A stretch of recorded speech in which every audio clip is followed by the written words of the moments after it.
top stories.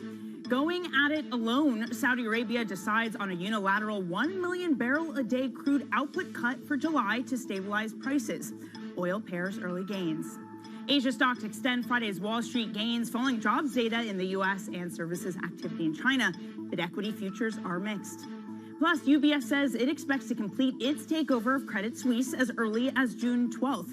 And we're hearing UBS is seeking to retain over 100 Credit Suisse investment bankers in Asia.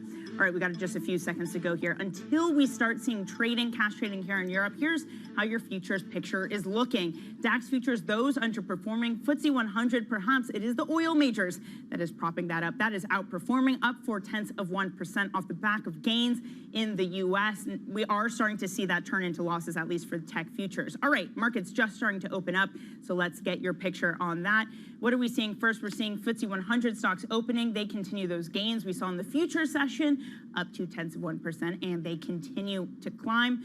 The pound, though, that is weaker. It is overall dollar strength as we continue to see yields move higher really across the globe, but two-year yields in the U.S., those are moving higher by another 5 basis points so far today. Commodities, those off the gate are strong. Brent crude, that's up 1.5%. There you go. Some other markets opening up there too. Spain's IBEX, that's up 0.3%, as is the CAC 40. Again, that FTSE 100 outperformance, considering most of the oil majors are living there. But it is dollar strength and higher yields that is dominating the trade, besides what we're seeing in the commodities sector. Now, cross-asset, I mentioned this. We are seeing some underperformance from the big cap tech so far this morning. S&P 500 futures, those are basically flat, but we're seeing NASDAQ futures come in about 0.3%. Of course, it's been on a tear. It is all about NVIDIA and the AI trade, maybe taking some profits here in the European session. Dollar, that is stronger, and yields are up higher. I've been saying that to death already this morning, so I don't need to harp more on that. Brent crude, that's also up 1.5%. It was up more than 4% at one point this morning after Saudi saying that they'd cut 1 million barrels per day, but that has started to come in. Now, we did get some breaking lines in the early morning about UBS, about when it would be completing its takeover. It says that it will happen as early as June 12th, so that is in a week from now, so that's the earliest it could happen. Just because it's happening on June 12th doesn't mean that everything is peachy. According to the FT, they might not publish their earnings until August. They might delay it. So that just shows that underneath the surface, it still is difficult to get this together. We'll let you know when we have a price read on UBS. Now, when it comes to the oil, I showed you price before. We're up 1.5%. So that is down from its early morning highs. But prices, yes, still higher after Saudi Arabia said that it will make an extra 1 million barrel a day supply cut in July. That takes its production to the lowest level for several years. The kingdom's energy minister says it's a treat for traders. I would have to call it the Saudi lollipop, which is 1 million barrel of reduction for the start that starts at the 1st of July, and that million is also extendable. Let's get over to Bloomberg's Manus Cranny in Vienna. Manus, good morning. It's a lollipop. It's a lollipop. You know what happens when you give out lollipops? You get a little bit of a sugar rush, and we had it 5% bump. Small retracement, just got up with UBS. This is a unilateral cut of 1 million barrels per day. It will come into effect in July. Now, this is about credibility of action and delivery. Those are the critical issues. So are you going to mess with the Saudis? They're coming from a quota of around an ability to produce 10.5 million barrels a day. End of July, that is 9 million barrels a day. So this is the Saudis that you're going to go up against. It was a lollipop, and the prince wants the ability to keep the speculators guessing. In other words, he can roll this over. And when the Saudis cut, they really do deliver. The Russians left this building yesterday, as usual, with speed and velocity, and they didn't hang around. They spoke to the Russian press corps, they didn't speak to the international press corps. And that message was clear. We've cut and delivered on our 500,000 barrels a day of a cut, and we will continue to do that into next year. Everybody else in the OPEC family didn't have to do anything more this year, so that's the critical point, Danny. This is about 1 million barrels. UBS are still at 95 bucks. It's a test of wills, or as Helene McCroft said to me on her way to another broadcaster, shame on her, this is about delivery. This is about backing words with barrels. Good morning from Vienna. It's getting nippy. It's getting nippy. It's summertime in Vienna. That's not supposed to be the case. It is. Hey, Manus, speaking of warm places, we were talking about this morning, the fact that the UAE seems to be the real winner of this meeting. What are some of the details of their new deal? So they get a bump. Everybody else got a lollipop. The UAE got a bump. They have long protested that they should deserve a higher quota because they have idled around 1 million barrels a day. Now, there's no irony loss in this. They got an extra 200,000 barrels a day in terms of a quota. But that is at the expense of the African nations. However, Mazrui, the oil minister, was at pains to go, no, no, no. Those countries have all accepted a level of production that is representative, and also they're being given, like the minister from Congo mentioned, they're being given the chance until the end of November to demonstrate another level of production that they can demonstrate. The second narrative here is about a reassessment, a truth and reconciliation moment for those nations who've not really ever produced near their quota. The quota will be lowered. Angola and Nigeria and a number of other African countries will have their overall production assessed. Their quotas are lowered by nearly 350,000 barrels, a little bit more for Nigeria. So the UAE gets the sugar rush at the behest of those African nations, and a reassessment, not just the African nations, but the Russians as well in terms of their production. Danny. Manus, thank you very much for all of your coverage in a slightly more nippy Vienna. Manus Cranny there. Let's get a quick check on the oil majors. As Manus was mentioning, we did see oil at 1% up. At one point up 5%, it's come in, but still we're seeing the reaction in oil majors. Now, very few of these are up more than 1%. Still, it is a positive day for them on those dynamics. How long will it last? Is it just a temporary sugar high? I want to bring you some breaking lines now from Turkey. We have core CPI numbers coming in. Those rose 46.6%. That is hotter than expected. The expectation was for 43%. Overall consumer prices, those are up more than 39.5% year over year. That is slightly higher than the 39.2% that had been estimated. Of course, the big news over the weekend was Erdogan tapping a market veteran for the finance minister. Some hope that we'll get a return to orthodoxy when it comes to some of the economic policies. All right, a whole lot to digest this morning. Here to do it with us is Aren Kaptein, Global Chief Economist at UBS. Aren, thank you so much for joining us. Let's start with OPEC, another supply cut from Saudi. Do the dynamics suggest that that's necessary, that demand is coming in to the degree that they need to start cutting output? So the market is already undersupplied. So this is going to make the undersupply significantly more severe. Now, we had a cut in April, of course, and the market did react to that, went up about as much as today, and then it faded on the demand concern, right? And so I think now the question is, can we hold on to these gains? We think the market's now about 2 million barrels undersupplied second half of this year, about half to 1 million next year. I think the fact that the cut extends into 24 really sort of puts a floor under the market. I look at things, though, like air travel demand. Guy Johnson is in IATA right now. He's been doing interviews all this morning, and we hear time and time again, there's so much demand here. Folks want to keep traveling. I mean, the consumer seems strong, and the appetite for fuel seems strong, too. Are we missing something here? No, I think that's true. I think air travel is normalizing. The bit that's missing is Asia. I've been sort of struck by how slow the recovery of Chinese air travel is, right? It really should have moved along a lot faster, I think, than it has. So that's where the big delta is, I think, in terms of oil demand. We need a lot of flight routes to come back in Asia. You're right that the consumer, I think, is... I wouldn't say it's that strong. I think there's pockets of demand which are quite strong, where people are spending the excess savings, and it's a bit of a pandemic till.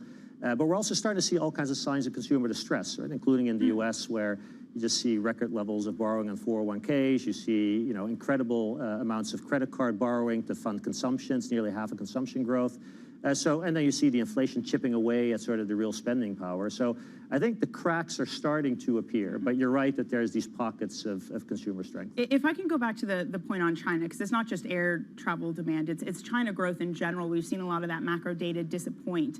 Is this a case of just the recovery delayed or recovery denied for China? So I think what's happening in China is a little disconcerting. So we had assumed that with reopening, you would get a couple quarters of sort of pent-up demand release in the property sector. And if you can then sustain sort of the increase in sales, eventually you trigger a building boom and you get increased commodity demand through extra construction. That's not happening, right? We've seen in volume terms sales fall about 20% in April, fall again in May. So one of the sectors that was supposed to recover is really not recovering, and that's the one that's quite commodity intensive. So that will feed in, I think, to some of the global demand concerns. But it goes back to this thing of what did we miss? Because that had been such a strong part of the narrative that China's going to reopen, it's going to fuel global growth, maybe cause this next inflationary spout. We really haven't gotten that. So what did we get wrong? Well, so I think the main factoid about China is that it's a consumer recovery. They don't actually import their consumer goods, right? Only 6% of their imports are consumption goods. And so I think it's been good for parts of China. It just has no spillover to the rest of the world. Right. Okay, Aaron, we have much more to go over. Don't go anywhere. That is Arun Kaptein, Global Chief Economist at UBS, who's going to stay with us. Now, coming up, we're going to be discussing the Fed's rate path after the U.S. jobs report with, of course, the UBS Global Head of Economic Research, who's with us. That's next. This is Bloomberg.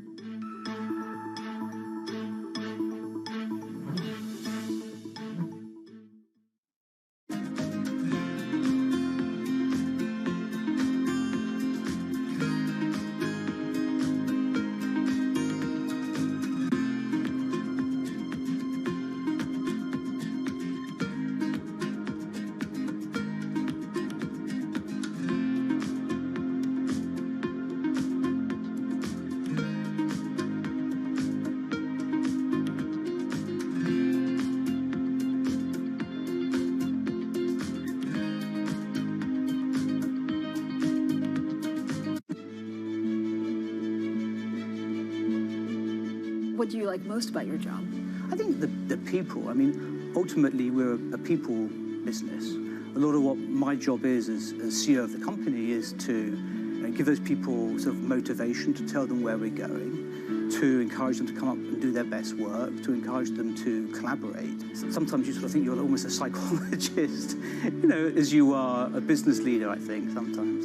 And so what's your best piece of advice? I love pitches. I love being sort of leading from the front, if you like, and spending times with teams. I love to see the work that we're doing. When we pitch for a piece of new business, often when we come together. So I guess I try and put myself in the seat of the client. And what's the client going to think when they see this work? Are they going to be excited? Is it going to turn their brand around? How's it going to resonate with their consumers? So as much as possible, I think probably I try and play that role.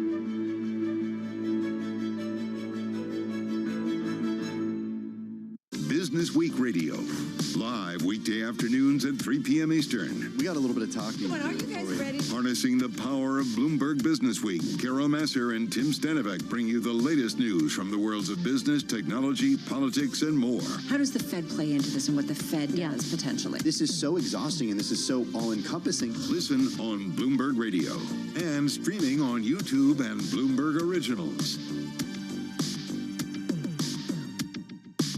In a multi-trillion-dollar industry, there's a lot of ground to cover. We indeed have a rally. We're talking a lot of dividends. We're talking income. We'll show you what's happening in ETFs like no one else. Watch Bloomberg ETF IQ. Why do the biggest names in business choose Bloomberg? That is a great question. It's a great question. Great question. Great question. Best question I get all night. Bloomberg, top experts, great questions.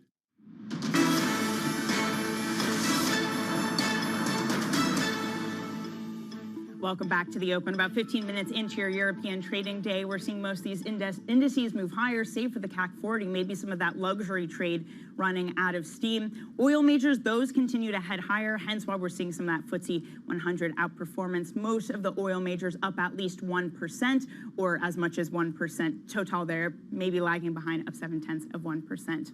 All right, it is a busy week. Let's get you set up for it and see what we're going to be looking out for. Today at 3 p.m. UK time, we're going to get US ISM services data for May.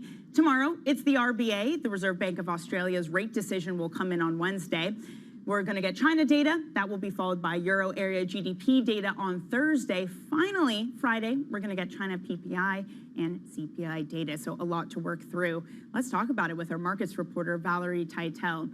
Valerie, before we can get through any of that, we have to look at the Treasury and their issuance to try to rebuild the cash pile after the debt ceiling drama faded, or at least was figured out. Is that over-telegraphed, or should the market be concerned? Look, it seems like there's been so many notes out from the street warning about this possible liquidity crunch, but still it poses some big questions for the market. The Treasury cash balance has gone all the way down to $22 billion. It was just a year ago that was sitting at $1 trillion. So will the Treasury increase their auction sizes at a rapid pace in order to rebuild their cash buffers? We'll be watching the Thursday auction sizes announcement from the U.S. Treasury. They'll be announcing their T-bill issuance sizes for the following week, and also the 3-year and the 30-year auction sizes. Those will be a key one to watch. It'll give us a guide on just how quickly they look to rebuild that cash buffer. A lot of people saying that it'll pose a liquidity issue for the broader market and possibly hurt risk assets generally. We're also going to get the RBA meeting tomorrow morning. Could it be another case where we get a surprise hike? That's right, Danny. We have a few central bank policy meetings this week. The most interesting will be the RBA tomorrow. Risks are finely balanced. We have 1 in 3 economists calling for a hike, and the market is pricing very similar chance, a 30% chance of a surprise hike. It goes to show how quickly the narrative has changed in Australia. It was just last week we got a hot inflation print at 7%, and then the impact of their wage negotiations. They increased their minimum wage, 5.25%. So they're still having inflation issues. The market is now just raising an eyebrow to the fact that the RBA has only hiked rates to 3.8%. Meanwhile, many of its peers, the RBNZ, for example, are over 5%. The Fed is likely to go over 5%. Is it really likely that the RBA will not have to hike that high? We have seen a few people from the street actually increase their call for the terminal rate. Deutsche Bank was out over the weekend with a note saying that the RBA might have to hike nearly another 100 basis points. That would be a jolt to the market, especially a jolt to the Aussie. There is not a lot priced in the front end of the curve for the Aussie market at the moment. And then, Valerie, as I mentioned, to round out the week, we have that China data. The narrative at the moment, we're just speaking with Arend about it, this idea that China isn't living up to some of the expectations. Could we see the narrative shift at all on growth sputtering? Okay, that's a big question for the markets too, Danny. On Wednesday, we get the China trade data. A lot of the eye will be on this export data. A big question of whether China is going to have this export-driven growth model still. And then on Friday, we get CPI and PPI. Remember that a slower growing China is deflationary for the rest of the world. Perhaps we'll see some impacts of slower growth on those CPI and PPI prints, perhaps some softening there. And then over the week, they don't give an exact date for this release. We'll get the May credit data. This is new yuan loans, any new private credit created in China. A lot of focus will be on that. Of late, a lot of market attention has been on the weakening of the Chinese renminbi. Just in the month of May, it weakened over 3%, and it seems to have not been stopped by the PBOC in their fixings. Okay, Valerie, thank you very much. A lot to work through there. Valerie Teitel, thanks so much for joining us. Still with us now is Arend Kaptein, Global Chief Economist at UBS. I want to take the same first question to you that I did, Valerie. TGA needs to refill its coffers. Should we care at all?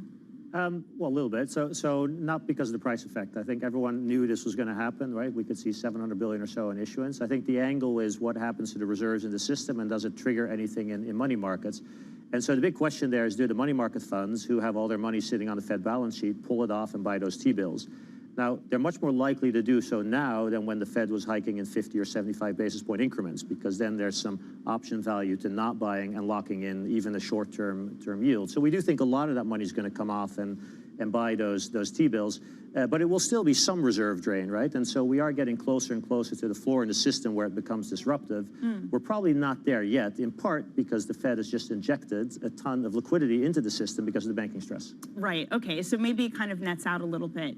In looking at the Fed and what we could possibly get from them as we enter the blackout period, that jobs report data on Friday, I mean, I said this during the break, it was like a choose your own adventure. Okay, 330,000 plus jobs added, but the unemployment rate rises, but wage growth comes in. How are you thinking about all that? Yeah, it was a total head scratcher. So you normally do not see aggregate hours fall when you're hiring this many people, and aggregate hours have been falling consistently. We're basically back at a pre-pandemic sort of level. where the labor market's aligned with the weakness of demand, and yet we're still hiring this number of people. You saw high school unemployment went up a percentage point, which is the tightest part of the market. That doesn't really make any sense. And then, as you mentioned, wages. So I think payrolls has been the outlier. I think if you look at all the other data, the claims data, the job cut data, the NFIB data, the survey data, everything looks like the labor market's clearly softening, but payroll sort of keeps surprising us, and I think the Fed will have to take a signal from that. So I think the likelihood of the SEP revising the dots higher in June, I think, has gone up very, very significantly. Doesn't mean they hike in June, right? So we think they skip in June, but certainly July, September, I think, are now in play. Is the risk then they over-tighten because we are seeing that delay, or at least payroll is not reflecting what the rest of the data is telling us? Yeah, I mean, 125 pip extra hike is not going to break things, but no, at the margin, that's true, right? So I think the two data points they've highlighted over a year ago that they care about are JOLTS and payrolls. And of course, those are the two data points that happen to keep coming in very, very strong, whereas all the other data sort of softened. The CPI data also needs to start cooperating. We have one more pretty hot print, I think, this month, so mid-June, and then it starts to step down, but that's not really in time for the July meeting. We only have about a minute here, but I want to get to this. In your most recent research, or your slide deck, you talked about the bar to start cutting rates is low, and it would just be them reversing some of the excess tightening. A lot of the narrative has been, if they're cutting, it's because something is very wrong. So what are we missing in terms of that narrative then? Well, they have cuts in their own forecast next year, right? So it's when inflation comes down next year, the real Fed funds rate goes over 1.5. That's when they start to reverse the excess tightening to keep that real Fed funds rates stable. The big cuts, however, have to come from a recession, right? So for them to become accommodative and do a lot more than what the market is pricing, I think you really need a recession. And what does your recession outlook look like? It starts in Q3. So and Q3, how steep? It's about 1 percentage point peak to trough decline. That's a mild recession by historical standards, but it'd be enough to get about a percentage point of employment loss, gets unemployment back to about 5.5 by the end of next year. Okay, Oren, thank you so much for joining us this morning. That's Oren Kaptein, Global Chief Economist at UBS. Now, coming up later, we're going to be hearing from the IATA Director General, Willie Walsh, on the air travel outlook for the second half of the year. We were just hearing from UBS that it was Asia, or it has been Asia, that's disappointed. The rest of travel sector looking strong. That's all to come. This is Bloomberg.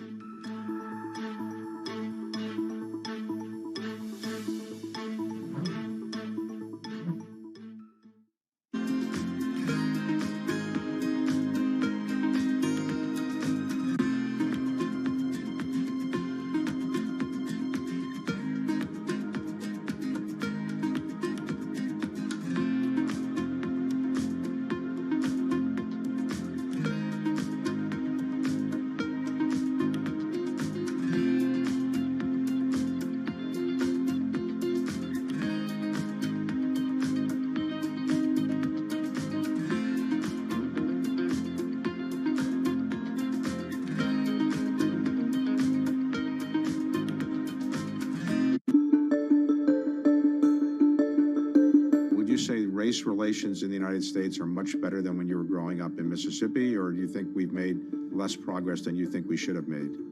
Both. I think that much better than when I was growing up. There's so many people who occupy areas and I never thought I would see them in. But I would have hoped it would be better. It's been a lot of progress. And somehow we're in an era now where, in spite of the progress, race relations in certain areas has become very scary. You know, some of the things that one reads about now remind me of growing up in Mississippi.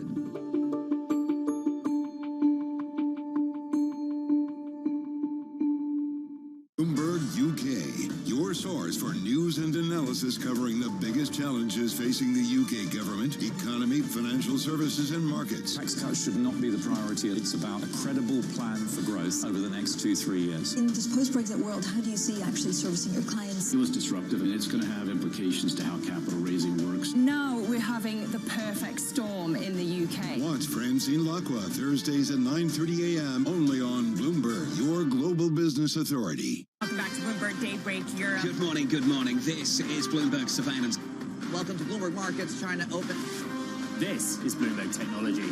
Welcome to Balance of Power. This is Bloomberg.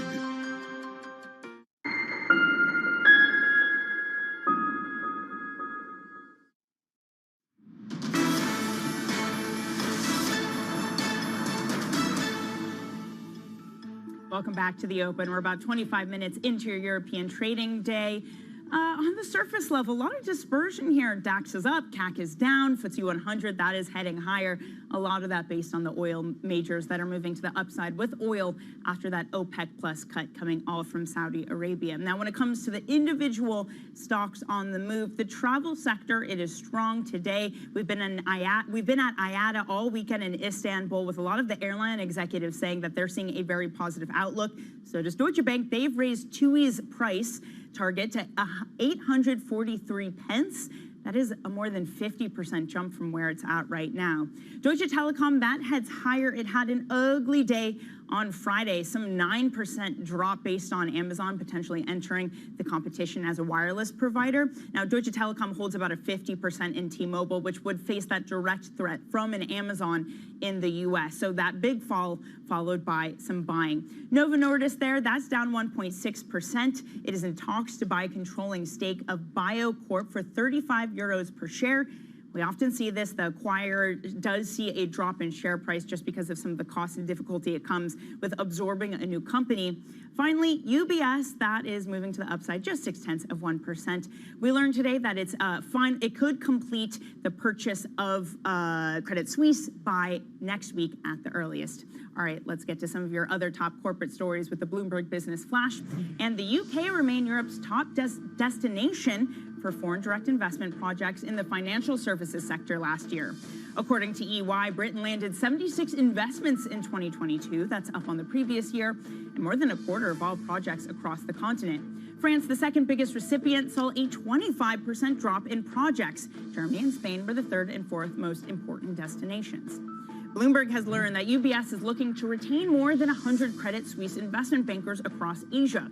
The Swiss lender is said to be in talks to keep dozens of senior CS dealmakers in Korea, Thailand, India, and elsewhere in the region. The plan doesn't include China, where the two banks have been considered overlapping. And that is your Bloomberg Business Flash. Now, coming up, we're going to get more on the airline industry. We're back at IATA, AGM, and World Air Transport Summit in Istanbul. We'll be speaking with Christian Schreier, the Airbus Chief Commercial Officer.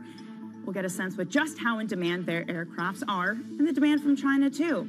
All of that's to come as we look at most of these European indexes head higher with some softness from the CAC 40 and the luxury goods sector. All of that's coming up. This is Bloomberg.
So is there more pressure when you're trying to win a basketball championship than when you're trying to please investors? Where's the greater pressure?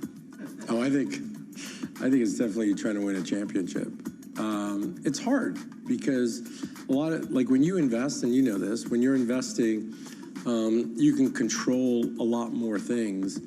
When, you know, on a basketball court, you can't control whether somebody's going to make a shot. You've got to get lucky. And what's the greater pleasure, making 5 times your money on a distressed debt investment or winning the NBA championship? They're both fabulous. I wish I could do one each year. That would be great. But I think there's a great feeling in being right on an investment that you've done a tremendous amount of work and you've made money for your clients, which I think is great. I think winning a championship it's a very surreal feeling because there's a whole city or state that is actually behind you. You know, we had 70,000 people at the finals, and we had them all outside. You had 17,000 in the stands, and then literally like 60,000 people outside. And when we won, like just the joy that you had brought to the city was phenomenal.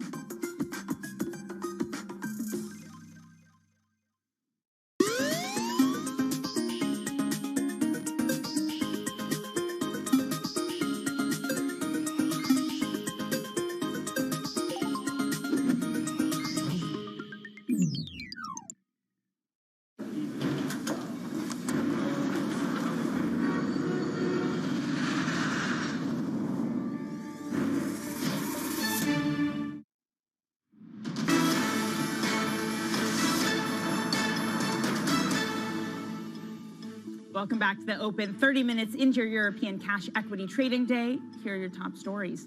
Going at it alone, Saudi Arabia volunteers a unilateral oil output cut of 1 million barrels a day for July to stabilize prices. Oil pairs early gains. The Stock 600 is in the green, and Asia stocks extend Friday's Wall Street gains following jobs data in the U.S. and services activity in China. Plus, UBS says it expects to complete its takeover of Credit Suisse as early as June 12th. And we're hearing UBS is seeking to retain over 100 Credit Suisse investment bankers in Asia. Now, we are live at IATA. A lot of conversations happening there about the strength of the airline industry. And of course, it is the IATA AGM and World Air Transport Summit. It's in Istanbul, and we're speaking to executives from the airline industry about the outlook for the second half of the year. We spoke to IATA Director General Willie Walsh earlier. I believe it is sustainable. Certainly, speaking to airline CEOs, they're very confident. Everything they're seeing, looking forward at their bookings, shows that that demand continues. Now, I think it is important to point out the demand window that we look at is much shorter than we used to look at historically. So patterns of bookings have changed. But yeah, the industry is confident. There are some challenges there.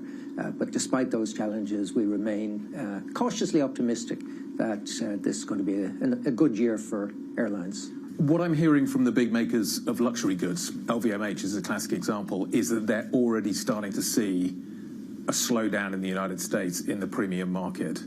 The premium market is super strong in the States. You take a look at your forecasts, that's where a lot of the profitability pickup is coming from. Again, is that where it starts? Is that where the slowdown starts? No, I don't think so. Certainly, if we look at patterns during previous economic downturns, and you know, it's important to say we're still looking at economic growth at a global level in 2023 and indeed in 2024. I think there's a slight risk to some economies, but on a global basis, we see growth. And what we noticed previously is that through the cycle, premium travel actually remains quite robust, particularly premium leisure. We saw that during the global financial crisis, 2008, 9, 10, 11. The patterns of bookings there in that premium leisure segment remained quite strong. But the Fed is trying to slow the economy down. It has raised interest rates. The ECB is trying to slow the economy down. Do you not see an effect from the central bank desire to have a slower economy, to have slower inflation? Yeah, you do. But what we're seeing is, other factors are particularly strong. Employment levels remain very, very strong. So again, the dynamics at play today are slightly different to what we would have seen before. And I think the fact that employment levels remain strong, job creation in the US remains strong, people have confidence in continuing to spend money. So this is slightly different to what we'd experienced before, but taking everything into account, we believe that this will be a good year for aviation. And GDP growth, global GDP growth, is the single most important factor when we look at passenger growth in the airline industry. Bloomberg's Guy Johnson there speaking to IATA Director Willie Walsh, Director General rather. Just a reminder, about an hour ago, we got a headline of IATA expected profits for global airlines. They said it's set to jump $9.8 billion in 2023. That is more than double the profit it had previously expected. It's coming from Europe, it's coming from the US, from North America. Interestingly, though, not as much from Asia. A quick check on airlines this morning that are publicly traded. We are seeing most of them come in. That might just be a factor of higher oil prices, fear that they're going to have to hedge more of that jet fuel, again, as OPEC Plus contemplates more cuts, specifically coming from Saudi Arabia. Arabia. Let's get more now from that IATA conference in Istanbul. Bloomberg's Guy Johnson, as you've been seeing all this morning, is there with a guest. Guy, over to you. Danny, thank you very much indeed. Christian Scherer is the Chief Commercial Officer at Airbus. Now, most airlines that I'm speaking to here, Danny, are telling me they are struggling to get the aircraft they need. They're telling me they're struggling to get the engines they need. Christian is the guy that they come to talk to about that problem. What are you telling them? Good morning. I think most of our customers now understand, if we explain to them in a sober way, the supply chain constraints that this industry is facing when the skid marks on the roads are still fuming from the pandemic. So we're having very intelligent, very understanding discussions, and we will deliver the airplanes that have been ordered. What is the state of the supply situation at the moment? You've clearly been challenged with your supply chain. Your good friends in the United States are telling us maybe this lasts for 5 years. Is that a realistic number? Well, we all hope that it'll be a more manageable number than that. What's for sure is that we're still in an area of turbulence. You never know where the issue is going to come from. There seems to be, and I say this very carefully, Guy, a tendency towards stabilization, but there is still crystallization in some areas of the supply chain. Engines would be one of them, of issues that are holding us back. The airlines are very confident at the moment. They're seeing a lot of demand. Is that demand sustainable? You obviously look at this very carefully. What kind of demand are you anticipating, and is that the same as what the airlines are seeing? Well, what's happening right now in the market is not unforeseen. We take comfort in the fact that the shape of the recovery is pretty much what we could have expected. And therefore, I don't see any reasons, Guy, for this demand not to be sustainable. That would be the careful way I would answer that question. We don't know what we don't know. External influences can always happen, as we've sadly experienced. But right now, I don't see any reason to doubt that this would be sustained recovery. I was trying to think about Airbus as before we spoke, and you guys are almost like the central bank of aviation at the moment. You're putting some limits on the expansion. Do you think ultimately actually the airlines might thank you for that? There's a lot of exuberance at the moment, as you say. Maybe that demand does come through, but there's a little throttle being applied in terms of the supply side. Well, some observers, believe it or not, right here at the IATA AGM, are actually making the point that the supply constraint versus significantly higher demand might actually be not so bad, because it's helping airlines to increase yields by virtue of supply and demand being constrained. Now, we don't play that game. We are not throttling back or putting a lid on our ability to deliver the airplanes that have been ordered. It is a matter of a constraint deep down in the supply chain. It is not a voluntary action of retaining. I'd like to, if everybody can hear the bells here, basically, I think the next meeting is about to start. So we'll battle through the bells and continue the conversation. There's a lot of talk about a new version of the A220 aircraft. I've spoken to a number of European carriers that fly the A220. They tell me they just want more seats. I talked to a few of the American carriers. They tell me they want a few more seats and they want it to be able to fly from coast to coast. Which airplane are you going to build? Both in one. Okay. That would be my short assessment of the situation. History has shown that what you want as an aircraft manufacturer is to offer to the market an aircraft that is as versatile as possible. That's why I'm saying probably both criteria are relevant. You and I are going to see each other at the Paris Air Show in a few weeks' time. Am I going to hear news on this then? No, please don't expect news on it. We've been saying regularly that it's a logical thing for the A220 that's off to a really good start to be stretched ultimately. Right now we're looking at our engine options on that stretch. It would be premature to expect an announcement. Will there be engine options on that stretch? I can't tell you that. as a commercial man, I would like to have an engine option on that airplane. Whether that reality is going to come, see the light of day, I don't know yet. But I'm encouraged by the responses we're getting. Robin Hayes told me yesterday he'd rather you fixed what you've got to fix now rather than worrying about a stretch 220. Is that the right way of thinking about it? Robin's right, and that's exactly what we're doing. That's why I'm saying it's premature to be expecting big news on the stretch. It's going to most probably happen eventually, but let's trot before we lope. Okay. Coming into this show, I think you sold out until 2029, is that right? On the single-aisle program, A320, A321, that's correct, yeah. By the end of the show, 2030?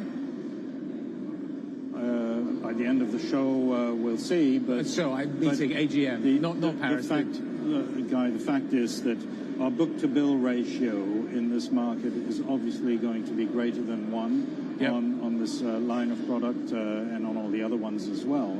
So you would expect before too long that, the year 29 will be sold out. Are you effectively out of the market? Your job, Christian, is to sell aeroplanes.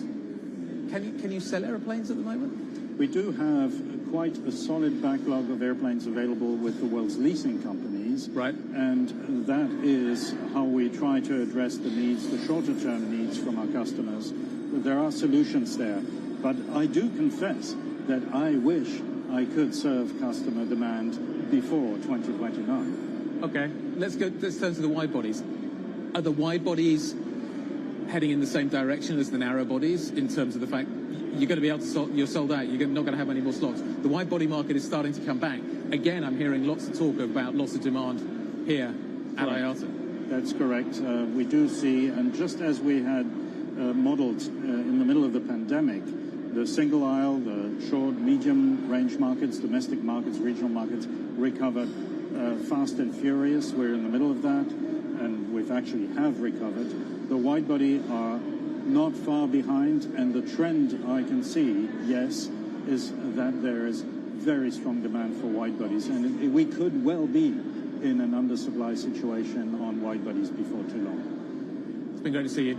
I look forward to seeing you in Paris in a few weeks' time. So do I. Home turf for Airbus. Thank you very much indeed. Chris Gera, the Chief Commercial Officer at Airbus. Danny, back to you. Guy, thank you very much. Bloomberg's Guy Johnson there with Airbus. And we're going to be hearing a lot more from Guy speaking with different airline CEOs at the IATA AGM. So stay with us for that. You can see just the whole host of them that are coming up. All right, also coming up on this show, UBS expects to complete its Credit Suisse takeover as early as June 12th. We're going to be discussing that next. This is Bloomberg.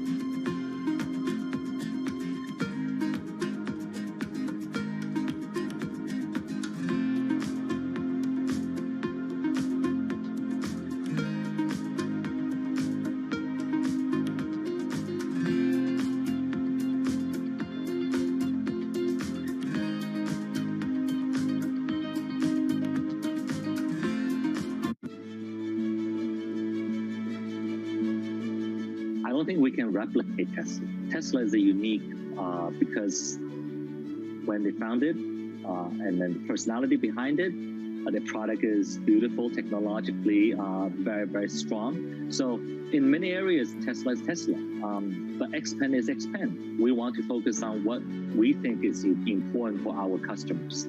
Our customer like beautifully designed vehicles, either it's large SUV or sports sedan.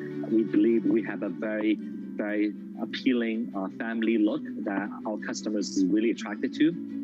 They like to have user-friendly features inside the cabin that has a technology feel. It's very smart. It enables them to really utilize the vehicle that's different.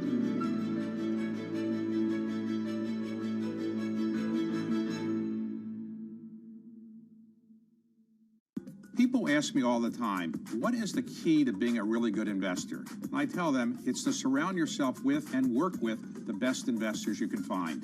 On Bloomberg Wealth, I'm going to take you to meet the greatest investors in the world, the people that I would like to have managing my money.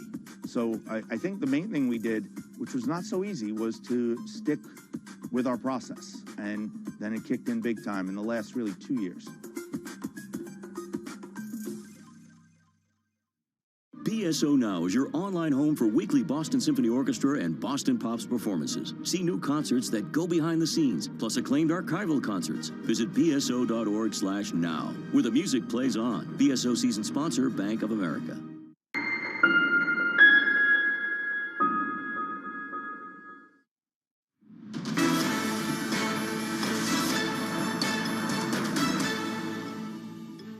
Welcome back to the Open. 45 minutes into your European trading day. A positive day for most of these regions, following on from an up day in Asia and on Wall Street on Friday. I should say U.S. futures, they have come in slightly, especially for tech. CAC 40, the notable underperformer this morning. Now, in corporate news, UBS says it expects the takeover of Credit Suisse to be completed as early as June 12th. And Bloomberg, at the same time, has learned the lender is seeking to retain over 100 Credit Suisse investment bankers in Asia to shore up talent. Joining us now is Michael Moore from our finance team. Okay, so we finally have a date, or a possible or early as date, June 12th, a week from now. What does that mean for us? How significant is it to finally get the date on this? Well, I think it's significant for, UBS to move as quickly as they can, because Credit Suisse has said, this uncertainty is leading to higher turnover. If you want to retain some of the talent here, it'd be good to wrap that up as quickly as possible. And as we've seen in Asia, UBS is making moves to try to do that, to try to shore up the talent, to make sure more bankers aren't walking out the door in the meantime. So I think that's been the main question, is does this prolonged period of uncertainty harm the business? And UBS is taking steps to avoid that. I see. It's not just about shareholders, it's about the talent too. Right. But at the same time, we have that FT report that they're considering delaying their earnings. Yep. Surely that's going to inject some uncertainty into the picture. Yeah, UBS had already indicated it'll be later than usual. They usually kind of do late July. This will be sometime in August. There is, because you're not just getting the combined company's earnings, but you're also getting the kind of perimeter of what they're going to consider non-core, of what UBS is going to wind down from Credit Suisse. So that, I think, is the piece that's going to take a little bit longer for UBS to figure out, okay, what do we want to keep? What do we want to sell off or wind down? And that's the piece that they've said they'll give more color around at the second quarter earnings, and that's what investors are really curious about. Yeah, it's probably good they give the accountants and lawyers some more time to figure out that headache. I certainly don't envy them. Mike, there's also this other story from the Wall Street Journal that the big banks in the U.S. could face a 20% boost in capital requirements. Why might that be? Well, a lot of this was already in motion before this year. The banks are calling it Basel IV. The regulators don't like that name, but so it's a tightening of the regulations that are already out there. The question is the degree, and 20% would definitely be on the high end of what was expected from these new rules. And the other question is how much will the recent turmoil play into that? The regulators have already talked about widening the number of banks that are subject to some of these rules. But if they do get stricter on the biggest banks, some of the big banks are arguing, well, we were the ones that held up well in March. That shows that we're already well capitalized. So I think this will be quite a fight as these rules start getting proposed and the industry digs into the details here. Okay, Mike, thanks so much for joining us on that. That is Bloomberg's Michael Moore from our finance team. All right, let's get some of our other top stories this morning with the Bloomberg First Word News.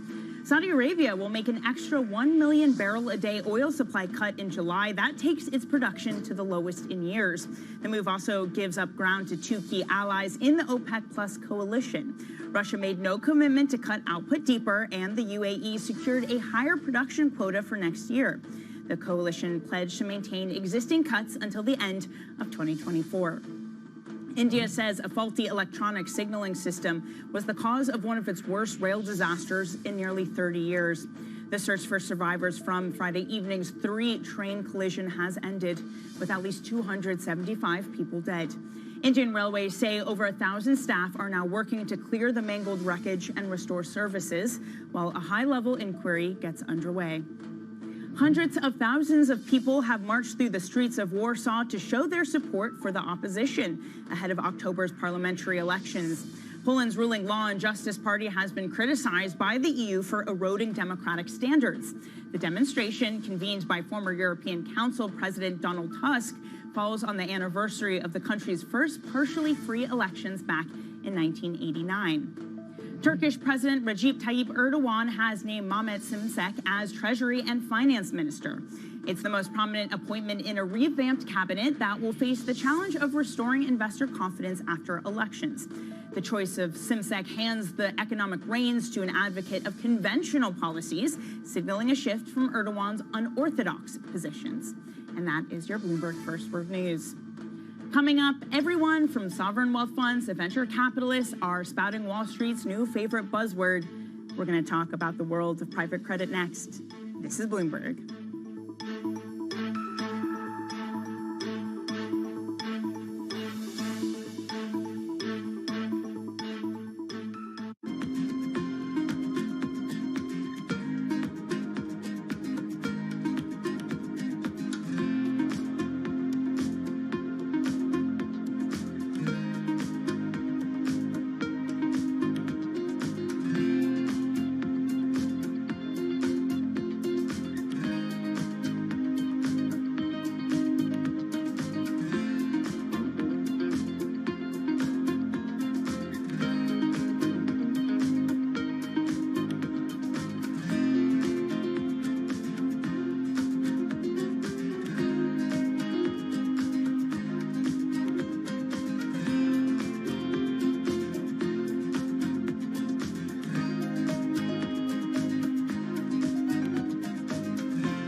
Expensive cities have a lot going for them. But if you live in one, you've probably noticed that these big, expensive cities keep getting more, well, expensive. You could always move away. You might have just started working remotely, so there's really nothing keeping you there. But then again, moving is a hassle. Well, what if someone paid you 10 grand to do it? What if they threw in free office space, a bicycle, or a gym membership? Programs in cities and states around the US are doing exactly that, and they're getting a lot of interest. We've had over 50,000 applications. About 90,000 applications. We've had over 1,800 applicants from all over North America. So are these nascent programs actually beneficial to their communities and the workers joining them? Or are they little more than flashy advertising campaigns for places looking for an injection of fresh talent?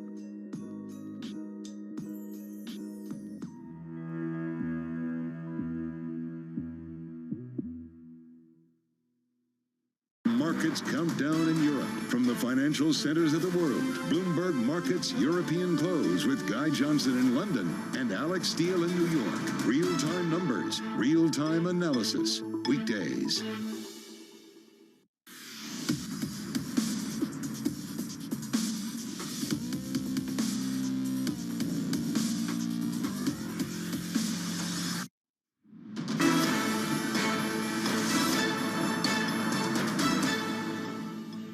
Welcome back to the Open. About 54 minutes into your European trading day. Most of the indices moving higher, though the overall benchmark basically unchanged for the day. Some breaking economic data coming in. We're getting the final reading on France May services PMIs coming in at 52.5.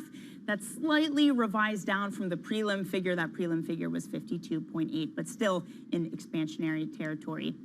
All right, let's shift gears, talk about the world of private capital. And everyone from foreign wealth funds, venture capitalists are talking about Wall Street's favorite buzzword. Higher rates and stronger fees are bringing on a raft of newcomers to private credit, and that's fueled a potential multi-trillion-dollar boom. Now, some are whispering that it could all get ugly very soon. Certainly a lot of bulls, though, globbing onto this trend. Laura Benitez, Bloomberg's asset management reporter, joins us now on this. It's interesting because private credit used to be this really niche thing that, started to grow after the financial crisis with banks pulling back. Why now? Why is it all of a sudden everybody wants to get into this asset class? You're right. It's gone from an absolute niche to a must-have. We're now seeing very traditional asset managers like Fidelity, DWS, Allianz all piling in. We're seeing hedge funds such as Cerner Asset Management. We're seeing even SoftBank come in. So the market has just boomed. And how much is it expected to grow, or is this kind of peaky type territory? Well, it's a good question again because it's been growing at a really fast rate. So the market's currently about 1.5 trillion, but the pace of that is expected to slow a little bit because fundraising has been more challenged. Investors are more cautious about where they're putting their money. So now Preqin say that by 2027 it's going to grow to about 2.3 trillion. So still huge, but I think the pace will start to slow a little bit. Yeah, I mean, fair enough. We're seeing that in all of private capital, right? Fundraising becoming a little bit more challenging. But we've come to this boom part, and you always hear people say, oh, shadow banking, we're worried about it. Presumably that's talking a lot about private credit. What are some of the risks here if we have this area of debt that is growing?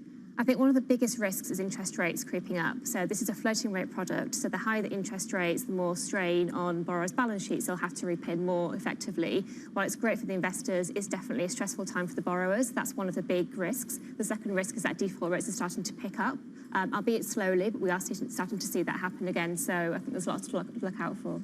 Fair enough. Okay, Laura, thank you very much. A fantastic piece from Laura Benitez, Bloomberg's asset management reporter. Highly recommend you go out and read that.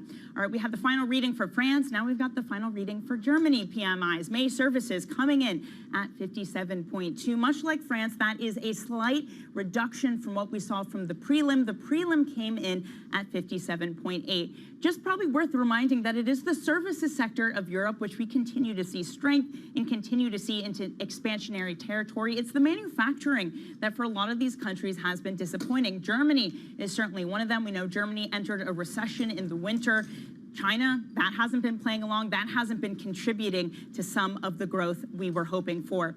Euro, that's also coming in. It had been coming in, though, because a stronger dollar today after that jobs report, where 300,000 U.S. jobs were added. Now, when it comes to oil majors, those are moving higher off the back of an OPEC plus cut coming from Saudi Arabia, going at it alone.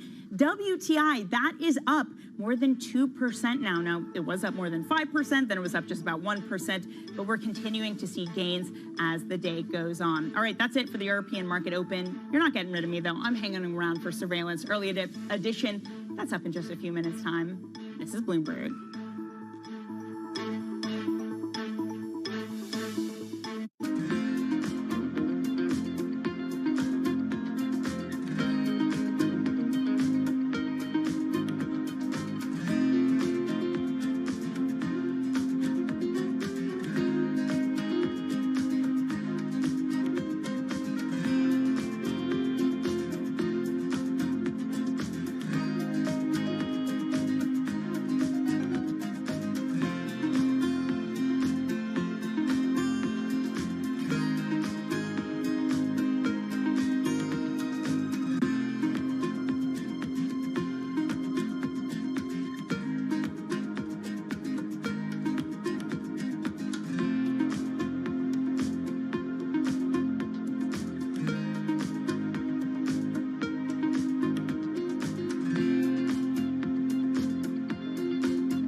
The deal was the brainchild of Apollo CEO Mark Rowan. In January, Apollo closed its $11 billion all-stock merger with Athene Holding. It had already owned 35% of the insurer. Here's what Apollo gets out of the deal. Assets under management. Apollo expects them to double to about $1 trillion by 2026. Much of that projected growth will come from the merger, and those assets are especially attractive to Apollo. Insurance companies typically go after much more modest returns than buyout investors. That will give Apollo more options for investing the cash. Athene is a steady provider of fee income. It has grown into one of the nation's biggest holders of fixed annuities. those retirement savings products favored by risk-adverse customers. The merger will also allow Apollo to simplify its governance. It gave up its dual-class share structure and adopted a one-share, one-vote plan. The hope is that will eventually lead to Apollo's inclusion in the S&P 500. Our studios in New York and San Francisco. Our expert hosts have the data and analysis about the companies you know and the startups to watch. Plus, the interviews you don't want to miss. Watch Caroline Hyde and Ed Ludlow on Bloomberg Technology, the only daily business show dedicated to tech, right in the middle of the trading action. 12 p.m. on the East Coast, 9 a.m. in the West. Only on Bloomberg Television, your global business authority. Information you want, analysis you trust, everything you need to get set for the start of U.S. trading. Watch Bloomberg The Open with Jonathan Ferro. Weekdays on Bloomberg.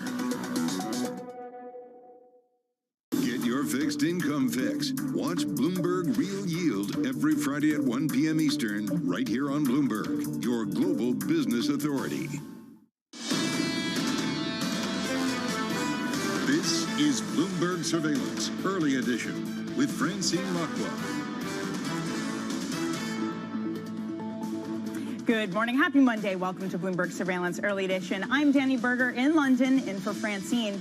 Here's what's coming up on today's program. Going at it alone, Saudi Arabia decides on a unilateral 1 million barrel a day crude output for July to stabilize prices. Oil pairs early gains.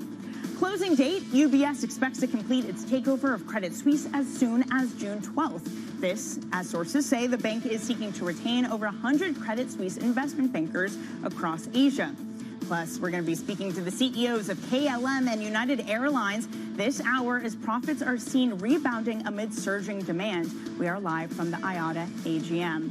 First, let's get a check on your markets this morning. We are looking at tech a little bit weaker, especially considering it has led the rally in the U.S. NASDAQ 100 futures, those come in 0.1%. The overall futures in the U.S., those look a little bit stronger. Maybe we're taking some profits after a really strong tech run. Bloomberg Dollar Spot, that moves higher alongside U.S. two-year yields. Some really fiery jobs data on Friday coming in much higher than expectations, above 330,000. That had us pricing in at least one hike come July, although expectations are still widely for a pause come the June meeting. Finally, Brent crude, that is up some 2%. It was up more than 4%. It's come in a bit, but still pretty punchy. We're going to be talking to Manus Cranny about that OPEC Plus decision in just a moment. Let me show you the overall European map. It is a little bit spotty. Some are higher, some are lower. When we're talking about higher, it's where the oil majors live. FTSE 100, that's up 0.5%. CAC 40, this has really been struggling as that luxury trade has started to peter out. Can China continue to sustain that economic momentum for the luxury goods? There's some doubt over that. We also just got Euro area May services PMI coming in. It's the final reading coming in at 55.1. The prelim was 55.9, so it is slightly weaker than the preliminary reading. We saw the same come for France and for Germany, all of them still in expansionary territory.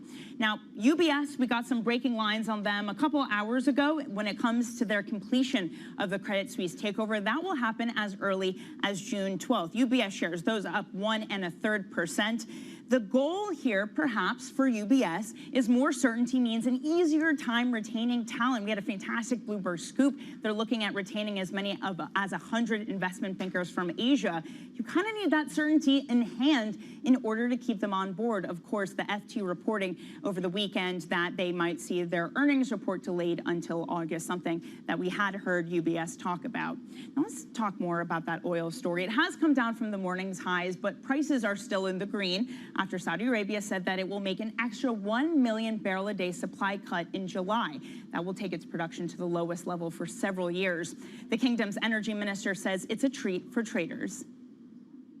I would have to call it the Saudi lollipop, which is 1 million barrel of reduction for the start that starts the 1st of July.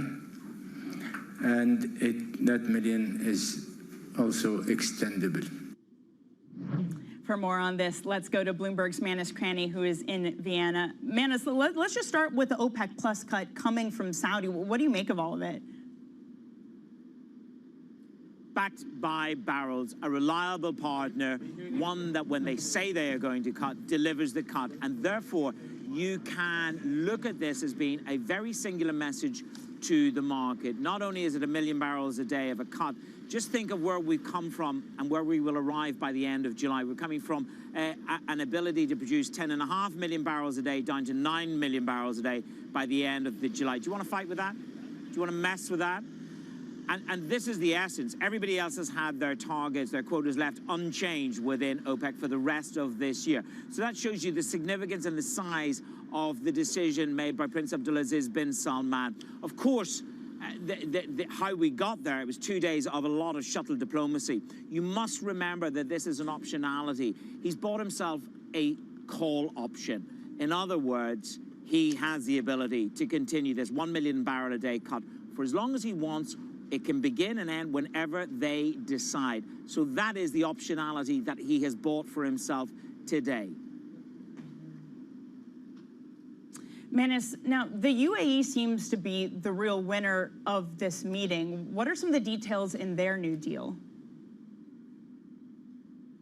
Well, everybody got their quotas left unchanged except for the Emiratis. It's long been a sore point, which is the Emiratis have an idle capacity of around 1 million barrels. In other words, they can produce up to 4. Danny, they're producing around 3.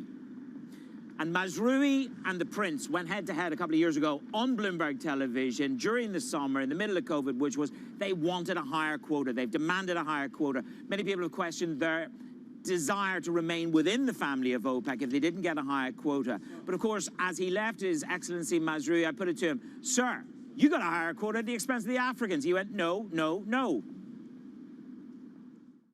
Those countries have all accepted a level of production that is representative, and also they're being given, like the minister from Congo mentioned, they're being given the chance until the end of November to demonstrate another level of production that they can demonstrate. And some of those African nations will have their production reassessed later on in the year by independent assessors. Nigeria is perhaps the one to focus on, Danny. In reality, they're producing around 1.2, 1.3 million barrels a day at the moment. Their ambition back in 2002 was up to 4 million barrels. We've never really quite gotten there. This is a truth and reconciliation moment, perhaps within OPEC, which is to tighten up the baselines, tighten up the ambition, and then when a cut is a cut, it really is a cut. Manus, thank you very much for that. That is Manus Cranny in Vienna, keeping track of the OPEC Plus meeting and fallout for us. For more on this and markets in general, joining us now is Christine Aquino, editor of our Markets Today blog. Christine, first, when it comes to oil, we are seeing oil prices now move higher by some 2%. What kind of fallout might we see from higher oil prices? Where do you look elsewhere in this market to be under pressure? Well, of course, higher oil prices definitely will stir up, again, fears of inflation. And so some of those kind of inflation-sensitive sectors probably looking a little bit worried this morning, but really it's been overwhelmed by just gains in the energy sector. That's definitely true in the FTSE 100. Best performer in Europe this morning, because we know Shell and BP very much enjoying those oil price gains. But yeah, I mean, I think the longer-term story here, again, that inflation impact, whether that is going to feed through to longer-term prices, but then also the longevity of the gains that we're seeing in oil prices itself, right? I think you mentioned as well, Danny, that China really hasn't been the overwhelming positive factor in markets, particularly in commodities demand, that a lot of people were expecting it to be. Yeah. And so, you know, if that's really not going to hold up its end of demand from China, then there could be worries over how long the gains that we're seeing from this production cut will last. To that point, this headline really struck me. IATA global airline profits set to jump $9.8 billion in 2023. That is double the expectation that they had thought. And to that point, Christine, it's North America, it's Europe that's fueling that. It's not China.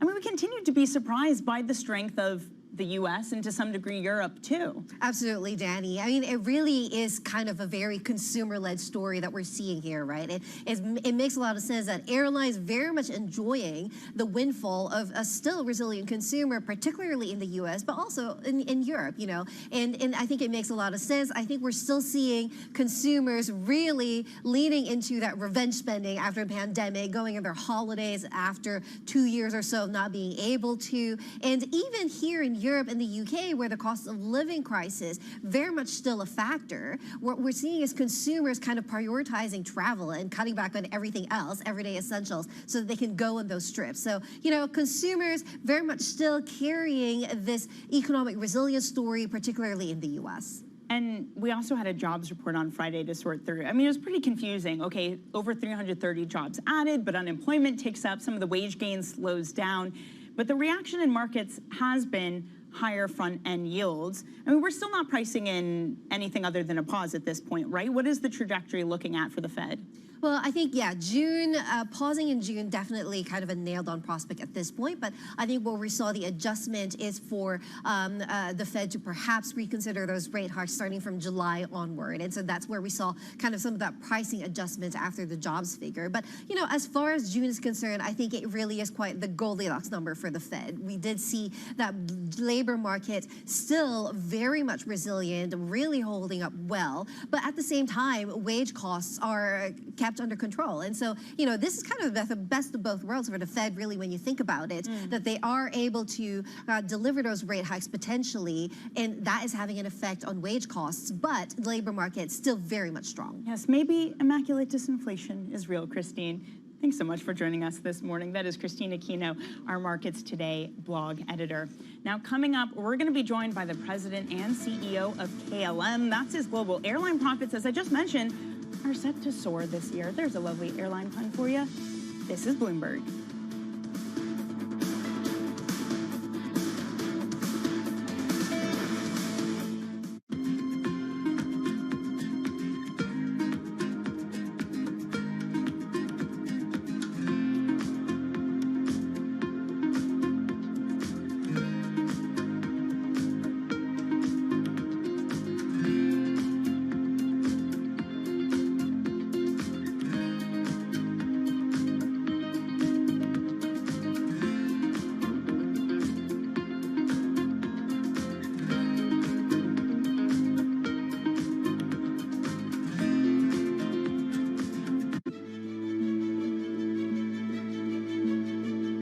What do you like most about your job?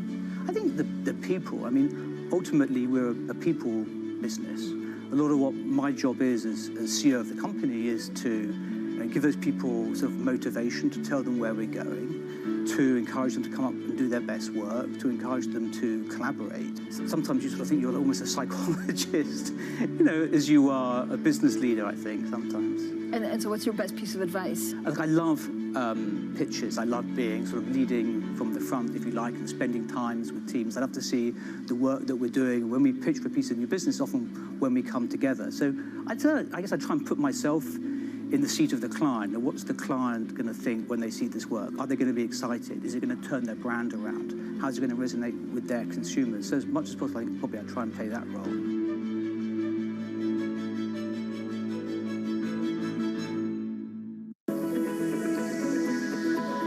Japan's critical role in the global economy is changing as the world recalibrates.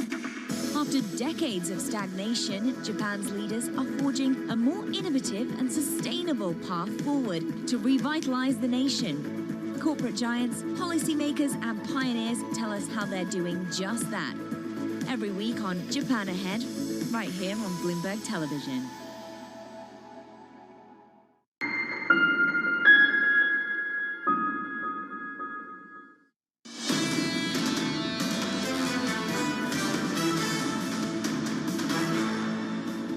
Economics, finance, politics. This is Bloomberg Surveillance Early Edition. I'm Danny Berger in London.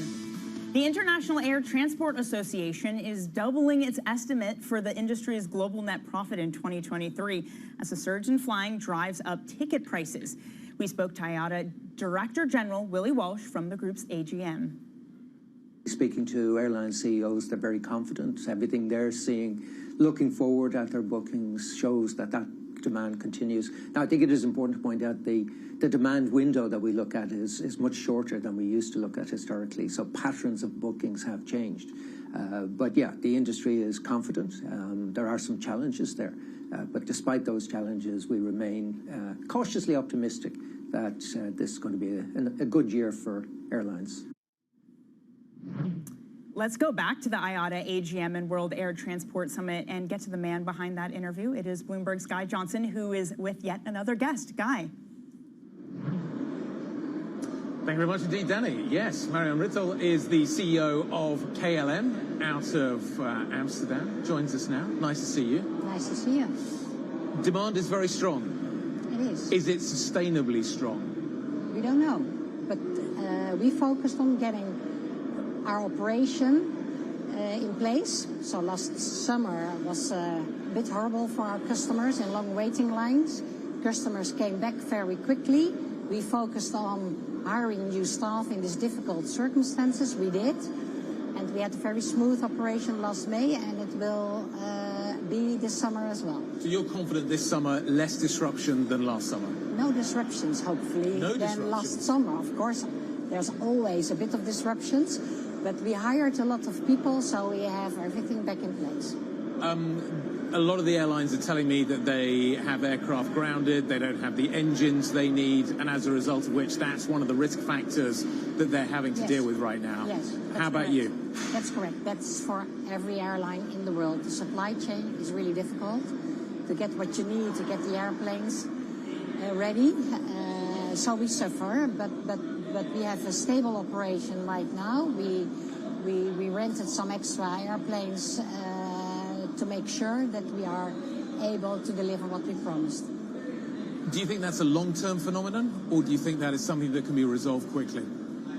Well, it depends on what you mean with quickly. The Boeing is suggesting it could last 5 years. I think so too, probably. A couple of years at least. Does that mean the fares stay high? Is there a link between the supply chain issues that you're seeing and the high fares that we're all... it's more related to capacity. So we still need to recover from after COVID. Yep. So the capacity in the market is still not at 100%. And people want to travel, people want to meet. China just opened a few weeks, months. Corporates need to visit their businesses. So it's more related to capacity and bring capacity back in place than to the supply chain. Business is coming back more slowly than premium travel, than leisure. Yeah. Why is that? Is it because of the high fares, or is something structurally changed, do you think? Yeah, but that's what you see also in train operating businesses in the Netherlands, for example. People work at home, they're used to it, so they travel less. I think for corporates, normally you could fly to Amsterdam, London 5 times a week. Maybe you do it today 3 times a week. So it's you take it into account. So the longer term trips are still on, but is it the shorter term trips that are big? We don't know yet. China just opened last Feb, so we need to see at the end of this year how corporate travel will balance out. Will it stay around 80%? What's the difference between short haul and long haul? We need some time to really figure that out. So it's still too early to figure out what the post-pandemic market looks like? Yeah. But I think there will be a new normal for corporate business. Which is less than where it was? Which is less than where it was. How do you deal with that? How does that change the mix and the way that you run the aeroplane? Well, what we see today, and we just discussed it, I think, last time, I'm not sure, is that high-yield leisure is really picking up during COVID and after COVID. So we introduced the premium comfort product within KLM, and our customers really like it. It's a high NPS, it's sold out. We introduced it at the 787-10, now we are going to introduce it at the 787-9. And it's a product, high-yield product, which is really liked by the customers, and that's the high-yield passenger. And do you think you have to compensate on the other end? You have to offer business something. If business is being put off by the high fares, do you compensate? I know you're doing business light fares, you're doing other different fares. Yes. Is that working in terms of attracting the business customer? It sure is. So you have the more choices you have, the better it is. Also for corporate customers, because they want to have a choice at least. If you go to New York, you can travel premium comfort during the day, flying business class during the night. We are starting to see capacity restrictions from airports looking like they may become a more permanent feature. Somebody was joking to me last night that they're seeing more yellow number plates at Brussels Airport, which is next door to you, Dutch number plates being yellow. Are capacity restrictions meaning that you are going to lose business? Well, we're still in a balanced approach process. So the government announced they want to reduce the capacity from 500,000 movements to 440,000 movements end of next year. So they needed to start the balanced approach procedure. It's the EU regulation, which you need to follow. It's very clearly. First, you need to count the new fleet. Then you have the operational measures. And then, as at the last resort, the last step is capacity reduction. We follow the process. We will give our input this month. All the airlines will in the Netherlands. And then it needs to count to 20% noise reduction. And let's see what they come up with. Marianne, great to see you. Thank you very much indeed for coming to see us and stopping by to see us here at IATA. Marianne Rintel, the CEO of KLM. Danny, back to you. Guy, thank you very much for that conversation. Really interesting to hear, again, another airline executive talking about continued supply chain issues. Now, coming up later this hour, we're going to be joined by the CEO of United Airlines. That's John Scott Kirby from the same IATA AGM and World Air Transport Summit in Istanbul. But first, coming up on this show, UBS expects to complete its takeover of Credit Suisse as early as June 12th. We'll talk about that date next. This is Bloomberg.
Race relations in the United States are much better than when you were growing up in Mississippi, or do you think we've made less progress than you think we should have made?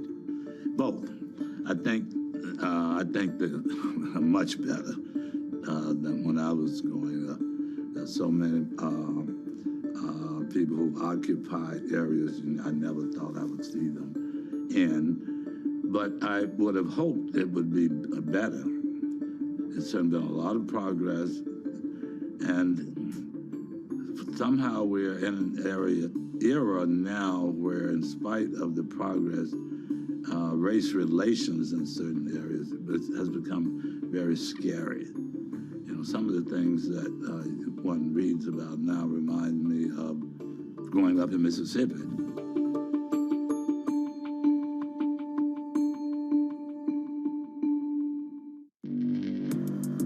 Access the financial world on demand. Hear from leading economists, policymakers, and industry experts via live and on-demand webinars, only from Bloomberg. Start exploring to see what's moving the markets. Visit Bloomberg.com/webinars. This June, in honor of Pride Month and Juneteenth, Bloomberg brings you a special equality series every Thursday in June at 1 p.m. Eastern. Bloomberg Equality, celebrating inclusion this Pride Month.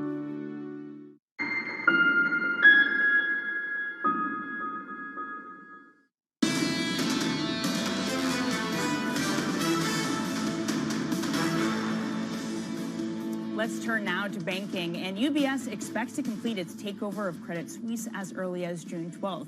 At the same time, Bloomberg has learned that UBS is looking to keep 100 Credit Suisse investment bankers in Asia to shore up talent where its former rival had a stronger presence. For more, let's get to Michael Moore, our managing editor of EMEA Finance. Michael, tell us where we are in the progression of this takeover and what it could evolve getting to this final completion date.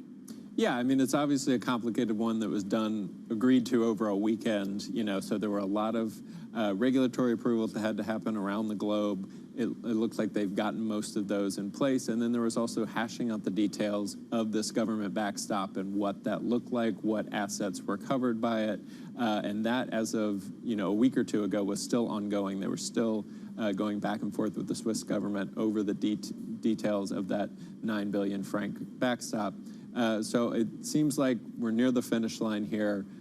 We could be a week away from this deal closing. I think UBS would like to get it done so they can start firming up their plans and, seeing which bankers they want to keep and you kind of stem the exodus of talent we've seen over the last couple of months. Right, just giving some assurances that things are going to plan. Of course, they could delay their earnings, though. Yes, I mean, second quarter earnings are going to be a bigger deal than usual for UBS. You obviously have this giant gain coming from the Credit Suisse acquisition, but then you also get a look at the combined company's financials. And the thing that investors are really focused on is the perimeter of what will be the non-core unit that basically gives the investors an indication of what UBS wants to keep and what they want to get rid of with Credit Suisse. So that will be a big strategic, look forward for the investors. And I think that's what may be the holdup and why UBS is going later than normal. Yeah, I think we can comfortably say that the algos won't really be able to read this one in the comparables when the earnings finally come out. So we'll get back to the good old days. Michael, thank you so much for joining us on that. That is Michael Moore, managing editor of EMEA Finance, again saying that the 12th of June, that is in a week's time, could be the date when we finally get a completion of the UBS Credit Suisse deal. Now, coming up, we're going to talk UK. It's widening its lead as Europe's top destination for foreign direct investment in the financial services sector. We'll be discussing that next. This is Bloomberg.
don't think we can replicate Tesla. Tesla is a unique because when they found it, and then the personality behind it, the product is beautiful, technologically very, very strong. So in many areas, Tesla is Tesla, but Xpeng is Xpeng. We want to focus on what we think is important for our customers.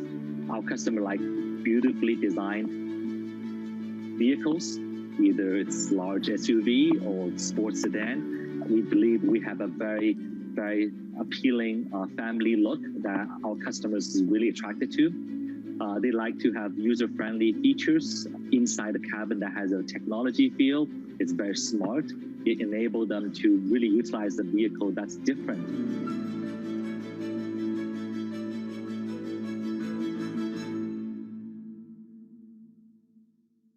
Business Week Radio.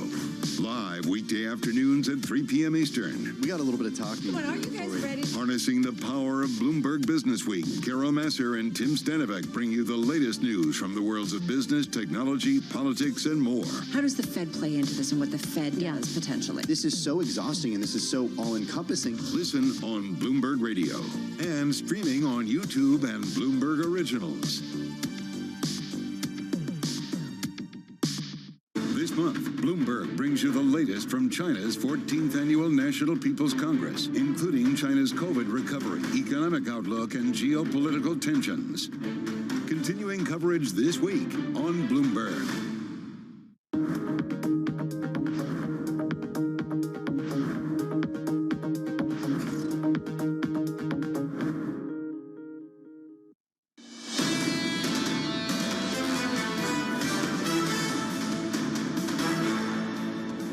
Going at it alone, Saudi Arabia decides on a unilateral 1 million barrel a day crude output cut for July to stabilize prices.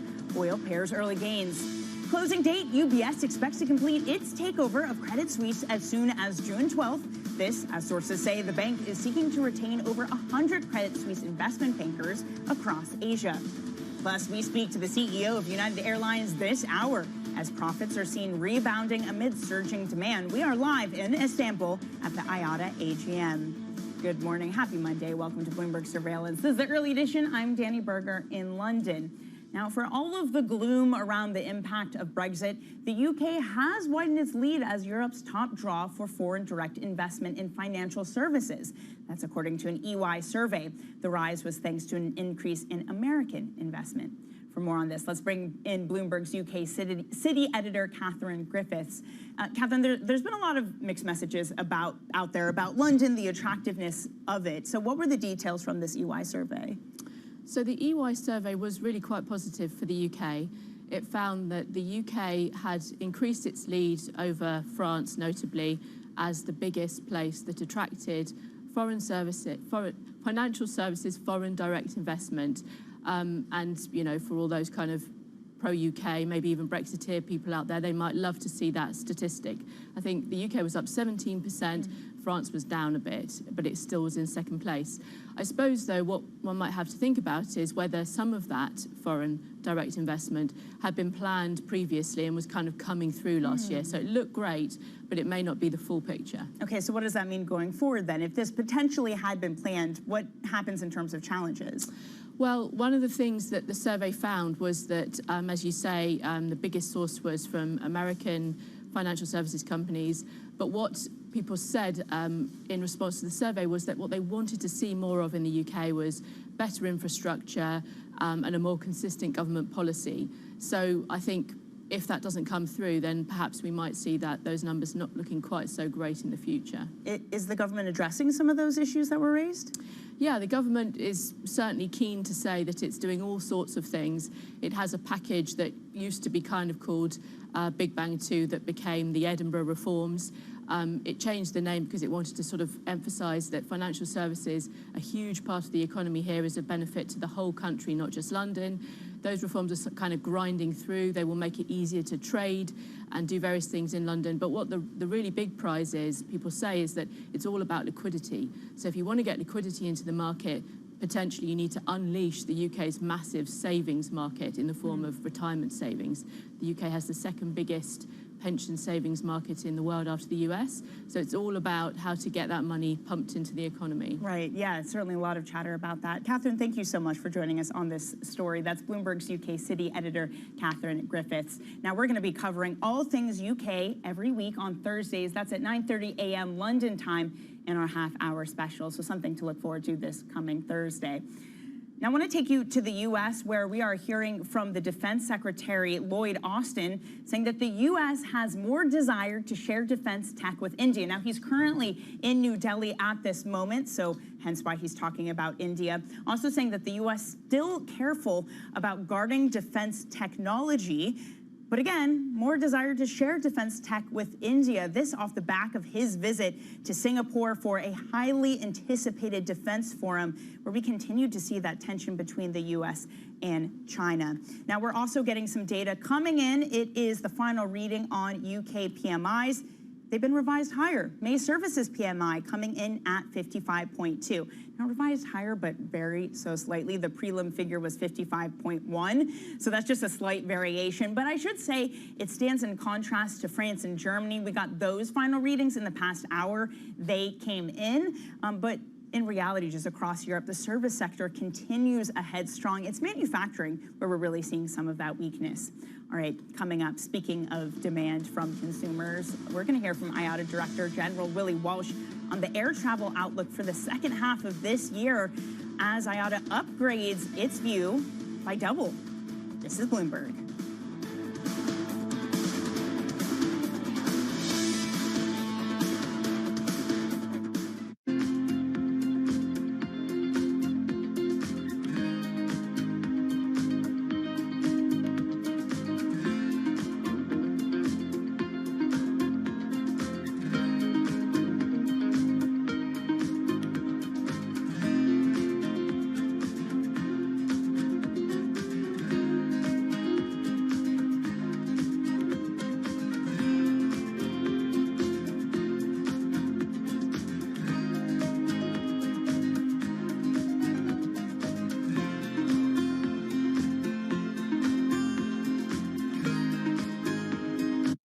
The deal was the brainchild of Apollo CEO Mark Rowan. In January, Apollo closed its $11 billion all-stock merger with Athene Holding. It had already owned 35% of the insurer.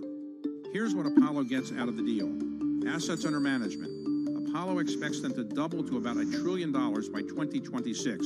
Much of that projected growth will come from the merger, and those assets are especially attractive to Apollo. Insurance companies typically go after much more modest returns than buyout investors. That will give Apollo more options for investing the cash. Athene is a steady provider of fee income. It has grown into one of the nation's biggest holders of fixed annuities, those retirement savings products favored by risk-averse customers. The merger will also allow Apollo to simplify its governance. It gave up its dual-class share structure and adopted a one-share, one-vote plan. The hope is that will eventually lead to Apollo's inclusion in the S&P 500.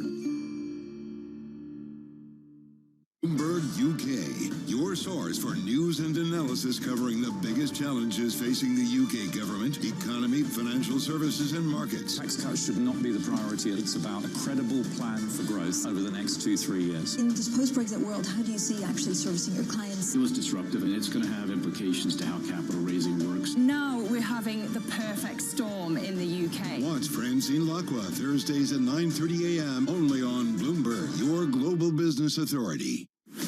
Tuesday. Following the worst ever year on record, bonds are back. Bloomberg is live from PIMCO headquarters in Newport Beach, California, sitting down for exclusive interviews with CEO Manny Roman, income fund manager Dan Iveson, and more as the biggest names in fixed income reveal their bond market forecasts. It's a special episode of Bloomberg, The Open, with Jonathan Farrow at 9 a.m. Eastern, only on Bloomberg Television.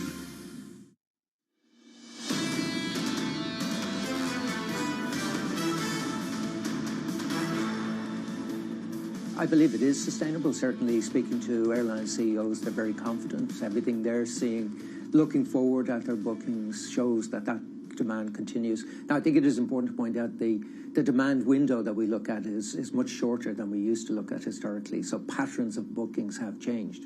But yeah, the industry is confident. There are some challenges there. But despite those challenges, we remain cautiously optimistic that this is going to be a good year for airlines. What I'm hearing from the big makers of luxury goods, LVMH is a classic example, is that they're already starting to see a slowdown in the United States in the premium market. The premium market is super strong in the States. You take a look at your forecasts, that's where a lot of the profitability pickup is coming from. Again, is that where it starts? Is that where the slowdown starts? No, I don't think so. Certainly, if we look at patterns during previous economic downturns, and it's important to say we're still looking at economic growth at a global level in 2023 and indeed in 2024. I think there's a slight risk to some economies, but on a global basis, we see growth. And what we noticed previously is that through the cycle, premium travel actually remains quite robust, particularly premium leisure. We saw that during the global financial crisis, 2008, 9, 10, 11. the patterns of bookings there in that premium leisure segment remained quite strong. But the Fed is trying to slow the economy down. It has raised interest rates. The ECB is trying to slow the economy down. Do you not see an effect from the central bank desire to have a slower economy, to have slower inflation? Yeah, you do. But what we're seeing is, other factors are particularly strong. Employment levels remain very, very strong. So again, the dynamics at play today are slightly different to what we would have seen before. And I think the fact that employment levels remain strong, job creation in the US remains strong, people have confidence in continuing to spend money. So this is slightly different to what we'd experienced before, but taking everything into account, we believe that this will be a good year for aviation. And GDP growth, global GDP growth, is the single most important factor when we look at passenger growth in the airline industry. IATA Director General there, speaking at the Airline Lobbyist Group's AGM in Istanbul. We're going to have more interviews from there today. Now, we did see some of those airline stocks move lower, mostly off the back of higher oil prices. But when it comes to some of your other stocks on the move, TUI, that is having a good day. Its price target was raised by Deutsche Bank to 143 pence. We're so far away from that. It would have to gain, some 50% to get closer to that. Deutsche Telekom, it is another down day for them. There's some fear of competition when it comes to Amazon potentially entering the market as a wireless provider in the U.S. Deutsche Telekom owns T-Mobile, so that would be competition there. Novo Nordisk, that is in talks to buy a controlling stake in the company BioCorp. We tend to see some of those acquiring companies move down in share prices because of the cost of doing so. Finally, UBS, we have a date for the completion of the Credit Suisse takeover. It will be as early as June 12th, so a little bit more security there in the timeline. All right, let's get back to the airline conversation and get to the IATA AGM and World Air Transport Summit. Guy Johnson is there with a guest. Guy. Thank you very much indeed, Danny. Yeah, we're joined by Scott Kirby. He is the CEO, of course, of United. Scott, nice to see you. Nice to see you in person. Yeah, great to be here in person. When we get together. Yeah. How was Memorial Day weekend? How strong is demand right now? Well, demand was very strong and operations were really strong. Memorial Day weekend, both for United and for the industry at large, was one of the, if not the best ever Memorial Day weekend. And as an industry, we're off to a strong start operations. We've really staffed up and invested heavily. Is it sustainable? So everybody's got great visibility over the summer. Everybody's talking about a fantastic summer. Then what? Yeah, I think demand is sustainable and is going to continue. We see just a structurally higher level, particularly of leisure demand. Yeah. And a couple of reasons for that. One, hybrid work makes every weekend a holiday, gives people more time. If you're working in the office 3 days a week, you have more time to travel. But I also think coming out of COVID, spending 2 years on lockdown, people will no longer take for granted their ability to travel and experience. You think that stuff all sticks? What I'm really trying to figure out is, have you figured out what the new normal post-pandemic actually looks like? We're still in an environment where the consumer's still got money in his pockets post-COVID. The labour market's still strong. We saw the data Friday. Yeah. Is this real? Yeah. And how long does it last for? Well, 15 months ago, people were saying the same thing, and it's just gotten stronger. Okay. So I do think this is the new normal, and that's why I think the structural reasons are important. The hybrid work, making every weekend a holiday, gives people more time to travel, and the fact that people now appreciate travel more than you could take it for granted before. People don't take it for granted. I think those are two structural changes, that it's structurally higher. Business coming back more slowly, though. Business is coming back more slowly. My view is actually the U.S. economy is in a business recession. The consumer remains strong, but we're in a business, and we see that in our business traffic. But you can also see it in the kinds of companies that sell to businesses, and who's doing well, who's not. Yeah.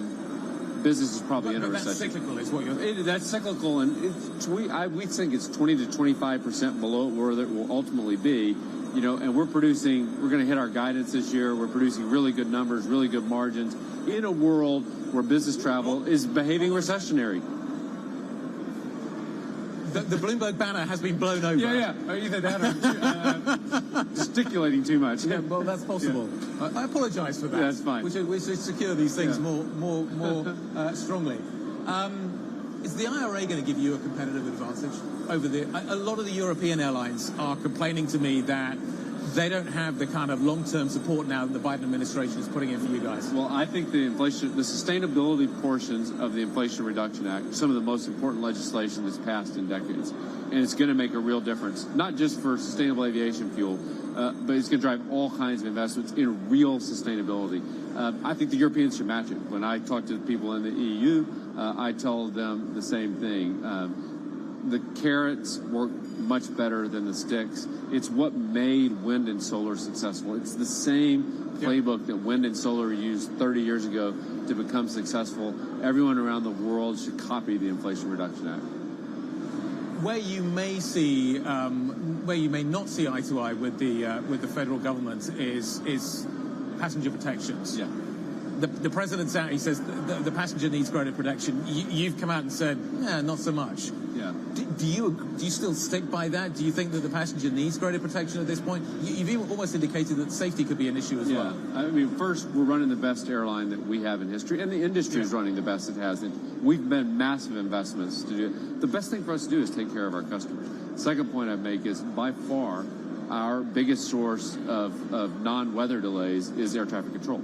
Yep. The Secretary acknowledges they're 3,000 controllers short. We're trying to help them fix that with FAA reauthorization. But the third issue is important. We have the safety issue. We have the safest system industry and safest aviation system in the world. And that is built on a foundation of safety culture where people do not think about cost. It's binary. We tell them safety first, safety everything, and you should not chip away at that foundation. But if the president wants to help the passenger, should he just staff up at the FAA? We don't even have a chief of the FAA right now. Yeah, by far, the biggest thing that can happen to improve passenger experience and operational is to get the FAA fully staffed, by far.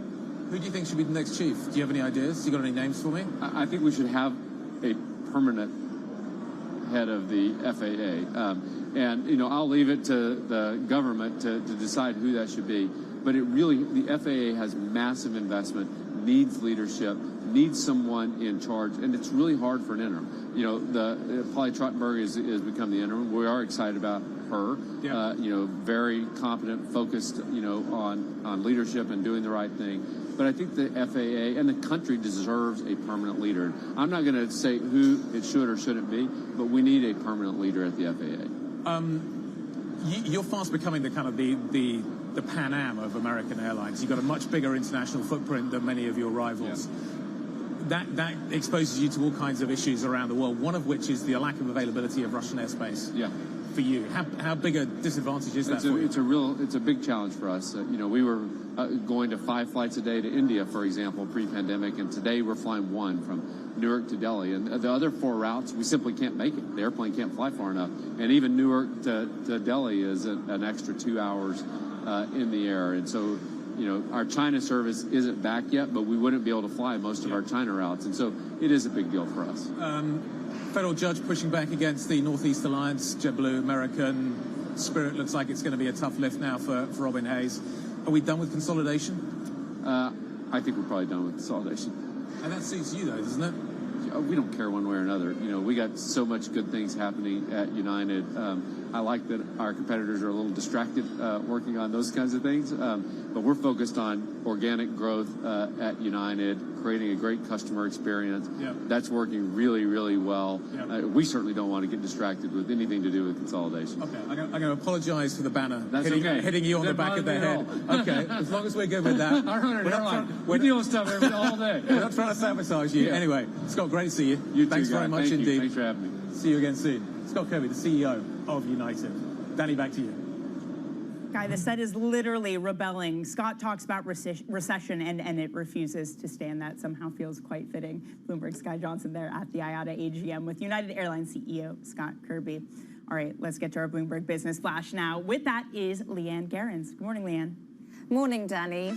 The UK remained Europe's top destination for foreign direct investment projects in the financial services sector last year. According to EY, Britain landed 76 investments in 2022, up on the previous year, and more than a quarter of all projects across the continent. France, the second biggest recipient, saw a 25% drop in projects. Germany and Spain were the third and fourth most important destinations.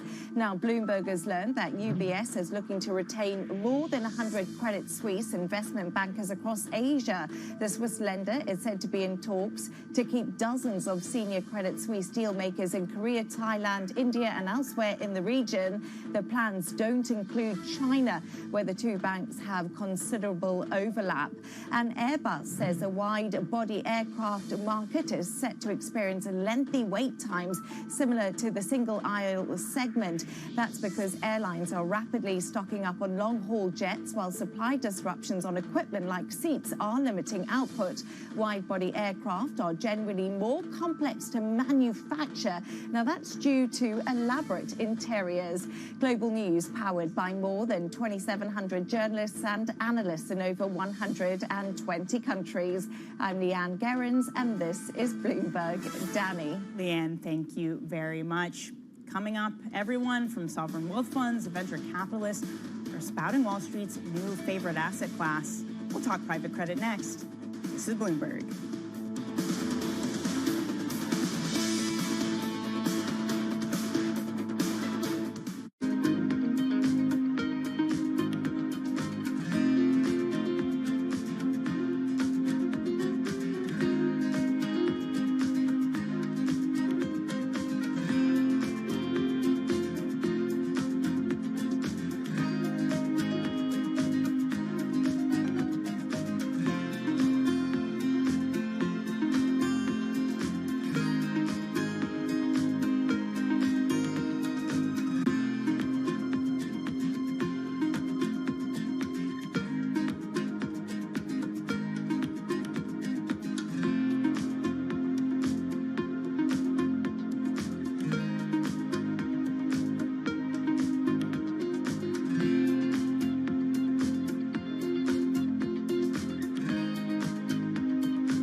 What do you like most about your job?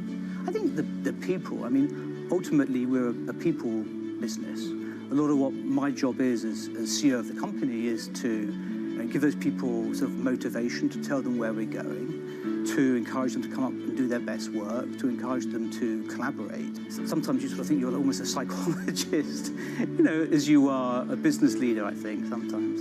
And so what's your best piece of advice? I love pitches. I love being sort of leading from the front, if you like, and spending times with teams. I love to see the work that we're doing. When we pitch for a piece of new business, often when we come together. So I guess I try and put myself in the seat of the client. And what's the client going to think when they see this work? Are they going to be excited? Is it going to turn their brand around? How's it going to resonate with their consumers? So as much as possible, I think probably I try and play that role.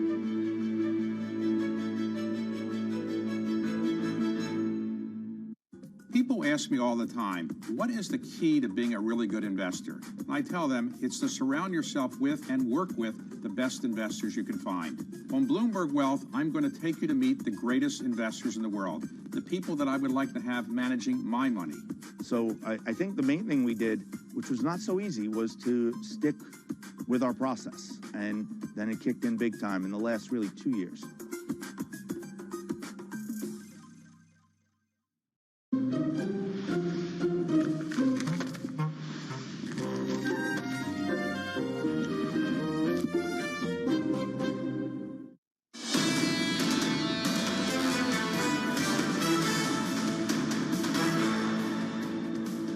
Economics, finance, politics. This is Bloomberg Surveillance Early Edition. I'm Danny Berger in London. Everyone from sovereign wealth funds to venture capitalists are talking about Wall Street's favorite buzzword.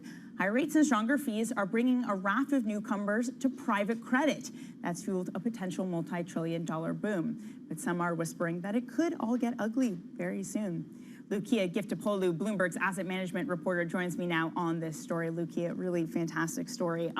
But the way that this industry has evolved in the past years is so fascinating, because it was this niche thing that started to grow after the financial crisis to now being something everybody wants.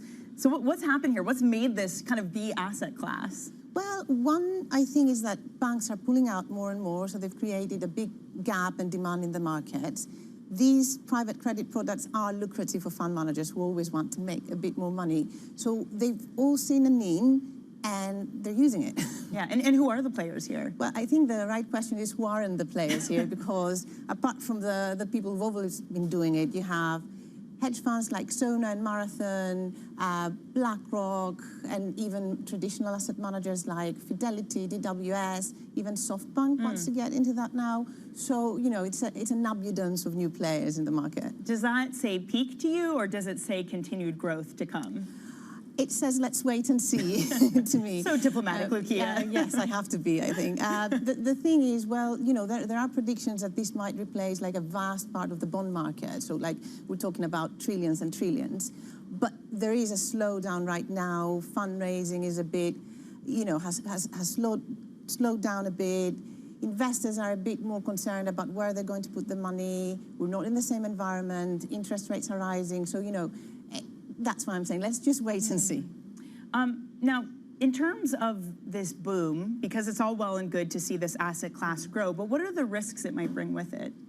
So these are floating rate products, which means that when interest rate go up, so do the payments. So this is good for fund managers, but borrowers will feel the stress. Their balance sheets will be challenged, and it might lead to more defaults, which in turn will hurt the funds that invest in them. Do we have any signs that defaults are starting? I mean, there are more defaults now than there were a couple of years ago, and places like Blackstone and Bain Capital have hired internally, they have hired in-house restructuring experts to be able to deal with that in a downturn. So there are signs that there are stresses in the market. The extent that these are going to reach is not clear yet.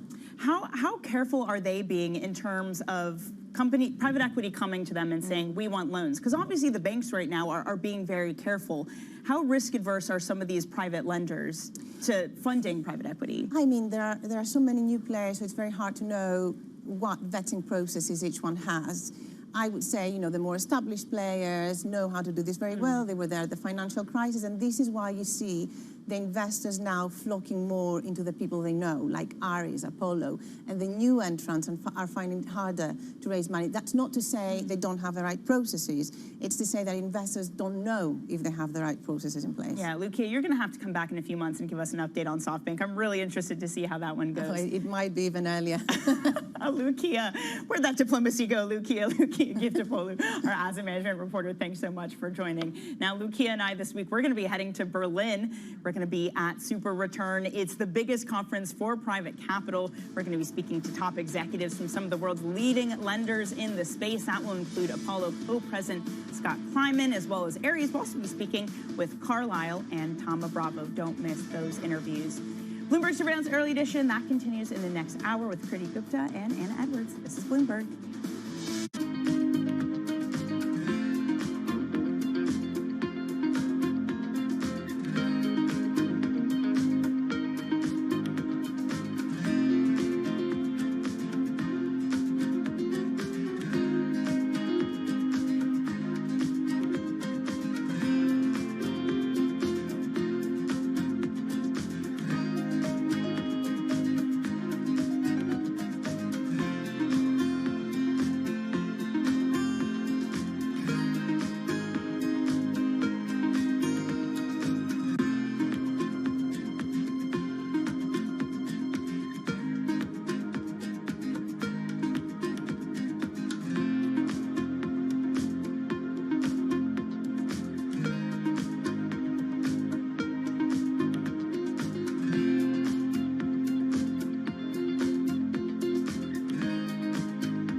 Fixing things that go wrong and smoothing out bumps in the road is what customers expect from energy providers. And for Duke's renewable assets, that process is overseen from one room in an office building in Charlotte, North Carolina. Brian Savoy showed me around the company's Renewable Control Center. This is where our operators are monitoring and managing over 5,000 megawatts of renewables across the United States. How would this differ from like a conventional asset monitoring center? Yeah, so assets, historically, they would have the monitoring center on site. So you might have an operator with screens, but at the site. Whereas this, we could do 90 sites. There's offshore wind, onshore wind, solar, and they're looking for the smallest change in output because every megawatt hour is money. When one of these assets isn't producing full capacity, we're putting another resource on, and we're having to toggle this on a consistent basis. And this, as clouds come, this is by the minute. This is not, or the hour it's off. No, it's by the minute, and then it'll fall, come back, and we have assets that follow this digitally as well, so that we can keep a consistent flow of electrons on the grid.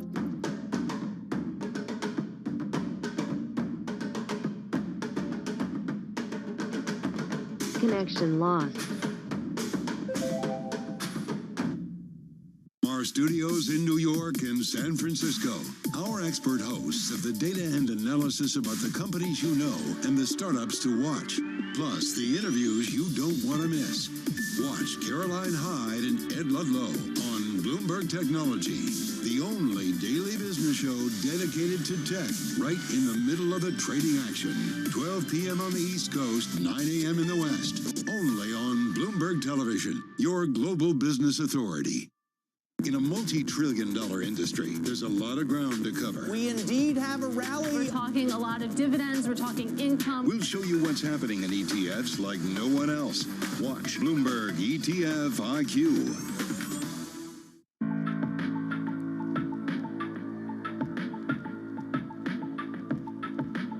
This is Bloomberg.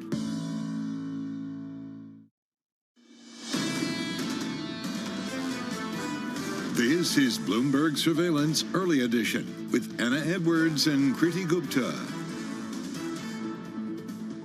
It's 10 a.m. in London, 5 a.m. in New York, and 5 p.m. in Hong Kong. Our top stories today.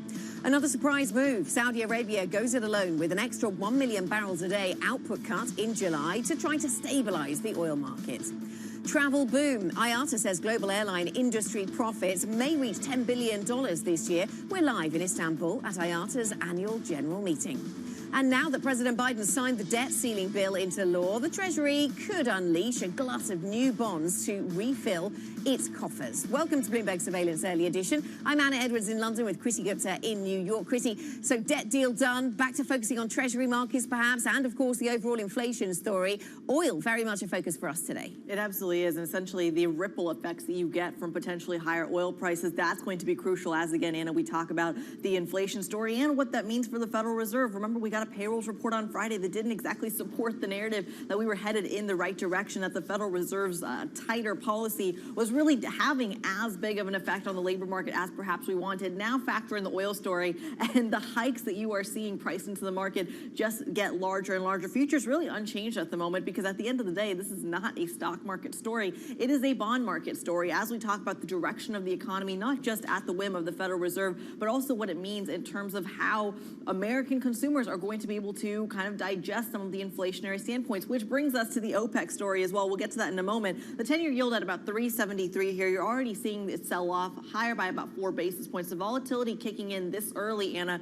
tells you that you are starting to see hikes baked in. The idea of the Federal Reserve's job may not be over, and they are going to have to go much, much higher than anticipated. Does that change then the terminal rate that you're getting from the consensus on Wall Street? As yields go higher, the dollar follows. You are seeing the Bloomberg Dollar Index stronger by 0.2%. That is a big deal, again, as we talk about the ripple effects into the commodity market. But right now, currency doesn't seem to be as big of a factor as OPEC when it comes to NYMEX crude and specifically Brent crude. I'm sure you'll get to that in a moment. Trading at a 73 handle, essentially the news over the weekend putting a floor on those oil prices, Anna.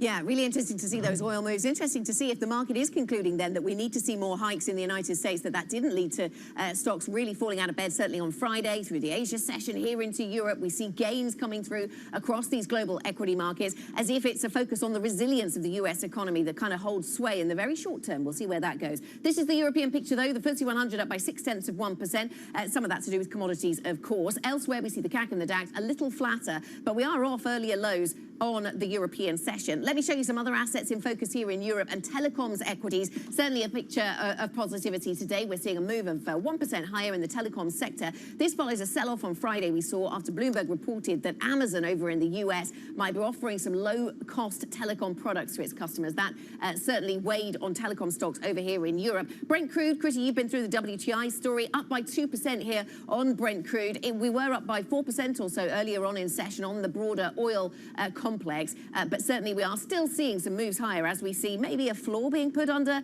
oil prices from the Saudis. We'll get some analysis on that shortly. This is the Turkish lira still on the back foot, down by another 1.1% against the US dollar, despite the fact we got confirmation that Semsek is going to return. He's going to be finance minister in the new cabinet over in Turkey, but that doesn't actually change the weaker fundamentals picture, according to Venram at Bloomberg Markets Live blog and also Goldman Sachs, both of them talking about a weaker Turkish lira. The pound is down by 0.4%, just putting this in to continue to tell the story of Friday, I suppose, where we saw strength in the dollar on the back of that job creation engine. That weighed on the pound, and it continues to do so today. Chrissy.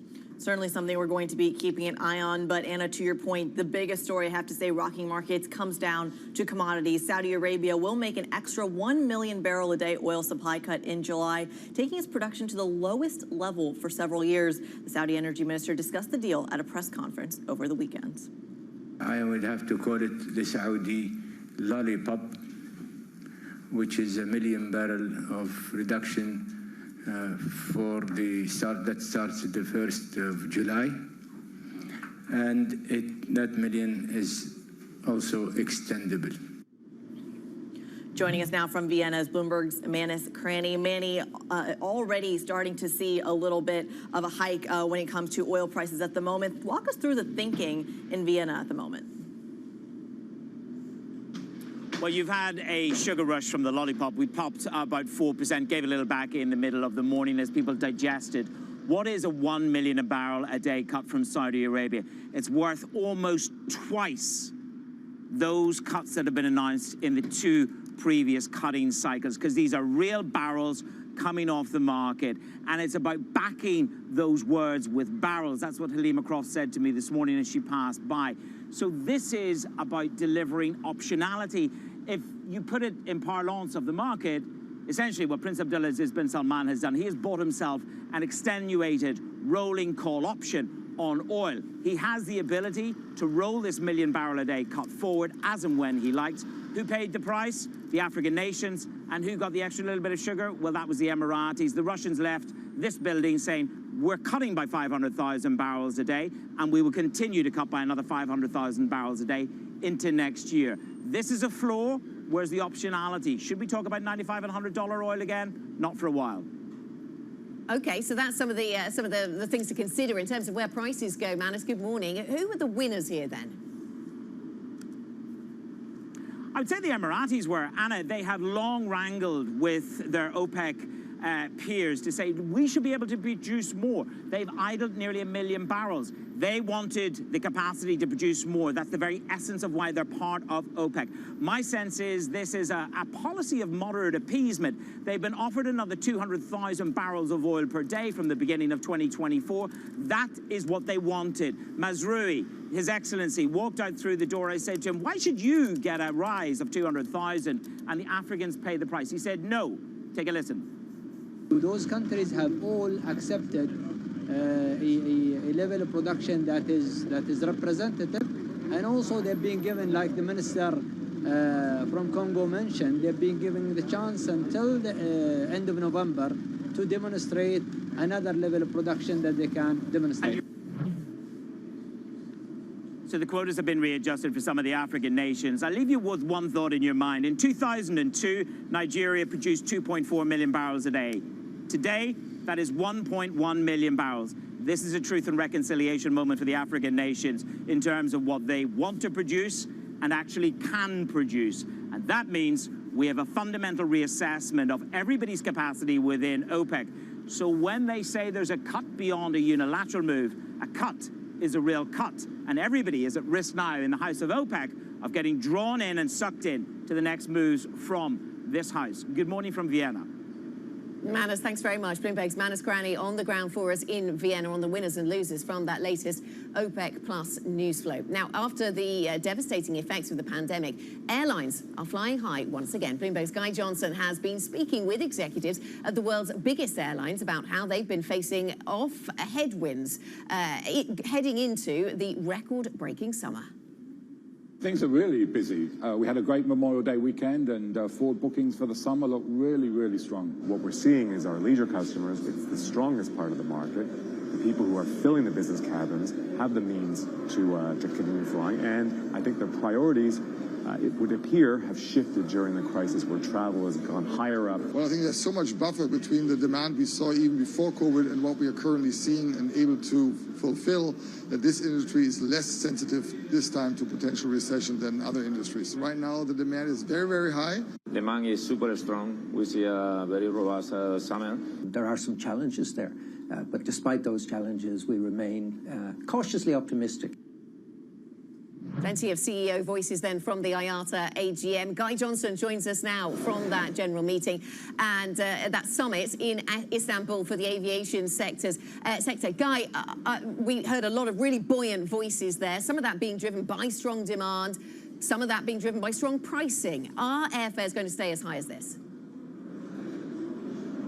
Well, certainly for the summer, it looks like they are. The question is, Anna, what comes after that? Airfares are being driven by a number of factors.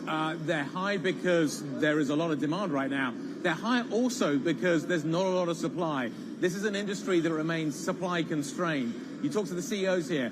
Do they have the aeroplanes they want? In particular, do they have the engines that they want? So there are supply side issues here as well. The top line is looking really strong. The middle of the P&L is being affected by some of those supply side constraints. So profitability, yes, it's up, but it's not up by that much. So yeah, airfares are likely to remain high. Demand is likely to be something that persists for a while. Does it last beyond the summer is a key question. But the supply side issues, they might last a little bit longer. Boeing is warning that they could last for another 5 years. Airbus is saying that they will certainly last significantly longer than this summer. So the industry is going to remain supply limited for a while. That may turn out to be a blessing, ironically, because there's a feeding frenzy at the moment, but they can't get the aircraft, so maybe they can't actually extend as far as they would like. So when the downturn comes, they might be in a better place.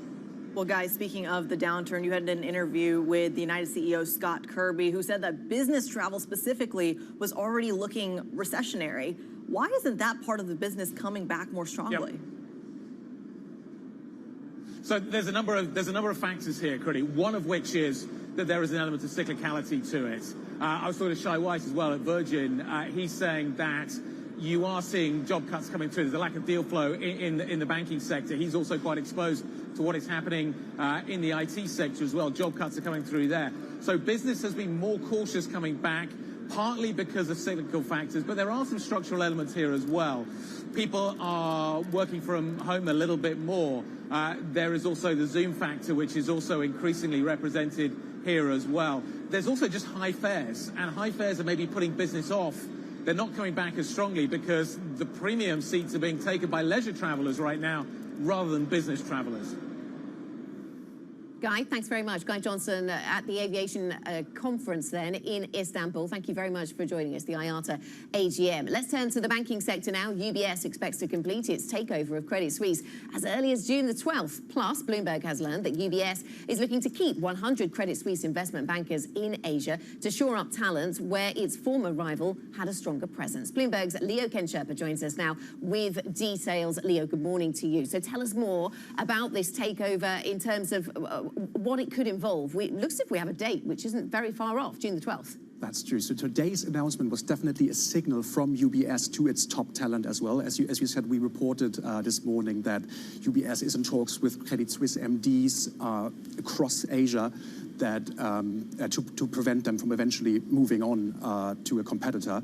That's one key issue for UBS around this deal. And another key issue will be identifying what's non-core and what can be wound down. And that's likely to delay the second quarter results published by UBS. Usually they're published end of July, and now it's looking to be at some point in August.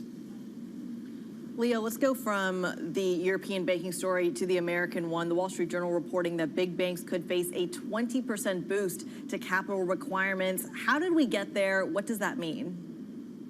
Yes, so that's something that has been in motion for a while now. The Fed's Michael Barr last year said he's committed to putting in place measures that would be in line with the global Basel III standards. And there are 3 agencies involved at the moment, and they're looking to seek comments from the industry at some point. And this could get quite intense because not all banks will be in favor of the proposal. JP Morgan CEO Jamie Dimon, for example, last year called a potential increase in capital requirements bad for America. Leo, thanks very much. Leo Kinsherpa from the Breaking News team with the latest on the banking sector. Coming up on this program, the US Treasury gearing up then to rebuild its cash buffers after President Biden signs the debt bill. More on that next. And we'll be speaking with Chris Watling, Longview Economics CEO and Chief Market Strategist. We've seen a strong rally in stocks so far this year. Does Chris think that that can continue? If not, why not? We'll get to his view of the markets shortly. This is Bloomberg.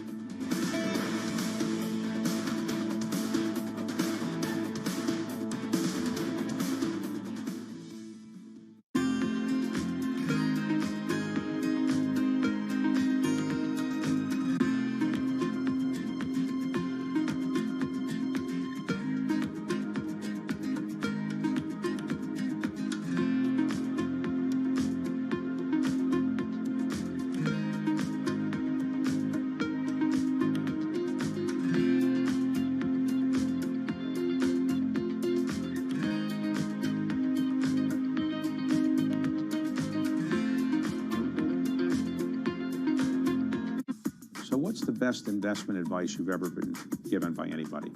The compound interest, the compounding of returns is an incredible miracle of business, finance, and human existence. Everything you learn is additive every day, and if you keep at it and don't quit, it's an incredible miracle. And it's not just interest. It was always said about compound interest returns, compound business returns, compound human returns. They're all very additive because you learn every day. And if you keep at it, it's very, very helpful. In your observation of investors, what do you think is the biggest mistake that average investors make? Selling at the wrong time. And they sell when the prices go down? Yes. Or yes. Not keeping, look, people have conviction, or they invest for if they invest for the right reasons, just keep at it. People ask me all the time, what is the key to being a really good investor? And I tell them it's to surround yourself with and work with the best investors you can find. On Bloomberg Wealth, I'm going to take you to meet the greatest investors in the world, the people that I would like to have managing my money. So I think the main thing we did, which was not so easy, was to stick with our process. And then it kicked in big time in the last really 2 years.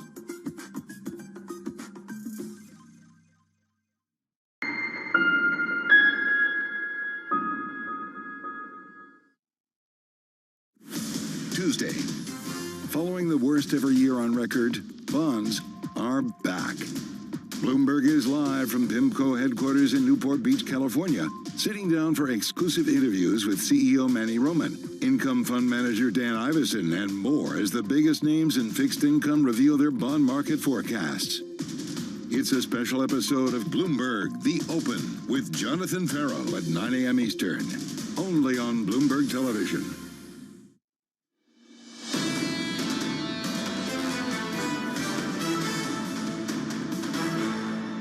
This is Bloomberg Surveillance Early Edition. I'm Kriti Gupta in New York with Anna Edwards in London. Look, in theory, the debt ceiling debate is in the rearview mirror over the weekend. President Biden signing that into law, essentially capping fiscal spending until January 1st of 2025. But has it been done in time? Now, from a political perspective, yes, absolutely. We hit that X date for the Treasury. But from a market perspective, perhaps we've run the clock a little bit. And here's why. The Treasury is, at the end of the day, still running out of cash. So once you kind of hit all all the kind of formalities, for lack of a better term, issuance is still an issue. And now it looks like this week the Treasury, which had been delaying some of its issuance in the past few weeks, is now going to flood the market with it, to the point that you're going to see so much issuance projected that it's actually the most going all the way back to 2020 during those COVID times. The question is, can the market properly digest it? Bloomberg macro strategist Simon White joins us now to answer that very question. Simon, is the bond market ready for this kind of influx of new issuance, or are we about to look at some pretty poorly received auctions? What do you think? Well, yeah, I mean, it certainly has the potential, to have like a very big fiscal kind of hoover on liquidity. And they need to start issuing. I mean, I just looked at the Treasury Fed account. It's the lowest it's ever been in the historical series, going back 10 years, exactly as low as it's ever been, 22 odd billion. So they're going to need to start auctioning. I think as soon as today, there's 173 billion of bills being auctioned today. For the whole of June, it could end up being about $500 billion. And then they've got more to go after that. It really depends, though, as far as the market's concerned, who buys those bills. If it's deposit holders at banks, that's potentially not very good for liquidity. But if it's money market funds and they're using the RRP, so they're drawing down the RRP and they're buying the bills with that, then it's going to have less of an impact. But there is certainly something to pay attention to if you're an investor here. Certainly something to watch, Simon. But isn't the Treasury fully aware of the effect that its issuance will have on other markets and therefore might adjust that issuance calendar accordingly, or is that not the way this works? Yeah, I mean, I'm surprised by that. I mean, they obviously have some idea about potential impact, but maybe they think the first obligation is to the fiscal health of the United States, not to the market.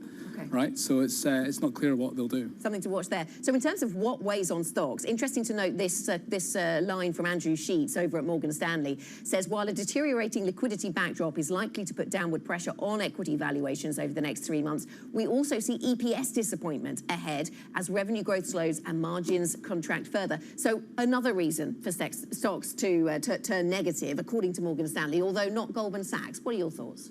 Well, I mean, look, the market's been remarkably resilient, and I've started to sort of moderate my views a little bit. I think it's very easy to find reasons to be bearish for the market, but you look at some of the price action, some very long-term positive price action that you really can't ignore. As far as the earnings goes, look, I think it could potentially have an impact, but if you look at some very cyclical indicators are pointing to potentially sort of stronger earnings. So you look at, for instance, the performance of semis. Semis is one of the most cyclical industries. Generally, it leads to stronger earnings. Also, if you look at the dollar, yes, over the last few weeks it's strengthened, but over the last 6 months it's weakened, and that tends to lead to stronger earnings too. So I think it's not an open and shut case. Okay, Simon, really interesting. Simon White joining us there with the latest on his thoughts on the markets. For more market analysis, check out the Markets Live blog. MLIV Go is the function to use on your Bloomberg terminal. This is Bloomberg.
for the first, call it 18 years at Chipotle, this was you come into Chipotle along the line, you interact with the crew, and you customize your meal.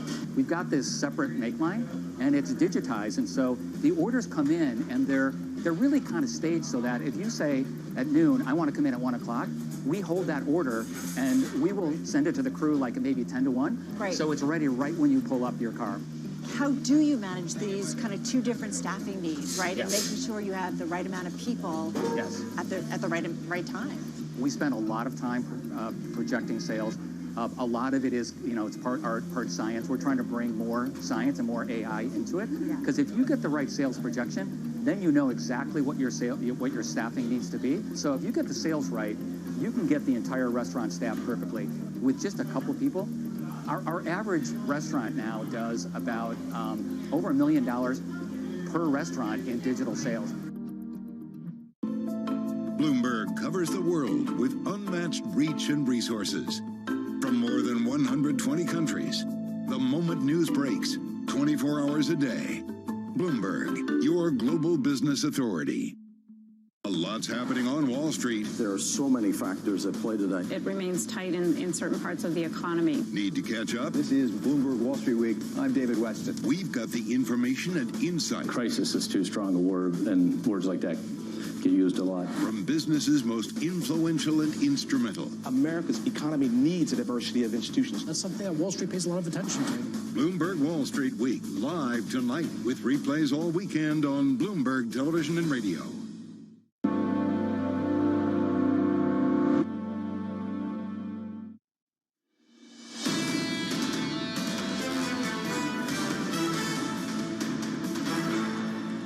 This is Bloomberg Surveillance Early Edition. I'm Kriti Gupta in New York with Anna Edwards in London. Now, keeping up to date with news from around the world, here's the first word. A defense forum in Singapore kicked off with a friendly handshake between Pentagon Chief Lloyd Austin and Chinese Defense Minister Li Shangfu. But there were few other signs the two nations could avoid an eventual collision and a war like the one in Ukraine. Austin chided China for its refusal to meet unless the U.S. lifted sanctions on Li. Li launched accusations of creating divisive alliances, bullying other nations, and seeking to contain China with its support for Taiwan. India says a faulty electronic signaling system was the cause of its worst rail disaster in nearly 30 years. The search for survivors from Friday evening's 3-train collision has ended, with at least 275 people dead. Indian Railways say over 1,000 staff are now working to clear the mangled wreckage and restore services while high-level inquiry gets underway. Hundreds of thousands of people have marched through the streets of Warsaw to show their support for the opposition ahead of October's parliamentary elections. Poland's ruling Law and Justice Party has been criticized by the EU for eroding democratic standards. The demonstration, convened by former European Council President Donald Tusk, falls on the anniversary of the country's first partially free elections back in 1989.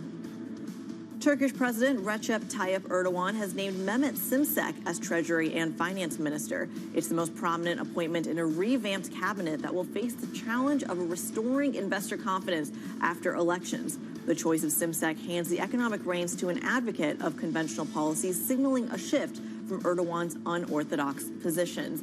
Anna, one of the key market takeaways for this story in Turkey has simply been that it's meant that Turkey has been uninvestable. I wonder how quickly that reverses now that we do have this market-friendly person at the helm of monetary policy. Well, at the home of the certainly the finance chief, at least. And what's interesting here is, yes, longer term, you're right, Kriti. A lot of people will ask, does this mean a re-rating of the Turkish currency? But in the short term, some people are suggesting this means a bigger role for the market, and actually that means a weaker lira. That certainly was the view of Goldman Sachs, put out on the Bloomberg terminal a little while ago, and also our colleague Ven Ram on the Markets Live blog, suggesting this means the lira goes weaker for now. Coming up on the programme, we'll get back to some of the bigger macro themes stateside. Chris Watling joins us, Longview Economics CEO and Chief Market Strategist. Does he see the stock rally reaching its end? We'll talk about that next. This is Bloomberg.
not going to be relying upon countries whose values we don't share. To the world of business. It's all about corporate power in the end. Balance of Power, live from Bloomberg's Washington headquarters. We're going to be more excited what's in store for you. How long will it take? How many years? Why don't we take this one day at a time? Good luck. Everybody has a perspective. Every weekday at 5 p.m. Eastern Time. Join hosts Anne-Marie Hordern. It's the one area, really, of bipartisanship. Well, I think we're getting more of it. That's optimistic. And Joe Matthew. The debt ceiling is looming. How close are we going to get to the line before you start to worry? Alongside Kaylee Langs. The door was open for regulators to do more, and that puts the Fed between a rock and a hard place. As they deliver news. This is such an important economic issue. He's no longer trying to run away from that really blew some minds. Insight. We can both invest in law enforcement and also make sure that communities feel safe in their own skin. And analysis. I think your audience will get this more than most. This is not the Republican Party that you know. It allows him to do what he did so successfully in 2020, which is run against crazy. From and about politics' biggest power players. This was the zombie case,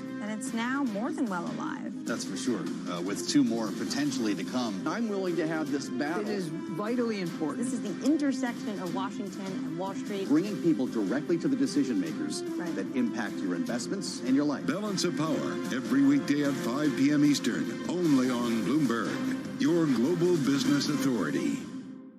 In a multi-trillion-dollar industry, there's a lot of ground to cover. We indeed have a rally. We're talking a lot of dividends. We're talking income. We'll show you what's happening in ETFs like no one else. Watch Bloomberg ETF IQ.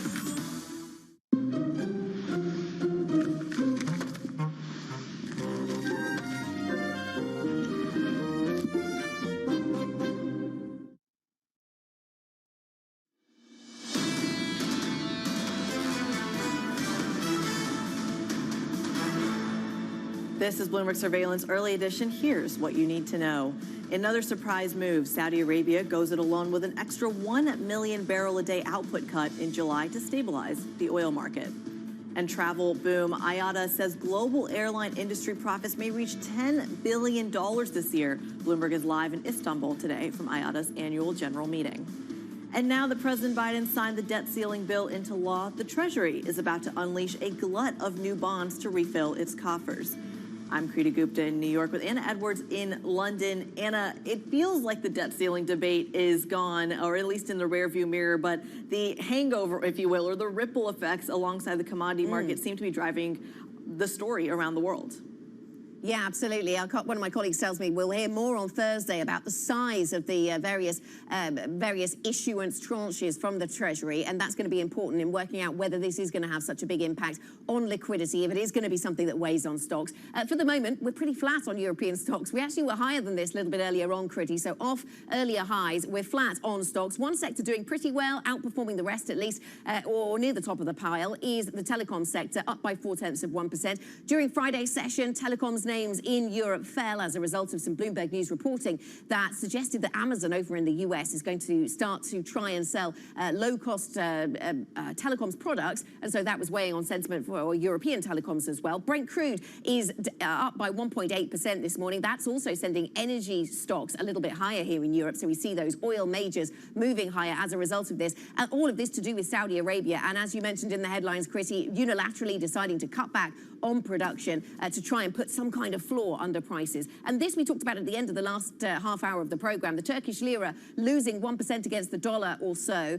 Once again, the focus on the cabinet that Erdogan is putting together. President Erdogan appointing Mehmet Semsek, who's a known quantity to markets. And you might have thought that puts upward pressure on the lira. But according to Goldman Sachs and our colleague Ven Ram on the Markets Live blog, this is something that will actually, in the short term at least, put downward pressure on the lira. So we'll watch that one with interest. Kriti, what do you see in the US? Yeah, a similar story when it comes to sentiment, Anna. The idea here simply that nothing much is happening when you look at the equity story. You mentioned the stock market in Europe was unchanged. Well, futures here largely unchanged as well. 42.88 is what we're looking at on those contracts. But to me, I say all the action, it's in the bond market, because even though we're talking about oil and the changing story there, the ripple effects here for the U.S. is going to be the inflationary story, whether or not the United States, the American consumer can really handle those higher costs when it comes to commodities. The 10-year yield at 373. Essentially that, coupled with the payrolls report we got on Friday, putting some upward pressure on yields, really selling off in the bond market. Does that then change the pricing in when it comes to things like hikes?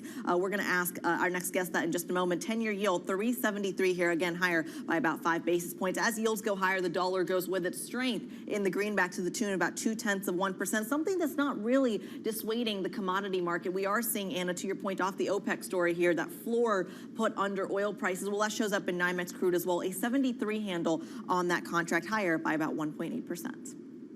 Okay, let's get the view on the markets then from Chris Watling, Longview Economics CEO and Chief Market Strategist, who joins me on set here in London. Good Monday morning to you, Chris. Morning. Let's talk about your view then for global stocks. Well, actually, no, for US stocks and where you think they are headed. We've had a strong start to 2023, of course, if you can call it a start, nearly 6 months in, but strength so far. But you think we're heading towards the top here, I think. Why so? Yeah, I mean, it's been really interesting price action. It's been a very narrow market. Interestingly, it broadened on Thursday, Friday last week as the cyclicals got involved along with the tech stocks. But if you look at the market, I think there's quite a few big headwinds coming up, not least the fact that people have started getting a little bit greedy again. And you can see that in a lot of our sort of the risk appetite models that we look at, and I'm sure models other people look at. But, you know, as Krita mentioned, there's all this liquidity coming up, this new issuance, $1 trillion. If you look at the TGA account, it's basically, I think, about 20 billion as of sort of back end of last week. So it's been run all the way down from $1 trillion in the middle of last year to basically zero. And now it's got to be backed all the way up. So liquidity becomes more of an issue. And of course, you know, money remains tight. It's getting tighter. And it's not obvious that story's gone away. I know the data's a bit nip and tuck and so on. But really, you know, I think the macro says recession's on its way. And if I look at the models, they say complacency in markets short term. Tech is really overcooked, and everyone believes it's going to go up forever and so on. It's a sure sign it's not, and so on. Right, okay, so plenty of reasons to be cautious there. It's interesting, you talk about the liquidity squeeze that we might see as the Treasury brings forth this issuance to sort of top up the coffers. This is something that our colleague Simon White on the Markets Live blog flagged a few weeks ago as well, and you've been talking about it for some time. But then we caught up with Simon earlier on the programme, and he was saying, actually, when he looks at some of the price action at the moment, he's starting to see more positive signals around some of the cyclical sectors like semis. Is that something that doesn't sound like it convinces you? Well, as I said, I mean, breadth in the back end of last week was quite good. I mean, the market broadened out. It had gone from being very tech-centric to more broadly cyclical. If you look at the sort of breadth of the market, the NYSE advanced decline line, for example, was very strong at the back end of last week. So, yeah, that's kind of exciting. But actually, if you look historically at the way cyclicals in aggregate behave at times of monetary tightening, they tend to go sideways for long periods of time, and then they roll over. And that, I think, is really what we've seen in cyclicals in the big picture in the last 6-12 months, and they haven't made any headway. Look at some of these European markets. They're flat since February. Look at cyclicals across the S&P. They're flat for 12 months. So a couple of good days price action, sure. Maybe it goes on for a few weeks, but not beyond that, I don't think. Chris, as we speak and talk about the tech story, we are literally getting a headline that Apple shares rising about 0.6% in the pre-market, hitting their closing record high level. So again, we are watching for that bid in the tech space, which brings me to kind of the marriage of the liquidity story and the growth story. If you're worried about a market that is facing a recession or some sort of concern about whether or not the bond market is really looking attractive anymore, why not go to a safer play that is really being backed by things like fiscal funding? I'm talking about the chip sector or companies like Alphabet, Microsoft, et cetera, that are actively putting money in these things like AI. Is it really fair to call it a frenzy when these are the same companies that are perceived as so safe? The premiums that they're borrowing at are at near Treasury levels. Well, there's no such thing as a company that's so safe. I remember that argument being rolled out in late 1999, that equities were less risky than bonds. And, of course, that was near the top of the bubble. I mean, and in fact, the argument at the time was you should price tech as options because they were so special and they were going to dominate the world. I mean, you know, sure, these are great companies, no doubt about it. But as Charlie Munger says, you know, price is what you pay, value is what you get. And likes in NVIDIA, I don't know anything about NVIDIA, really. I'm not an AI expert. I'm not a tech expert. I'm a macro guy. But I do know that it's trading at 60 times forward earnings. And that's one of its highest levels outside the TMT bubble. So, you know, you've got to argue that tech's going to go into a bubble here to keep the market moving high and for tech to remain the leadership. And you may believe that, so fine, but I'd say 9 times out of 10, when people talk about things going into a bubble, it doesn't happen. In fact, 99 times out of 100, never mind 9 out of 10. So, you know, if you want to bet on a bubble, sure, they're great stocks, but they're expensive, a lot of them. If you want to do what normally happens in markets and the narrative gets carried away as the price rallies, which I think is what happened this time, and you look for it to be overcooked, overextended, overbought, expensive, then that's what you've got in tech at the moment. And so I would bet against that leading the market from here on out. The valuations certainly quite scary when even you look at the recent move, and even prior to that. The bulls, however, would say that if you waited for valuations to work in your favor, you'd be waiting perhaps a long time. Chris, what is your entry point here, though? What are you waiting to see from the stock market to say, all right, this is a buy? Well, it depends on your time frame, but certainly on a month-by-month time frame, we're looking for a bit of fear to get into prices, which, you know, I think will happen over the next few months, probably over the summer. If I'm thinking longer term, sort of 6 months, 2 years plus, I'm a sort of global asset allocator. I'm looking to price in a recession, and you know, I think that's what we need markets to do. They haven't done that, and everyone's given up waiting for it, or some have. But the reality is, the effect of tight money takes time to feed through the economy, and we've seen it. I mean, if you look at delinquency rates in offices, they are starting to pick up quite nicely.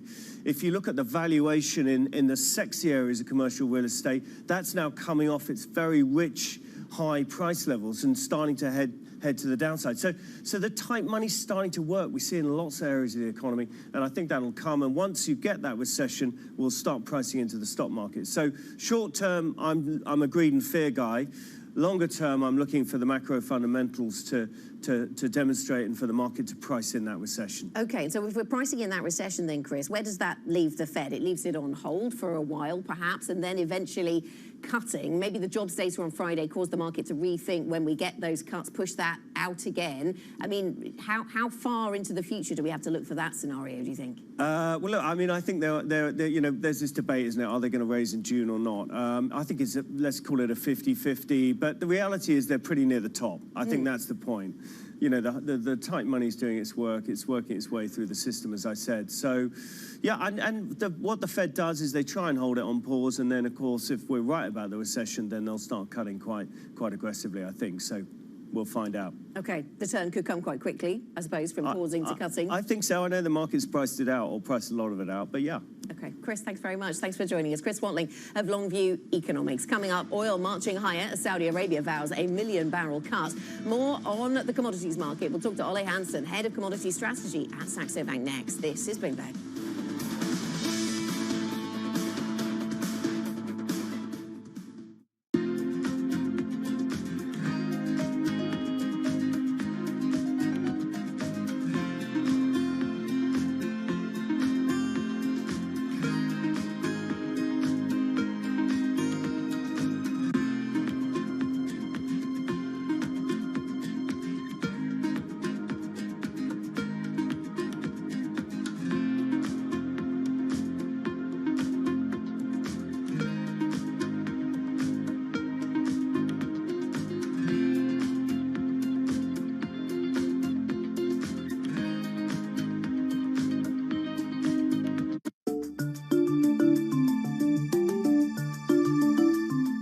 Big ideas, we show the productivity increases that are possible because of artificial intelligence. It's these companies who could be some of the biggest beneficiaries if they harness AI correctly.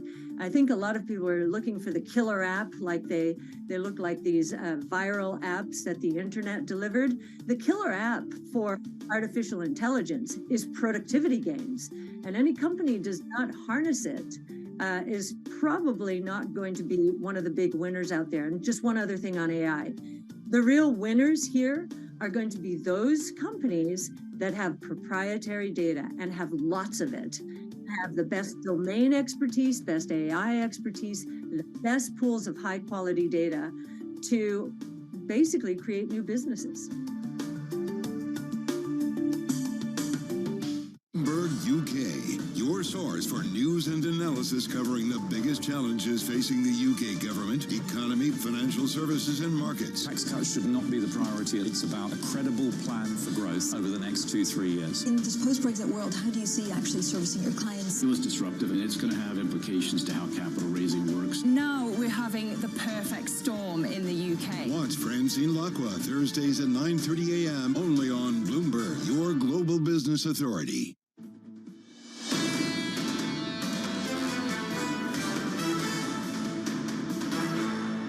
It was a good deal, a historical deal, and we look forward to monitor the market. But that deal is giving clarity to the market, giving the market visibility on next year. That was the UAE's energy minister speaking at the OPEC Plus meeting in Vienna over the weekend. Saudi Arabia will make an extra 1 million barrel a day oil supply cut in July, taking its production to the lowest in years. Russia didn't commit to deeper cuts, while the UAE secured a higher quota for 2024. Joining us now for more on the deal is Ola Hansen, head of commodity strategy over at Saxo Bank. A pleasure to have you on the show. Thank you, as always, for joining us.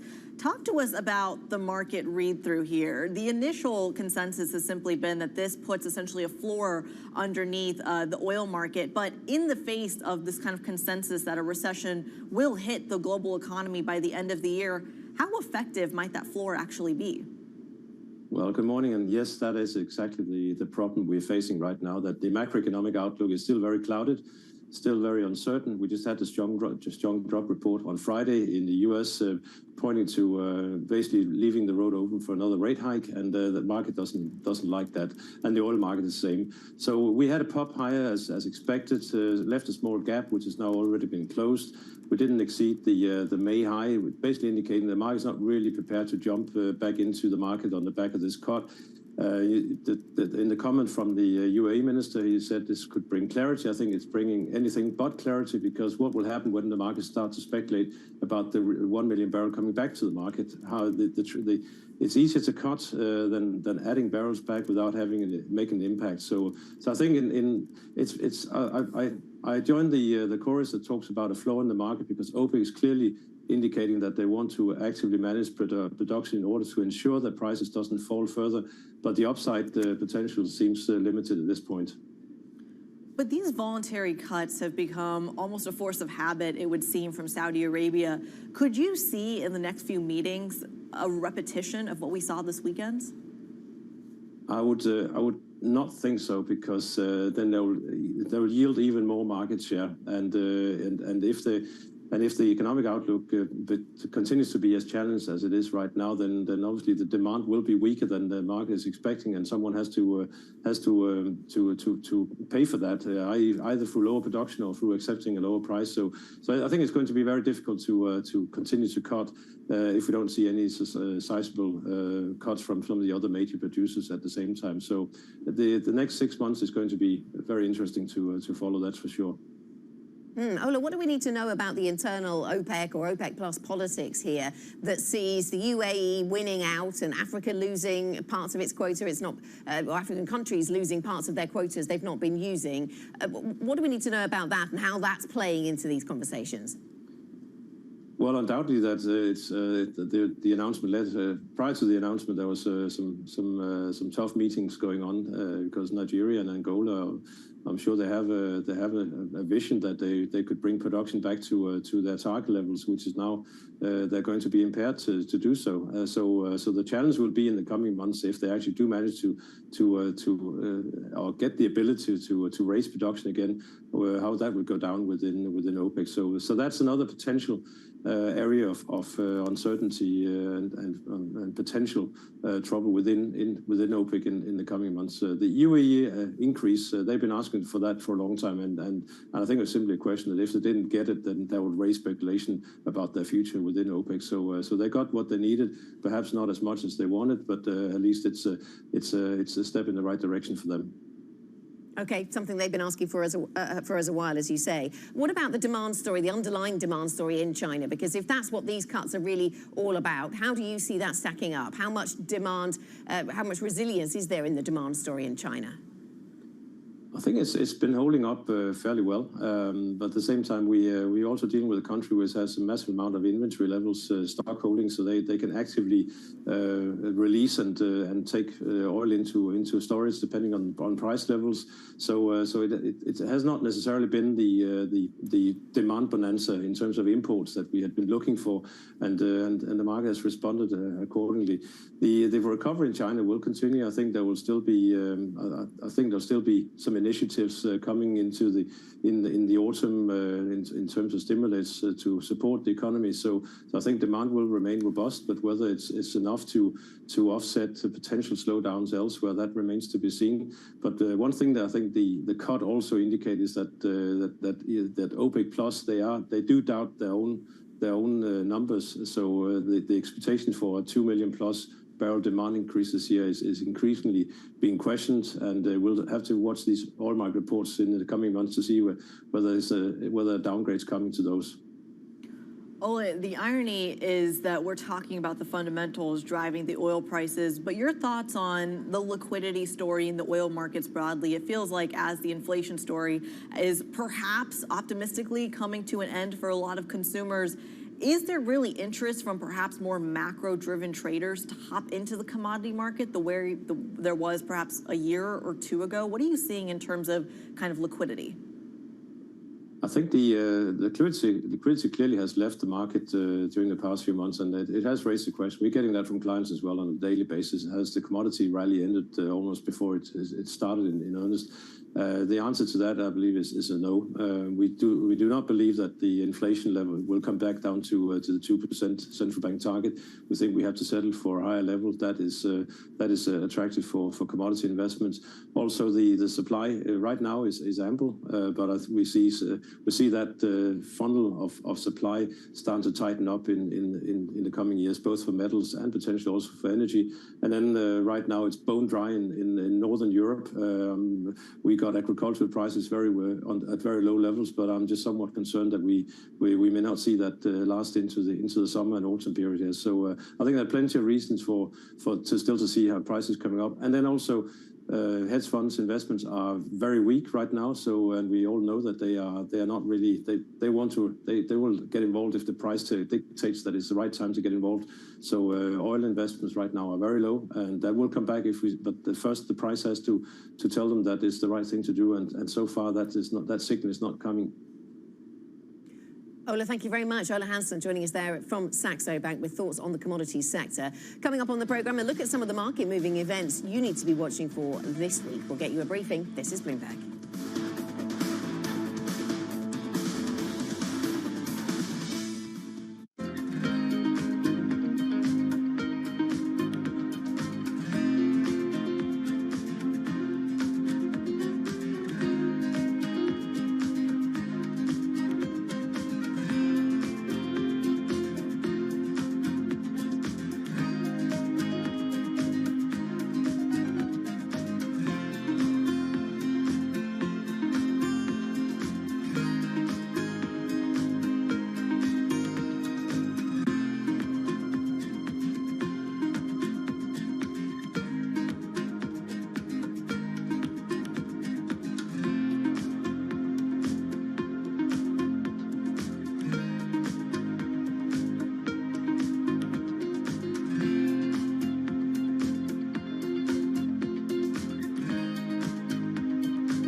Steve's ability on the course may not be etched into any record books, but following him around, it's clear that it's not for lack of trying. Jeez. We were constantly hustling behind him as he caught up with executives in the portfolio companies and reminisced with former and current players. He's a day trader. He called himself self-made day trader. Yeah. And so he's on the bus after a game in New England, and he's day trading on the bus, and Bill Belichick sees him and cuts him on the spot. You know, in many ways, it's a convention, right, of the people that I don't see maybe once a year. And so it's kind of all come together. My firm, our charity, our fundraising efforts, and then the friends that are around. My dad and my brother, it all happens right there as a confluence of all these parts of my life that have found its common center.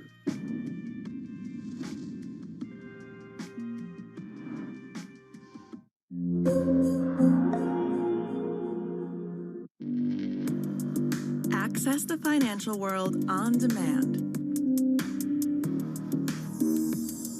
Hear from leading economists, policymakers, and industry experts via live and on-demand webinars, only from Bloomberg. Start exploring to see what's moving the markets.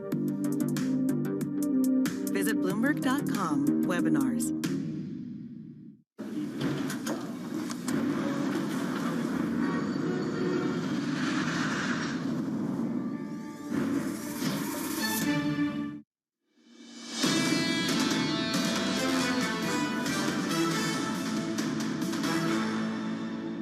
This is Bloomberg Surveillance Early Edition. I'm Anna Edwards in London with Chrissy Gupta in New York. Now let's take a look at the week ahead. And ECB President Christine Lagarde will be speaking at 9 a.m. Eastern time today.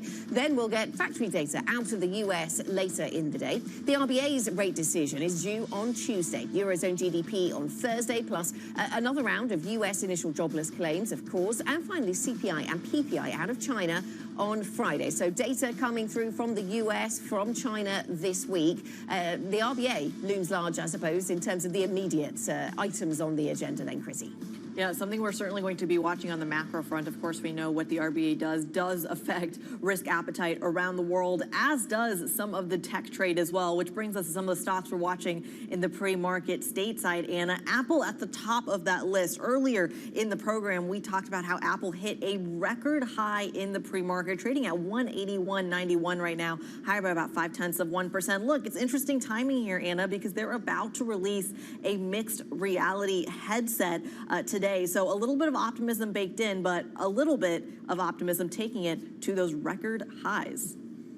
Yes, really interesting to watch how the mixed reality headset performs. Will it be an absolute triumph, or will it be something that people are reluctant to get on board with? I feel like I live in a fairly mixed reality already. Let me ask you about energy stocks. Here in Europe, the focus has been on energy names picking up from the higher oil price, leading to higher energy stocks. So the likes of, well, the big oil majors moving higher. But there's another dynamic to watch in the energy space, I know, stateside. There is, and it's a little bit nerdy, so stick with me. Kind of buried in this debt ceiling agreement is approval for a natural gas pipeline that traditionally has been taken out and stripped out of previous stop funding measures that you've seen in the United States, specifically when it comes to government shutdown and really running the clock there. So at the top of my list, Anna, when it comes to the commodity trade, in addition, of course, to the big majors, is a company called Equitrans Midstream. They are the ones that are behind the $6.6 billion pipeline deal that within the debt agreement has gotten the green light. This is enormous. It's about 94% completed, and now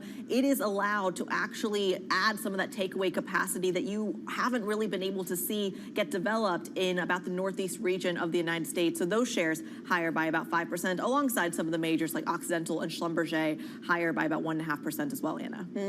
Yeah, okay, so we'll watch that. Energy stocks, as I say, outperforming a little here in Europe, even if the European markets overall are off their earlier highs. Now, I know we're also focused today on a reshuffle, S&P reshuffle in focus later on this month. And sometimes you get these reshuffles that just tell you something about the way that the world has changed, and perhaps this is one of those times. It absolutely is. A rebalancing already underway, even though you are going to see this actually take full effect later in the month. Palo Alto Networks catching a bid here, higher by 5.3%, replacing Dish, Anna, which is lower by 7.8% in the pre-market. Essentially the idea that cybersecurity, AI, the tech trade, that seems to be the future.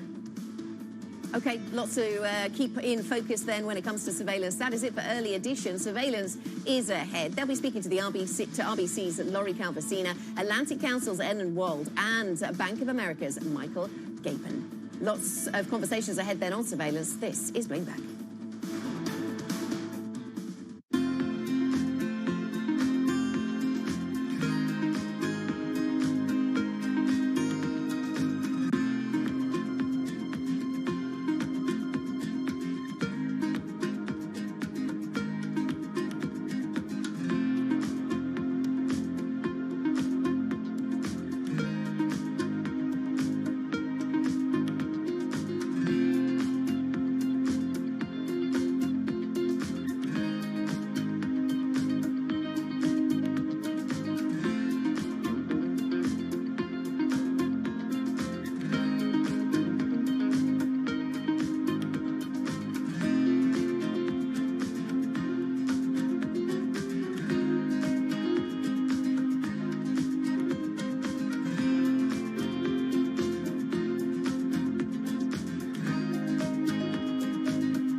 middle of a massive exhibition center located on the western suburbs of Shanghai, where the annual car show is taking place. This is the first exhibition after the end of the COVID lockdown. We can feel a lot of excitement on the ground. Electric vehicle is going to be the new theme of the industry. Most of the European companies and Japanese car makers who are considered latecomers to the China EV party are, launching their EV products. They are making their foray, intensifying competition in the market. For example, Volkswagen yesterday debuting their ID.7, which is electric vehicle rivaling the likes of Model 3, which is one of the best-selling products in China. And Mercedes-Benz, they are announcing the launch of their new super luxury model of Maybach, which is going to be a fully fledged electric vehicle priced at $200,000 each. Domestic players are also trying to maintain their lead in the market. BYD, for instance, unveiled its first luxury model called Yangwang yesterday. It's priced at about 1 million yuan. At the same time, it's seeking to gain market share in the mass market as well. Needless to say, attracting all the car makers to the Chinese market is the rosy growth prospect. Demand is surging. By some estimates, EV sales in China are on track to exceed 8 million units this year from more than 5 million last year. The future of the car industry is EV, for sure, no question about it. This is Charlie Zhu, Bloomberg News, reporting from Shanghai Auto Show.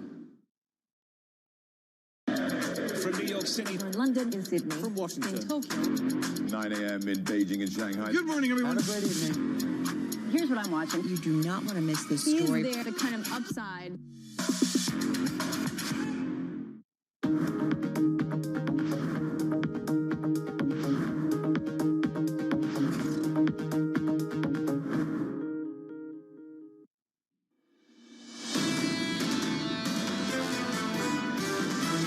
We haven't seen the full effects of Fed tightening. They can't go on tightening 50 basis points every single meeting and without getting a policy that would ultimately crash the economy. There's definitely elements of weakness that we're seeing. We just question the resiliency of this market going forward. I don't see any evidence for rate cuts coming anytime soon. This is Bloomberg Surveillance with Tom Keene, Jonathan Farrow, and Lisa Abramowitz.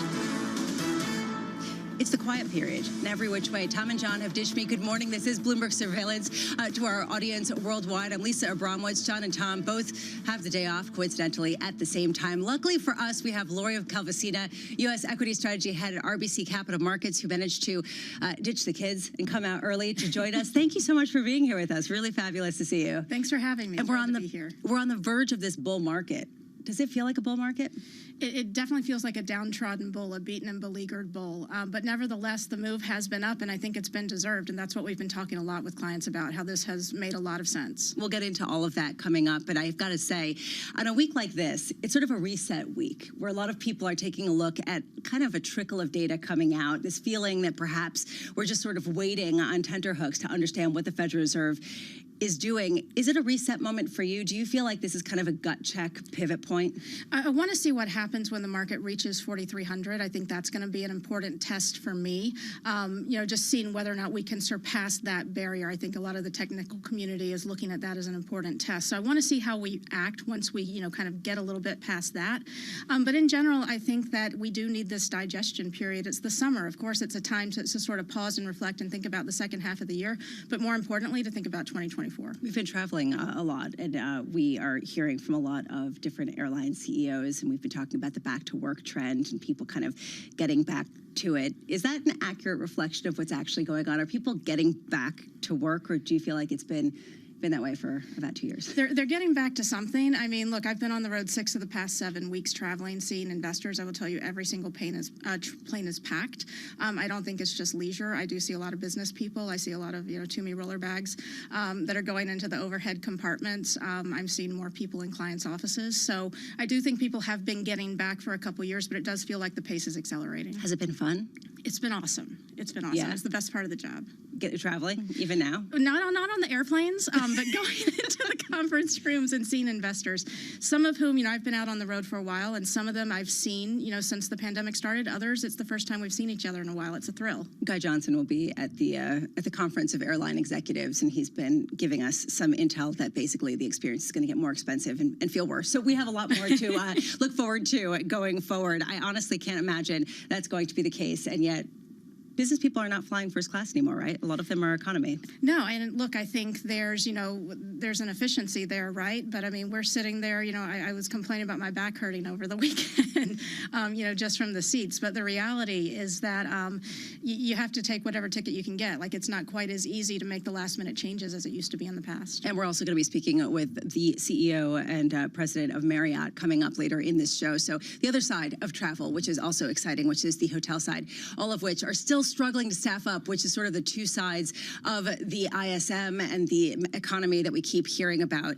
This week is a quiet one. It is the quiet period coming up, but we are watching the ISM data that's coming out today at 10 a.m., giving you a sense of just how much that expansion has steam. Wednesday and Thursday, the Bloomberg Invest Conference is happening in New York. Very interested to hear from Henry Kravis of KKR, Don Fitzpatrick of Soros Fund Management, Mark Lazary of Avenue, Brian Moynihan of Bank of America, John Waldron of Goldman Sachs, as well as Boaz Weinstein of Saba, a whole bunch of voices to really give a sense of what they are looking for, what sort of mess they can sort of create some order out of, because this is a fog. And the fog really is from what we're seeing over in China as well. A number of economic indicators out there. And I'd love your sense, Lori, of what this is, because frankly, this to me is the big mystery underpinning so much of the macro action. We get trade data on Wednesday. We get CPI and PPI data out of China on Friday, and credit data starting to trickle out after that. How much is this really one of the biggest upsets in market activity that we've seen? In terms of OPEC specifically, or? Well, we're going to get to OPEC in a second, but in terms of just where the demand has come from, the sort of rebound in leisure, the rebound in hospitality. Look, I think that we don't understand as forecasters the psychology of the pandemic. Look, we're all used to sitting here plugging in numbers into our spreadsheets and all these models and looking at historical comparisons, and we're still in an unprecedented period. I mean, look, and the reality is that the psychology and that need for these people to cram onto these planes, in what's kind of a miserable situation to sort of get where they need to go and get out and enjoy their lives. I just don't think that we are properly modeling that as forecasters. And I know there's been a lot of debate over the savings rate. Well, we've actually noticed on one of our gauges of that, it's actually started to go back up. So we think that the consumer balance sheets are in very, very good shape. There's been a little bit of a dismissing of that, I would say, over the last 6 months, saying those savings have been paid down. But we've actually noticed consumers are really starting to sort of be cautious in some areas so they can really fund the things they want to go out and do. And I think that that's all very, very healthy, but I think that we've expected sort of the psychology of the slowdown in corporations and all the nervousness about recession to hit activity more than it has, and it simply hasn't. And I think it just goes back to this idea, we are going to get out and live our lives one way or the other. Especially because of that, are you surprised the oil prices aren't higher this morning? They're only up less than 2% after a million-barrel unilateral cut by Saudi Arabia agreed upon over the weekend. Well, that's what I've been noodling over this morning, is really how much that's going to be additive to WTI. And I'm not a commodity price forecaster. I'll leave that to my colleagues Mike Tran and Halima Croft. But I do think about it a lot in regards to the rotations in the market, because this does feel like a stock market that wants to shift back to things like energy, things like small caps, things like value, and kind of get away from this tech trade, which is starting to get a little bit too crowded. But we really do need to see, some clear direction on things like oil prices. Otherwise, you're not going to get those value parts of the market to really work. Let's get a deeper sense of what actually happened over the weekend at the OPEC Plus meeting in Vienna. Standing by for the past, 23 hours is Manus Cranny of Bloomberg, talking to all officials coming out since Bloomberg was not invited to this particular confab. I am curious, Manus, how much of a surprise and how much contention there was at this meeting where Saudi Arabia agreed to a unilateral cut. Lisa, good to see you this morning. Good to see that you're not only steering the car, but changing the gears at the same time. That's essentially what happened in here last night. Prince Abdulaziz bin Salman not only steered this meeting, he changed the gears, he shifted the narrative, he delivered quite a shock. 1 million barrels. Halima Croft, I know you got RBC on. Halima Croft came drifting down here this morning at about 5:30 a.m. I wrapped my head around this 1 million barrel cut. It's worth 2 times the size of the previous 2 cuts that you had. One of them was a paper cut of around 2 million. Then you had 1.2 in the spring of this year. So this is size and scale. And also, this is from the leadership of OPEC. So Saudi Arabia literally bangs it out, 1 million barrels of a cut, comes in July. And not only that, Lisa, he bought himself a call option. He's got the optionality to roll this up, roll this forward, if he's still unsure of the demand or if he's unsure about, let's say, adherence to the supply. Everybody else got off scot-free. The Russians left early. We're doing our 500,000. And yeah, the quotas are going to be looked at. Hold on a second, Manus. Everyone got off free. There are a number of African nations that accepted headline cuts to their production on a permanent basis. And some people said, okay, this is basically just window dressing of what they actually already are doing because they don't have the capacity. And United Arab Emirates kind of did more than come out scot-free, kind of came up with the upper hand. Am I mischaracterizing that? No, when I said scot-free, what I mean is for this year, the Russians get to continue. They didn't get any new quota, and nor did the Africans have to cut. You're absolutely right. The sugar rush came. So the million cut was the lollipop from the Saudis. The sugar rush is the Emiratis, who have long rankled with their peers in here. We want to do more. We've got 1 million barrels of spare capacity sitting there. And when I put it to Masri on his way out through the door, going, why should you get a production increase of 200,000 barrels on the back of your African nation colleagues? And this is what he had to say. Those countries have all accepted a level of production that is representative, and also they're being given, like the minister from Congo mentioned, they're being given the chance until the end of November to demonstrate another level of production that they can demonstrate. Before that, he said, no, you're mischaracterizing it. The bottom line is, I'm not. There's a reassessment, a fundamental reassessment, a truth and reconciliation moment for the African nations and Russia in terms of what is your production, what are you doing relative to the baselines that were created many, many years ago. So this is about a realization of what is really deliverable by these nations, which means that when this organization goes for a next major cut, it means everybody potentially gets dragged into the net. But the Emiratis, they had a sweet sugar rush because, let's face it, this is what they fought for the past 2.5 years. Manus Carney, thank you so much for being with us, and we will be speaking with you throughout the day as we assess the reaction from this meeting. So with us is Lori Calvasina of RBC Capital Markets. Right now I'm looking at WTI up about 1.8%, Brent crude up about 1.5% after these cuts that a lot of people thought were rather substantial. How much has energy underperformed in the equity basket, given the sort of focus on all tech and only tech? I mean, pretty much everything, I think, underperformed last month. I was looking at a performance chart of this late last week. And energy, look, I mean, it's suffered. It has also not just been lagging in terms of performance, but it's not participating in the earnings revision recovery story that's underway. It's one of about 2 or 3 sectors that have actually been seeing mostly downward revisions this year. Areas like tech, consumer discretionary, communication services are, you know, sort of on the cusp of positive revision territory or flirting with it. And energy's been deeply negative. So my hope for energy, and I'm overweight here, so I'm talking my own book a little bit. It's so cheap. The sector is so interesting longer term. I want it to get that earnings kind of albatross off of its back right now. And so that's my hope, is that with getting just even a little bit of a lift on oil prices, you can improve that earnings revision recovery story and let it participate in the recovery that other sectors are enjoying. Can that happen without a more wholesale recovery in the economic outlook, which seems, I don't know if I want to say unlikely, but it seems like people aren't looking for some sort of restart of the economic cycle? Well, I think this is the big debate. You know, there's a crew of people out there who say we're heading into something really bad, and then there are other people like me who say we're pulling out of something, and where we're headed may not be that fantastic, but it feels like we're sort of off to that recovery. And I think that energy, it can have a trade just in terms of getting it sort of out of that deep negative revision territory and getting oil prices headed back in the right direction. But I do think you're right. If there's a cap on how high they're able to go because of the ultimate economy, you're going to need to get that earnings strength from other areas like cost cutting. And I do think managements in energy are better at that than they used to be, but it's still a tough hill to climb. As we go through the day, one thing I want to get your thoughts on are small caps, because they have not been leading this rally at all. They've been left behind, and you think this is an area of opportunity. And some people have pointed to this as a potential area that sort of shows we're not really in another economic phase just yet. We'll talk about that coming up. We also have coming up at 7 a.m. Peter Scheer, head of macro strategy at Academy Securities, as we chart in the quiet period, although not exactly quiet, with Jay Powell, who had an interesting concert he was attending. We'll get that next. This is Bloomberg. Keeping you up to date with news from around the world with the first word, I'm Lisa Mateo. Russia and Ukraine are reporting widespread fighting along the war's front lines as anticipation mounts for a long-planned Ukrainian counteroffensive. Moscow says its forces defeated a large-scale Ukrainian attack in the Donetsk region on Sunday. Ukraine says it repelled all Russian attacks. Ukraine is gearing up to try and reclaim Russian-occupied regions of the country, backed by billions in weapons supplied by Kyiv's U.S. and European allies. Airbus says the wide-body aircraft market is set to experience lengthy wait times because airlines are rapidly stocking up on long-haul jets.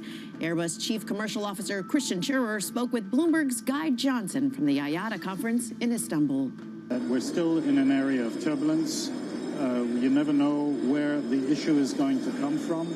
There seems to be, and I say this very carefully, Guy, a tendency towards stabilization, but there is still crystallization in some areas of the supply chain. Engines would be one of them, of issues that are holding us back.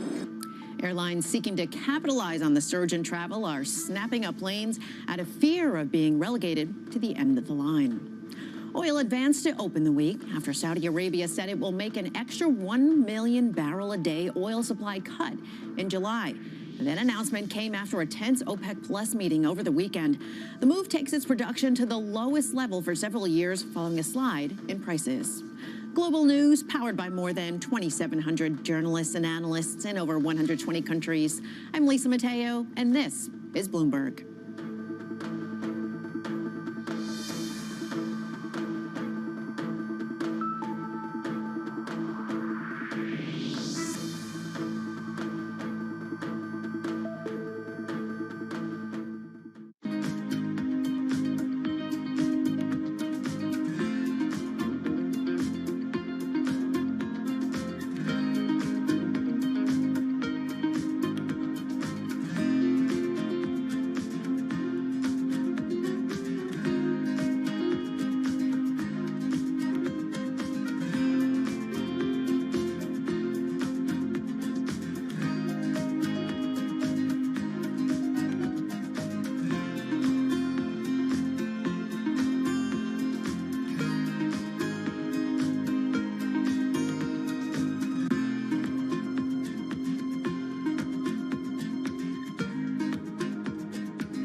Was going to keep rating World Cup. This is a 3. As the economic picture does. The OK is getting ready to make a decision.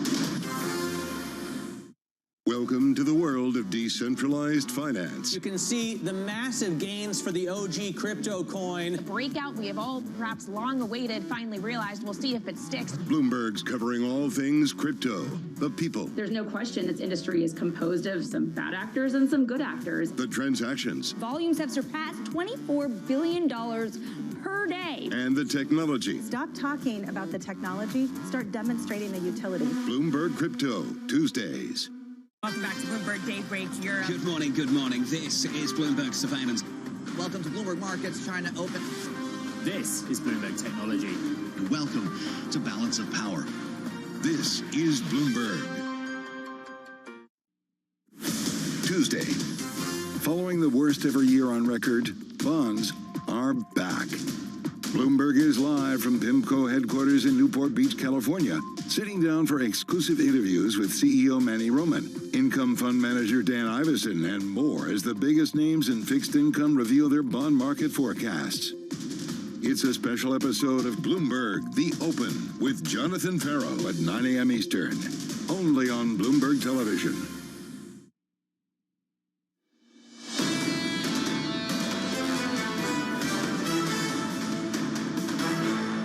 At the end of the day, we need to have a serious discussion about how much debt we can have in this country, how much we can afford, and how it's spent. And that discussion needs to go on. The debt ceiling triggers certain debates around it at certain times. It's part of the process of government, and whether you're Republicans, Democrats have to get together and do it. And we have to be careful that we keep the financial stability and strength of the United States paramount, because at the end of the day, if we're not strong, the rest of the world is not going to be strong. That was Brian Moynihan, Bank of America CEO, speaking on CBS's Face the Nation over the weekend, talking about the importance of passing this debt ceiling resolution, which they did. Now people can worry about other things. I am here today with Lori Calvasina of RBC Capital Markets. Tom and John both ditched me. I imagine that there is some football match that John and Tom have gone to. I imagine Tom dragging John, actually, more than the other way around. Lori, so wonderful to have you. And I have to say, you have to worry about something. So once the debt ceiling has been resolved, now people are worrying about a net issuance of about $1 trillion of debt by the U.S. government, T-bills mostly, that will drain the system of liquidity and cause potential drown drafts and things like that. That was sort of the tenor of a lot of notes that I was reading. Do you kind of dismiss that, or you think it's over, it's good? I don't dismiss it, but I mean, we've been hearing about this for a little while, so it's something that's been put out there, I would say, by a number of people. I understand the concern. I do think, markets, after they've run this much, they're always fragile, right? So you're looking for the next shoe to drop. What I've been telling people is if that ends up happening, it feels to me like it's more of a short-term issue. So if you really still believe in the 2024 recovery thesis, it's probably going to end up being a good buying opportunity. Wouldn't surprise me if we had a little bit of volatility this summer, and if that's what causes it, that's fine. Most of the people who we spoke to about whether it was a debt ceiling or a lot of the issues that arise in Washington, D.C. say, I try to ignore that, but I kind of keep one ear open as an equity strategist to make sure that nothing's going to come and, take my face off or do something surprising. How do you sort of view the policy developments, whether it's the China-U.S. relationship or whether it's the domestic debt ceiling issues and sort of the presidential run-up, as you try to view your course? So it's something we keep in mind. We have 6 different drivers of market performance that we look at, and that's one of the 6 with kind of economic policy as well. And I would say it's something that we can't get too far ahead of. We have to listen to, but we see with these kinds of issues, markets are just not able to price them too far in advance. That being said, I think one of the interesting things coming out of the debt ceiling, and it'd be interesting, to hear your next guest's thoughts on this, is it feels like there's some momentum for the Republicans heading into the 2024 election, and we're starting to see some interesting shifts in some of the polling data that I think is actually helping markets right now. Well, let's get to him. Ed Mills, Washington policy analyst at Raymond James, joining us now. That is a good question. The momentum the Republicans may have from the debt ceiling resolution, as it were, even if the president, as he is right now, trying to take credit for coming up with some sort of bipartisan agreement.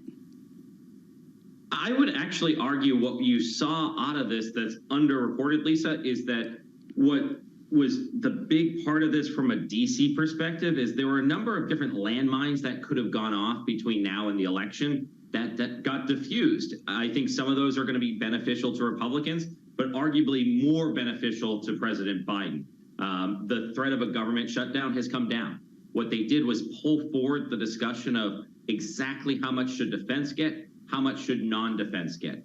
They diffused the issue on IRS kind of budgets and audits. That could have been a huge presidential issue next year. They diffused the issue of student loans. Now we could talk about the market impact of people starting to repay their student loans come September. But I would argue yes, McCarthy comes out of this arguably stronger. But the Biden team was looking at the next couple of months, the next 2 years, and saying, what are some of the things that could be really problematic for us?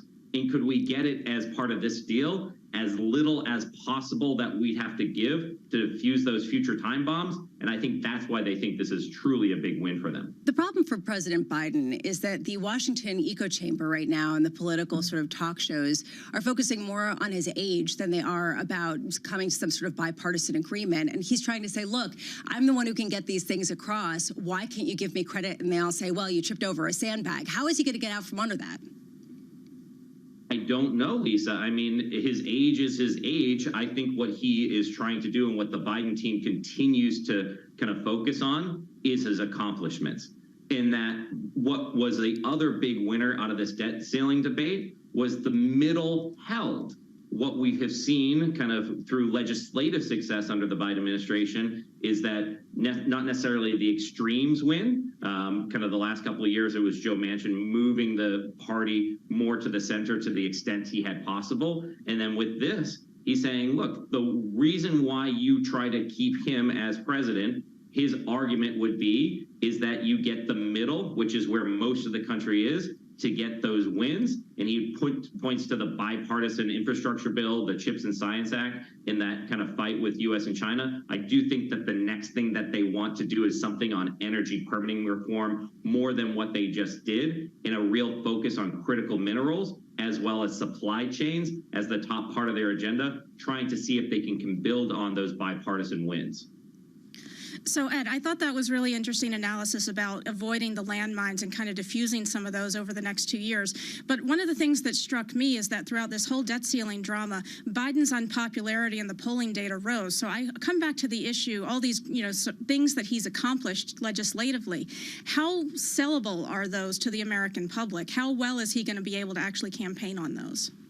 Yeah, Lori, it's a good question. I think that one of the things that we are looking at in polling data here at Raymond James is that in our current environment, any political figure out there has a ceiling not much more than 50%. So we don't look at it in the past where we had presidents with 60, 70% approval ratings. That's kind of a bygone era. Where we saw the downdraft in his polling numbers largely came from some of his supporters. Now that there is an accomplishment, a deal signed, something averted, we would expect that probably to tick up. Where it goes from here, yeah, I can't predict the future in that regard. But the key for Republicans is getting some of the folks that supported Joe Biden in 2020 to come over to their camp. We will try to see kind of if anyone can do that. But ultimately, what Joe Biden always says is, don't compare me to the almighty, compare me to the alternative. Ultimately, this is going to be about a choice. And so it's as much about Joe Biden as it is who Republicans choose, and or if there's a third party candidate. So the 2024 election is going to be a big wild card for the market for the rest of this year, and especially, obviously, next year. Just real quick here, Ed, over the weekend, talking about who he's going to run against. 8 candidates went to this Iowa State Fair and were trying to appeal to the Republican constituents, 8 potential Republican nominees, former President Trump not among them. What did you make of that? He was not there in one of the sort of lead-ups to the announcements that just keep on coming. I think that you look at the polling data and former President Trump is in the lead. I think for the time being, he's happy to kind of let that be the case. What we are going to ultimately see is how many other people get into this race, and does that diffuse the non-Trump vote, or is he able to consolidate and keep that power? And we're probably still several months out before we have any true inkling as to where this Republican race is going to go. Ed Mills of Raymond James, thank you so much for taking the time with us. And Lori, I got to say, it's probably fun for you because you were a political science major. And how do you pair that into just generally understanding how this is going to play out with respect to equities? I mean, I'm looking right now at this idea of, whether it's the student loans that are going to have to get repaid and what that means in terms of disposable income. I think about what this means in terms of fiscal drag. You kind of featuring that in any of your research? It's something we look at, I think, especially on the student loan issue for consumers. So how does that factor in? I think Biden has given some tailwinds there, and the fact that those landmines, so to speak, are diffused, I think that's good, and I think ultimately that can translate into the polling data if consumers are happier about those loans. And if people are also happier about perhaps inflation not being as significant. A number of these polls over the weekend that came out really highlighted people's concern about the higher prices that they are facing. Coming up, we will talk about that with Mark Cabana, U.S. Rate Strategy Head at Bank of America Global Research, as we go for a week without Fed speak and then the big meeting. This is Bloomberg.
What's the best investment advice you've ever been given by anybody? The compound interest, the compounding of returns is an incredible miracle of business, finance, and human existence. Everything you learn is additive every day, and if you keep at it and don't quit, it's an incredible miracle. And it's not just interest. It was always said about compound interest returns, compound business returns, compound human returns. They're all very additive because you learn every day. And if you keep at it, it's very, very helpful. In your observation of investors, what do you think is the biggest mistake that average investors make? Selling at the wrong time. And they sell when the prices go down? Yes. Or yes. Not keeping, look, people have conviction, or they invest for if they invest for the right reasons, just keep at it. Bloomberg UK, your source for news and analysis covering the biggest challenges facing the UK government, economy, financial services and markets. Tax cuts should not be the priority. It's about a credible plan for growth over the next 2-3 years. In this post-Brexit world, how do you see actually servicing your clients? It was disruptive, and it's going to have implications to how capital raising works. Now we're having the perfect storm in the UK. Watch Francine Lacqua Thursdays at 9:30 a.m. only on Bloomberg, your global business authority.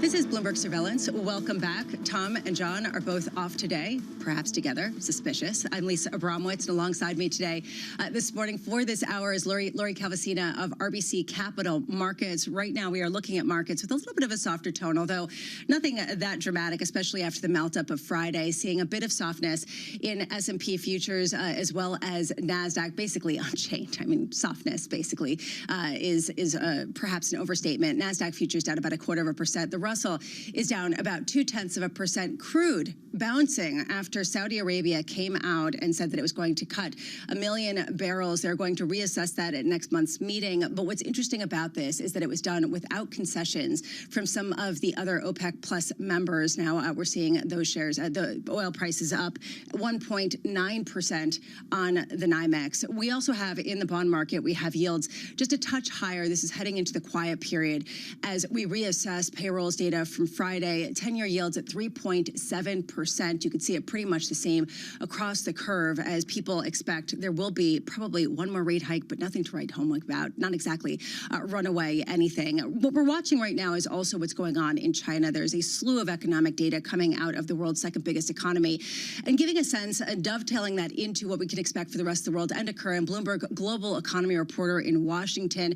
I want to just first start there. How much are you focused on the data that we're getting out of China, whether it's the trade balance that we get on Wednesday or Friday, what we get with CPI and PPI? I think a lot of focus, Lisa. China was one of the big hopeful stories for the world economy this year. Remember, post-COVID lockdowns, the reopening was meant to spur tourism and services around the world. But it seems like it's petering out pretty early, that recovery. Like you mentioned, we're going to get inflation data this week, likely to show factories sliding deeper into deflation territory, maybe even consumer prices heading towards that sort of territory. Also, not expecting much in the export story. China's manufacturing remains in the doldrums, not much demand for Chinese goods. We're not really seeing that big China spillover from the services sector. You know, Chinese tourists aren't exactly flocking around the world either, driving up demand. So I think the broad China recovery story has been somewhat subdued, and it seems to be ending even quicker than people expected. How much that really weigh into what we saw over the weekend at the Shangri-La dialogue of foreign ministers, defense ministers over in Singapore? This idea that there was a real coldness between the U.S. and China delegates where they really didn't come to anything other than a handshake.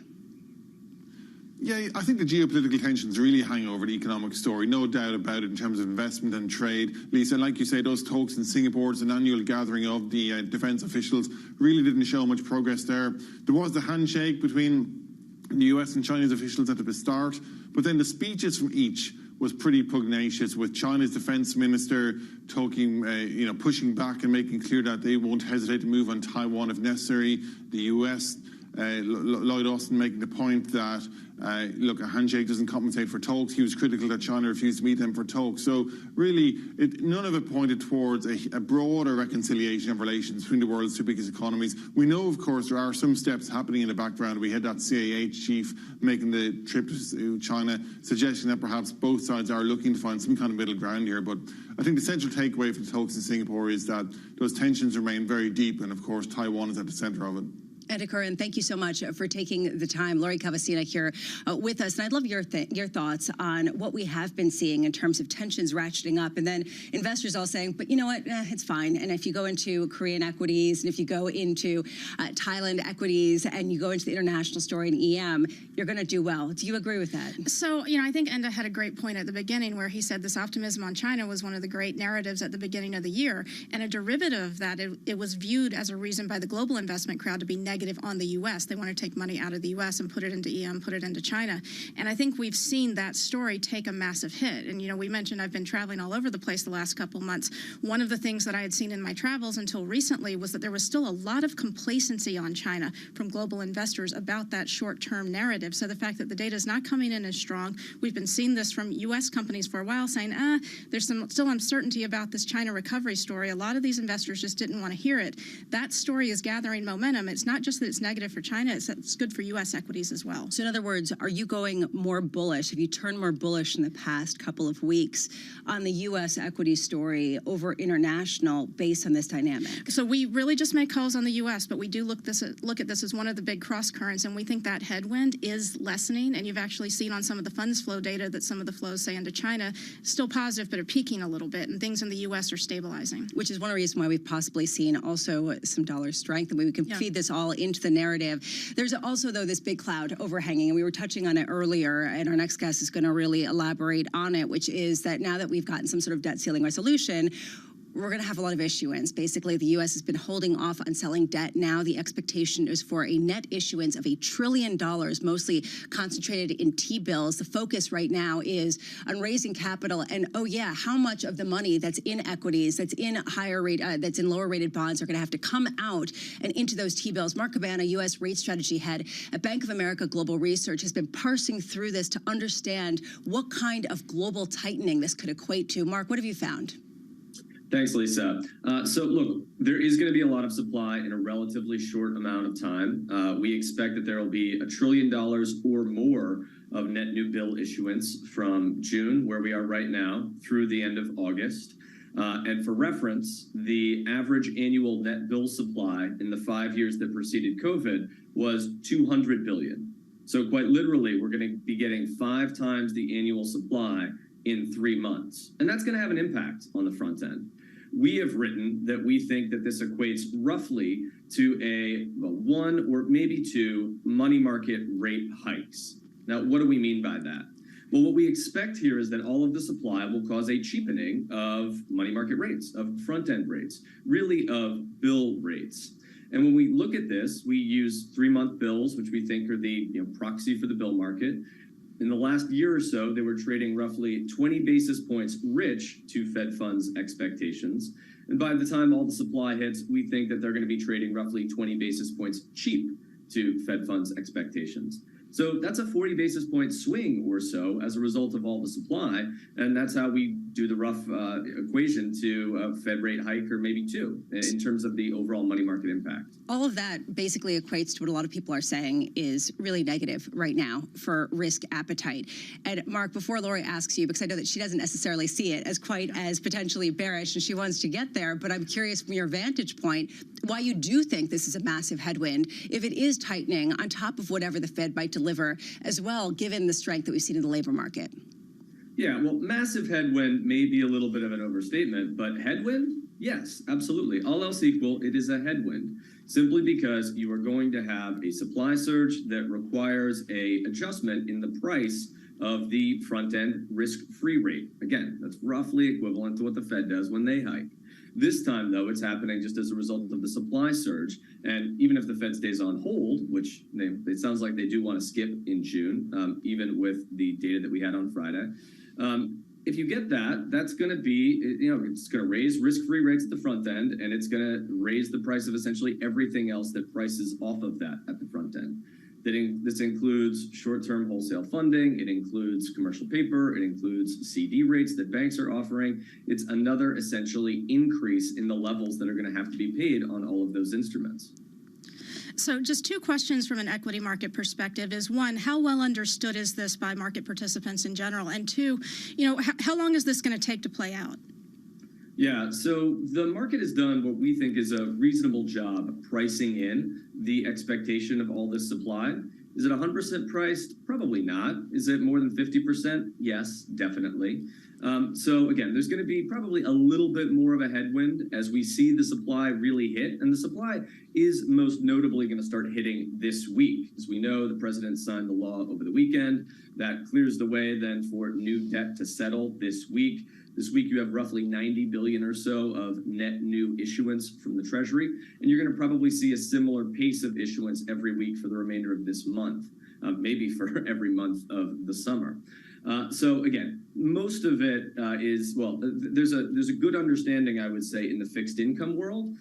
From equity market investors that I talk to, maybe it's less well understood. But again, it's going to be a headwind that's really going to hit the banks, because the banks do, as we all know, compete on deposits, not essentially with the Fed, but they compete with money market mutual funds, and those yields are going up with all of the supply. So again, it's another headwind for the banking industry. Lori, I love how when he says it's basically more than 50% priced in, you're like, see, that's the whole point, is the reason why we're not worrying about it. Is that sort of the issue? Yeah, and look, I will say, even in my meetings, which were mostly with equity-focused people, this has been coming up quite a bit. So I would probably agree it's more than 50%, at least in the minds of the equity community. But I would also bring up another point, which is I do think that there's a difference between how fixed income investors think about the world and how most equity folks think about the world. And fixed income people tend to live a little bit more in the here and now. And equity people, I'm finding, especially this year, have been much more forward looking. So everyone's been beating down my door, so to speak, about my 2024 earnings forecast. They don't want to talk about 2023 anymore. So when I hear something that's, kind of a headwind for the next month or so, to me, that's just not what's moving equities right now. Mark, from that perspective, I'd love your thoughts on the sort of bank tightening sphere, because that has perhaps a longer tail that's harder to quantify. And this is what we've seen with respect to money market funds that have been getting all of that cash from deposit accounts. How long will that take to play out, and how much do we understand that impulse? Yeah, so we think that it's going to be reflected in money market mutual fund yields relatively quickly. Again, as the supply hits, that's going to result in likely a cheapening, the further cheapening to go in the rate sphere. And then we expect that money market mutual funds are going to be capturing those higher yielding instruments and then passing through that into their yields, which then increases the competition in relatively short order for the banking industry.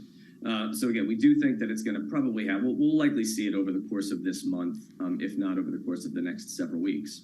And again, look, it's another headwind for the banking industry. We know that the banking system has been under duress.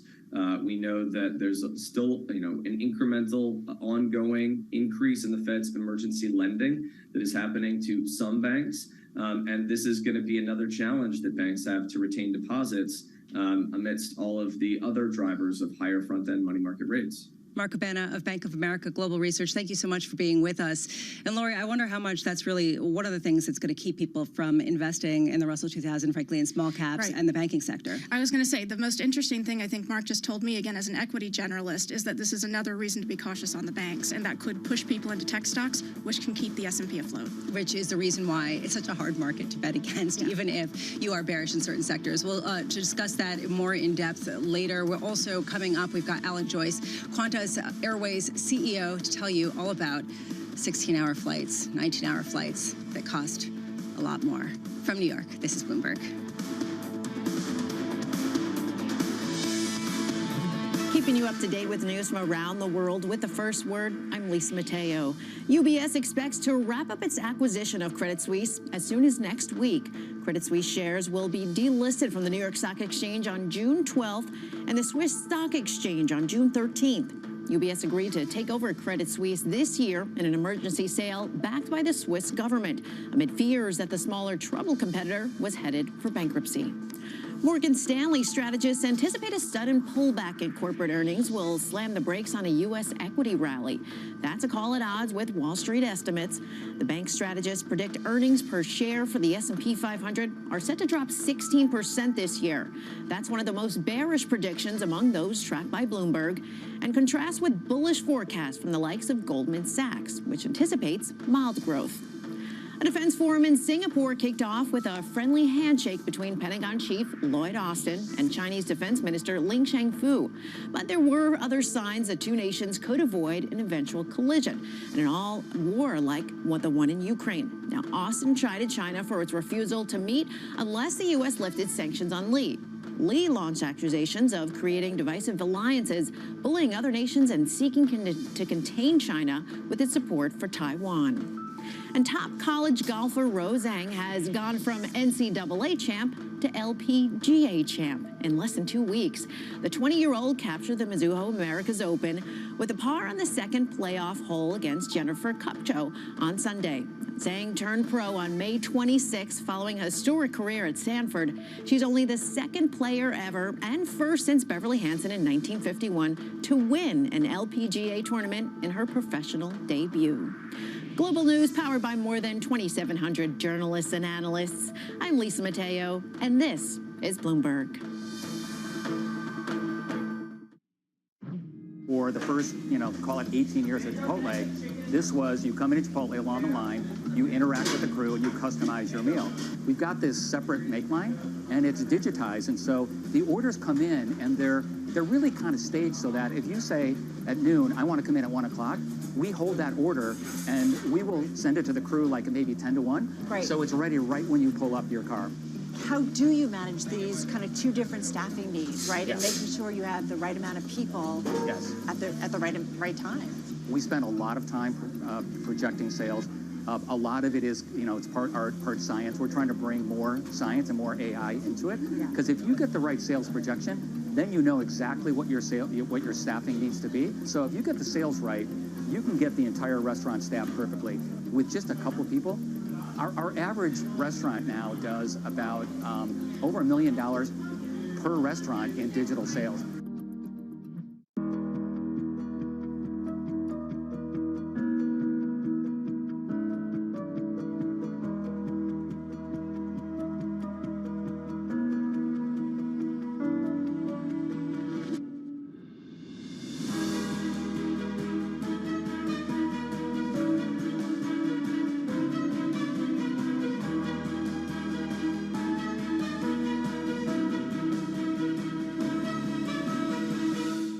Markets countdown in Europe from the financial centers of the world. Bloomberg Markets European Close with Guy Johnson in London and Alex Steele in New York. Real-time numbers, real-time analysis. Weekdays.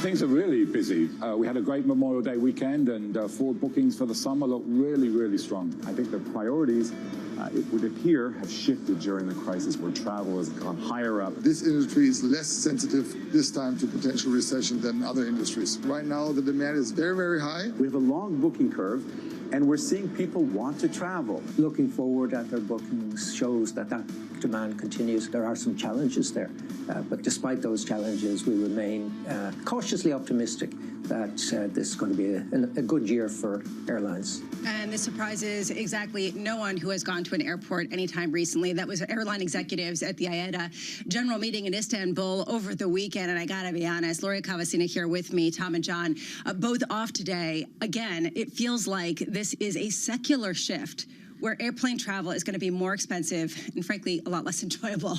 I think so, and I think people can adjust with that in terms of their booking windows, in terms of what they do at the other end. But I do think that this is a trend that's here to stay. And, we go through earnings call transcripts, and any travel-related company in the U.S., I mean, the commentary is all just very, very robust. At the same time, goods companies, are down in the dumps.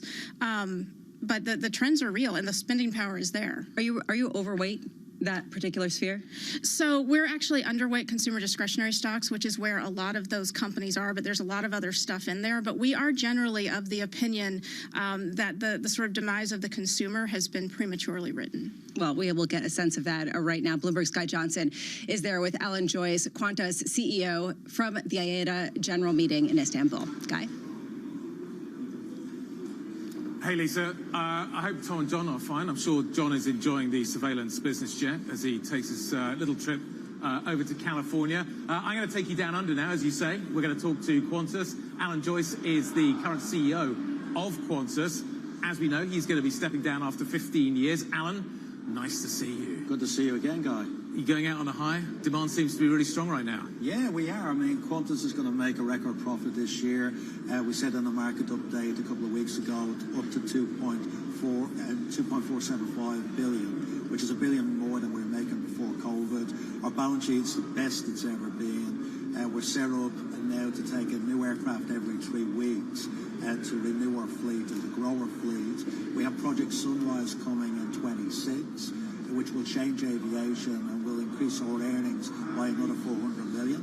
We have our frequent flyer program now targeted to double its profitability by 2030. So we're set up really well for the future. So you think this is sustainable? You think this kind of demand is going to be with us for a while? We do. I mean, what you have at the moment is you have an imbalance between supply and demand, but that's corrected over the next few, in our case, over the next few months. So we're over 100% of pre-COVID domestic capacity. By next March, we get there on international. We're back to 100%. We're seeing revenue per ASK come down, but we're also seeing cost per ASK coming down. So we think our numbers have had a step change in economics, and that step change is because we took over $1 billion of cost out during COVID. The mix is so different, though. Okay, let's start off with business. Yeah. Why is business coming back so slowly? So I think part of it is people not being in the office and getting people back to the office is a precursor to get people to do trips. But we're back at around 80% of pre-COVID corporate level of travel, over 100% on revenue. And what we're finding is the same day travel is at 60%. That's the one that's weak. So people aren't going on the day trips anymore? Yeah, so Melbourne, Sydney is an example. We're around 60% of what we were before COVID. That was the second largest city pair in the world. It's coming back to the second largest city pair in the world. But then the other sectors more than compensate for that. SME is back to over 100% in revenue terms and in volume terms.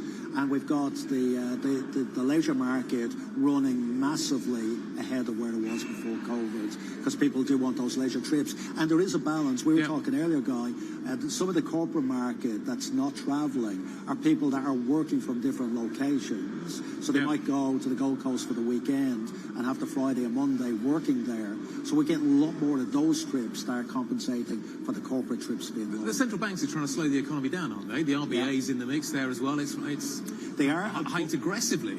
But when we do the research, again, for 2 years of us being locked down, can't even travel within states in Australia, what we're showing is people are willing to spend on travel and are cutting back on alcohol, on eating out.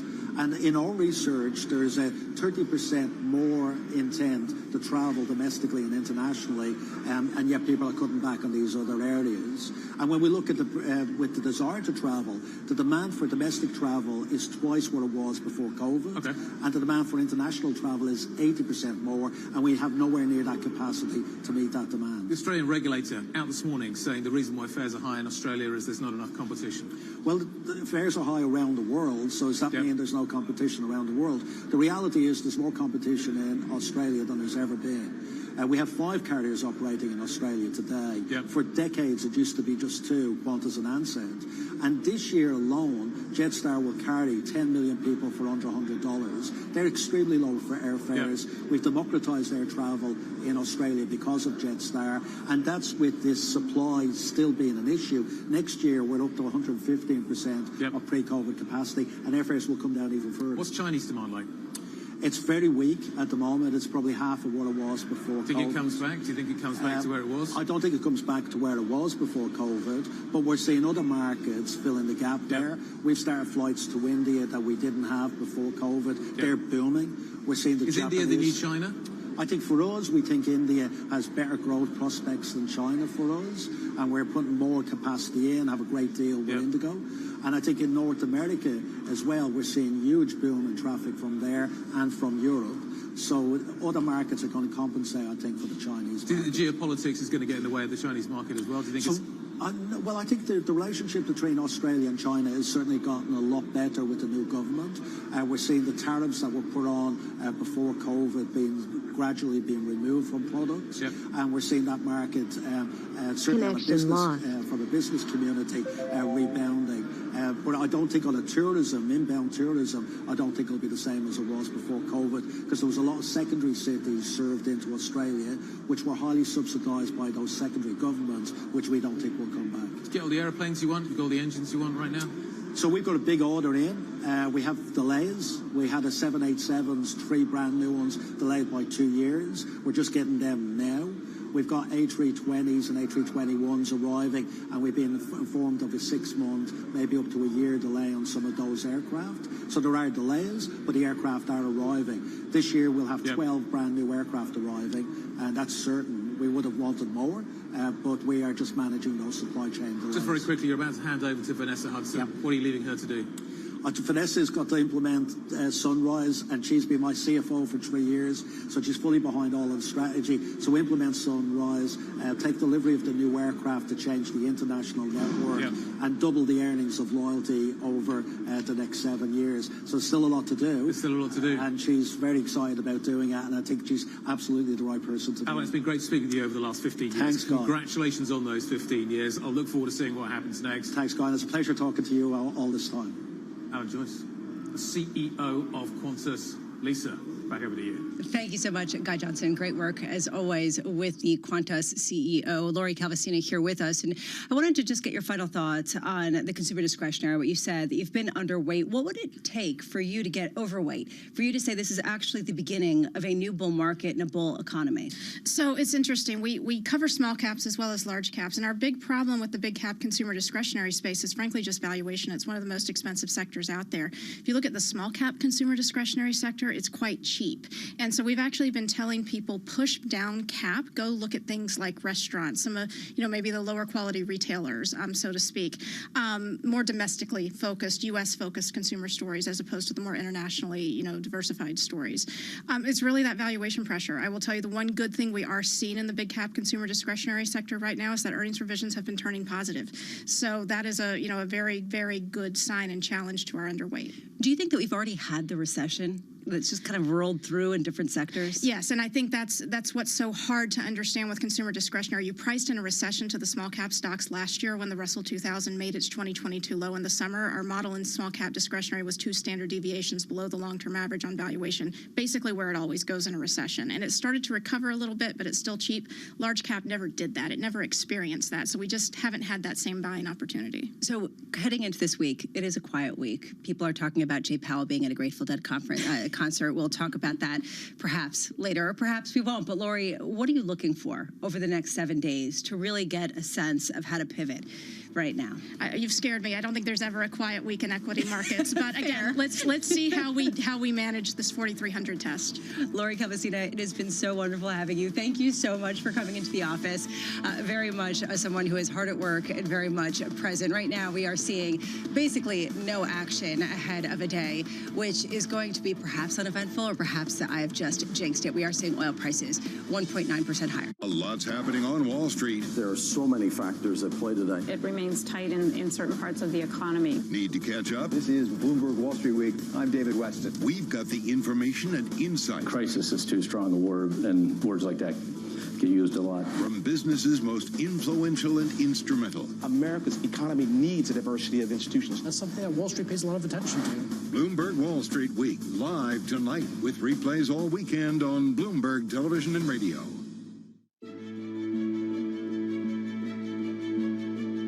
Nurturing also can come from men, and it's one of the qualities, I guess, that you found in your mentors that also pushed you up. Do we need even more nurturing post-pandemic? Is the way that we talk with employees going to change? I think talent becomes the single biggest differentiator of a successful entity versus an unsuccessful entity. So you've got to do everything possible to hire, train, retain, put your arms around talent. I mean, you really got to focus on your talent. In the past, it's always been give them money, show them that they have an upward mobility and can make even more money, and that's the only reason people come to work. I think post-pandemic, we are seeing more and more people say, I have to worry about me as a person. I have to worry about my family. I want to worry about my well-being, my mental health.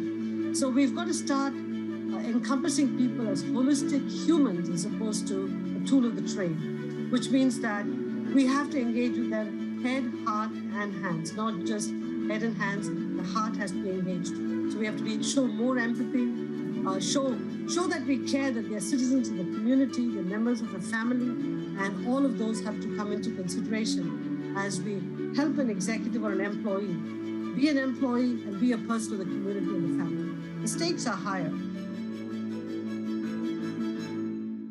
Bloomberg UK, your source for news and analysis covering the biggest challenges facing the UK government, economy, financial services, and markets. Tax cuts should not be the priority. It's about a credible plan for growth over the next 2-3 years. In this post-Brexit world, how do you see actually servicing your clients? It was disruptive, and it's going to have implications to how capital raising works. Now we're having the perfect storm in the UK. Watch Francine Lacqua Thursdays at 9:30 a.m. only on Bloomberg, your global business authority. The top names at the Fed are on Bloomberg. Right now, if you had to tip the scales, the next move is going to be an increase or a cut. It's pretty heavily weighted to the increase for me. Nobody covers the Fed like Bloomberg. Access the financial world on demand.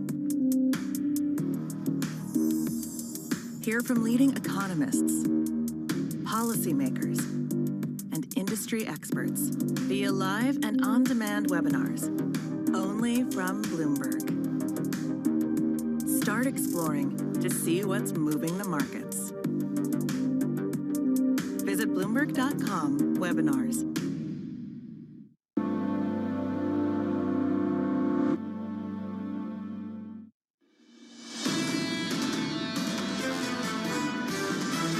Haven't seen the full effects of Fed tightening. They can't go on tightening 50 basis points every single meeting without getting a policy that would ultimately crash the economy. There's definitely elements of weakness that we're seeing. We just question the resiliency of this market going forward. I don't see any evidence for rate cuts coming anytime soon. This is Bloomberg Surveillance with Tom Keene, Jonathan Farrow, and Lisa Abramowitz.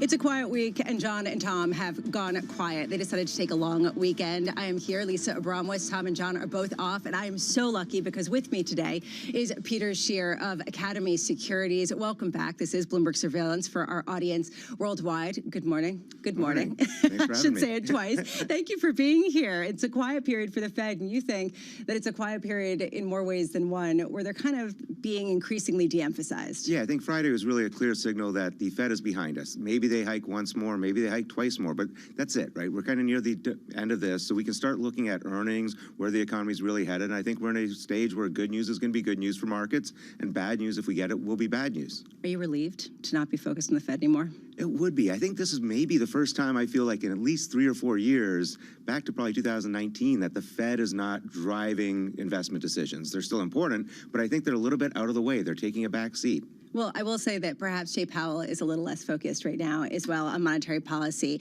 I will say that over the weekend, there were a number of Twitter posts of Jay Powell at the Grateful Dead & Co. concert. And actually, Jake Sherman of Punchbowl put out a tweet, and then Dead & Company retweeted it, saying, Jerome Powell, chair of the Federal Reserve by day, deadhead by night. Thanks for coming to the show. So it seems like perhaps it's not just us that are focused on perhaps other things. Yeah, and certainly right now, he's got to be in a bit of a good mood, right? We're starting to price in maybe that we get this soft landing or no landing, so yes, he deserves to enjoy himself. You're a perennial pessimist, and I say this from one who is also similar, or at least a skeptic. And there seems to be this sort of sanguine feeling that right now we are on an uptrend, that things are good, entering a new bull market. How many people said that today? Are you getting on that train? I'm not really there yet. Even on the jobs data, right? The establishment survey said it was a great payroll. The household survey said it was actually weak, right? And unemployment went up because we lost jobs, not because of labor participation. So there's signs of that. We're starting to see the consumer get a little bit tapped out. You're seeing, credit balances go up. You're seeing delinquency rates go up. Nothing alarming, but all those kind of headwinds there. And I think what's really interesting to me is when we look at the jobs and even what's going on with the consumer, it's the higher end consumer, I think, that's feeling a little bit more nervous than the lower end. There are plenty of low end jobs out there. It's the mid to high level jobs that are getting harder and harder to get. Yet consumer discretionary spending doesn't seem to be a problem at the high end. It does not, though. You're starting to get some little earnings warnings last week that it was at that mid to high level, not just though it also hit the lower retails as well. So I think maybe the whole consumer thing, especially with the student debt having to get repaid again, I'm looking for a bit of a slowdown. Well, right now in the markets, you're not really seeing much of anything, especially after the melt up yesterday, or I should say Friday. It feels like yesterday because the weekend seemed to fly by. Basically, range bound on S&P, trying to bump up against what Lori Calvasino was saying was the 4,300 test. Euro losing a bit of steam versus the dollar. It's been sort of a steady grind higher for the dollar. 10-year yields just a touch higher, about 5 basis points, up 3.7% in this quiet period. And crude up 1.9%. What do you make of the OPEC Plus agreement that we were hearing about over the weekend with 1 million barrels from Saudi Arabia cut? So it sounds like it could be just for as little as a month. So I think that's part of the reason we're not getting this big bump. But also, if you go back the last time OPEC cut, they seem to know that demand was really declining. So I think that's the question. What does OPEC know out there? Is demand declining? Is the China slowdown starting to accelerate? Maybe they know something that we don't, and that should be a cause for concern. What do they know out there? This week is relatively quiet ahead of next week, which is a pretty blockbuster one. Today at 10 a.m. is the ISM Services Index data. Wednesday and Thursday, the Bloomberg Invest Conference is going to be happening, hearing from a lot of incredible names, including Henry Kravis of KKR, Dom Fitzpatrick of Soros Fund Management, Mark Lazary, who runs Avenue Capital, Brian Moynihan of Bank of America, John Waldron of Goldman Sachs. We also have Boaz Weinstein of Saba Capital, a whole host of names. We also get this week China data. And I'm really focused on this. I've got to be honest. I think this sometimes gets lost in all of the economic indicators. We get May trade data out of the world's second biggest economy on Wednesday. We get CPI and PPI for the month of May on Friday. After that, we get some credit indications. How much is China really the focal point for you right now? It's certainly outside of the U.S. is where we're looking most. And, we've obviously got geopolitical events going on across the globe, but China to us is really important. I think we're starting to see that China is not really getting the domestic demand they need. So I think we're going to see weak data out of them. We're not getting this big reopening trade. So I think there's a bit of a failure.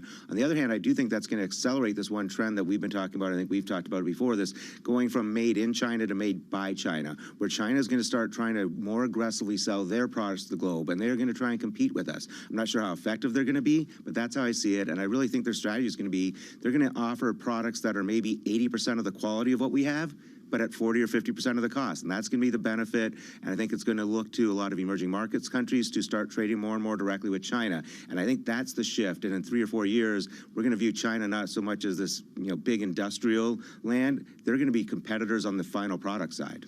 Which is the reason why everyone is wondering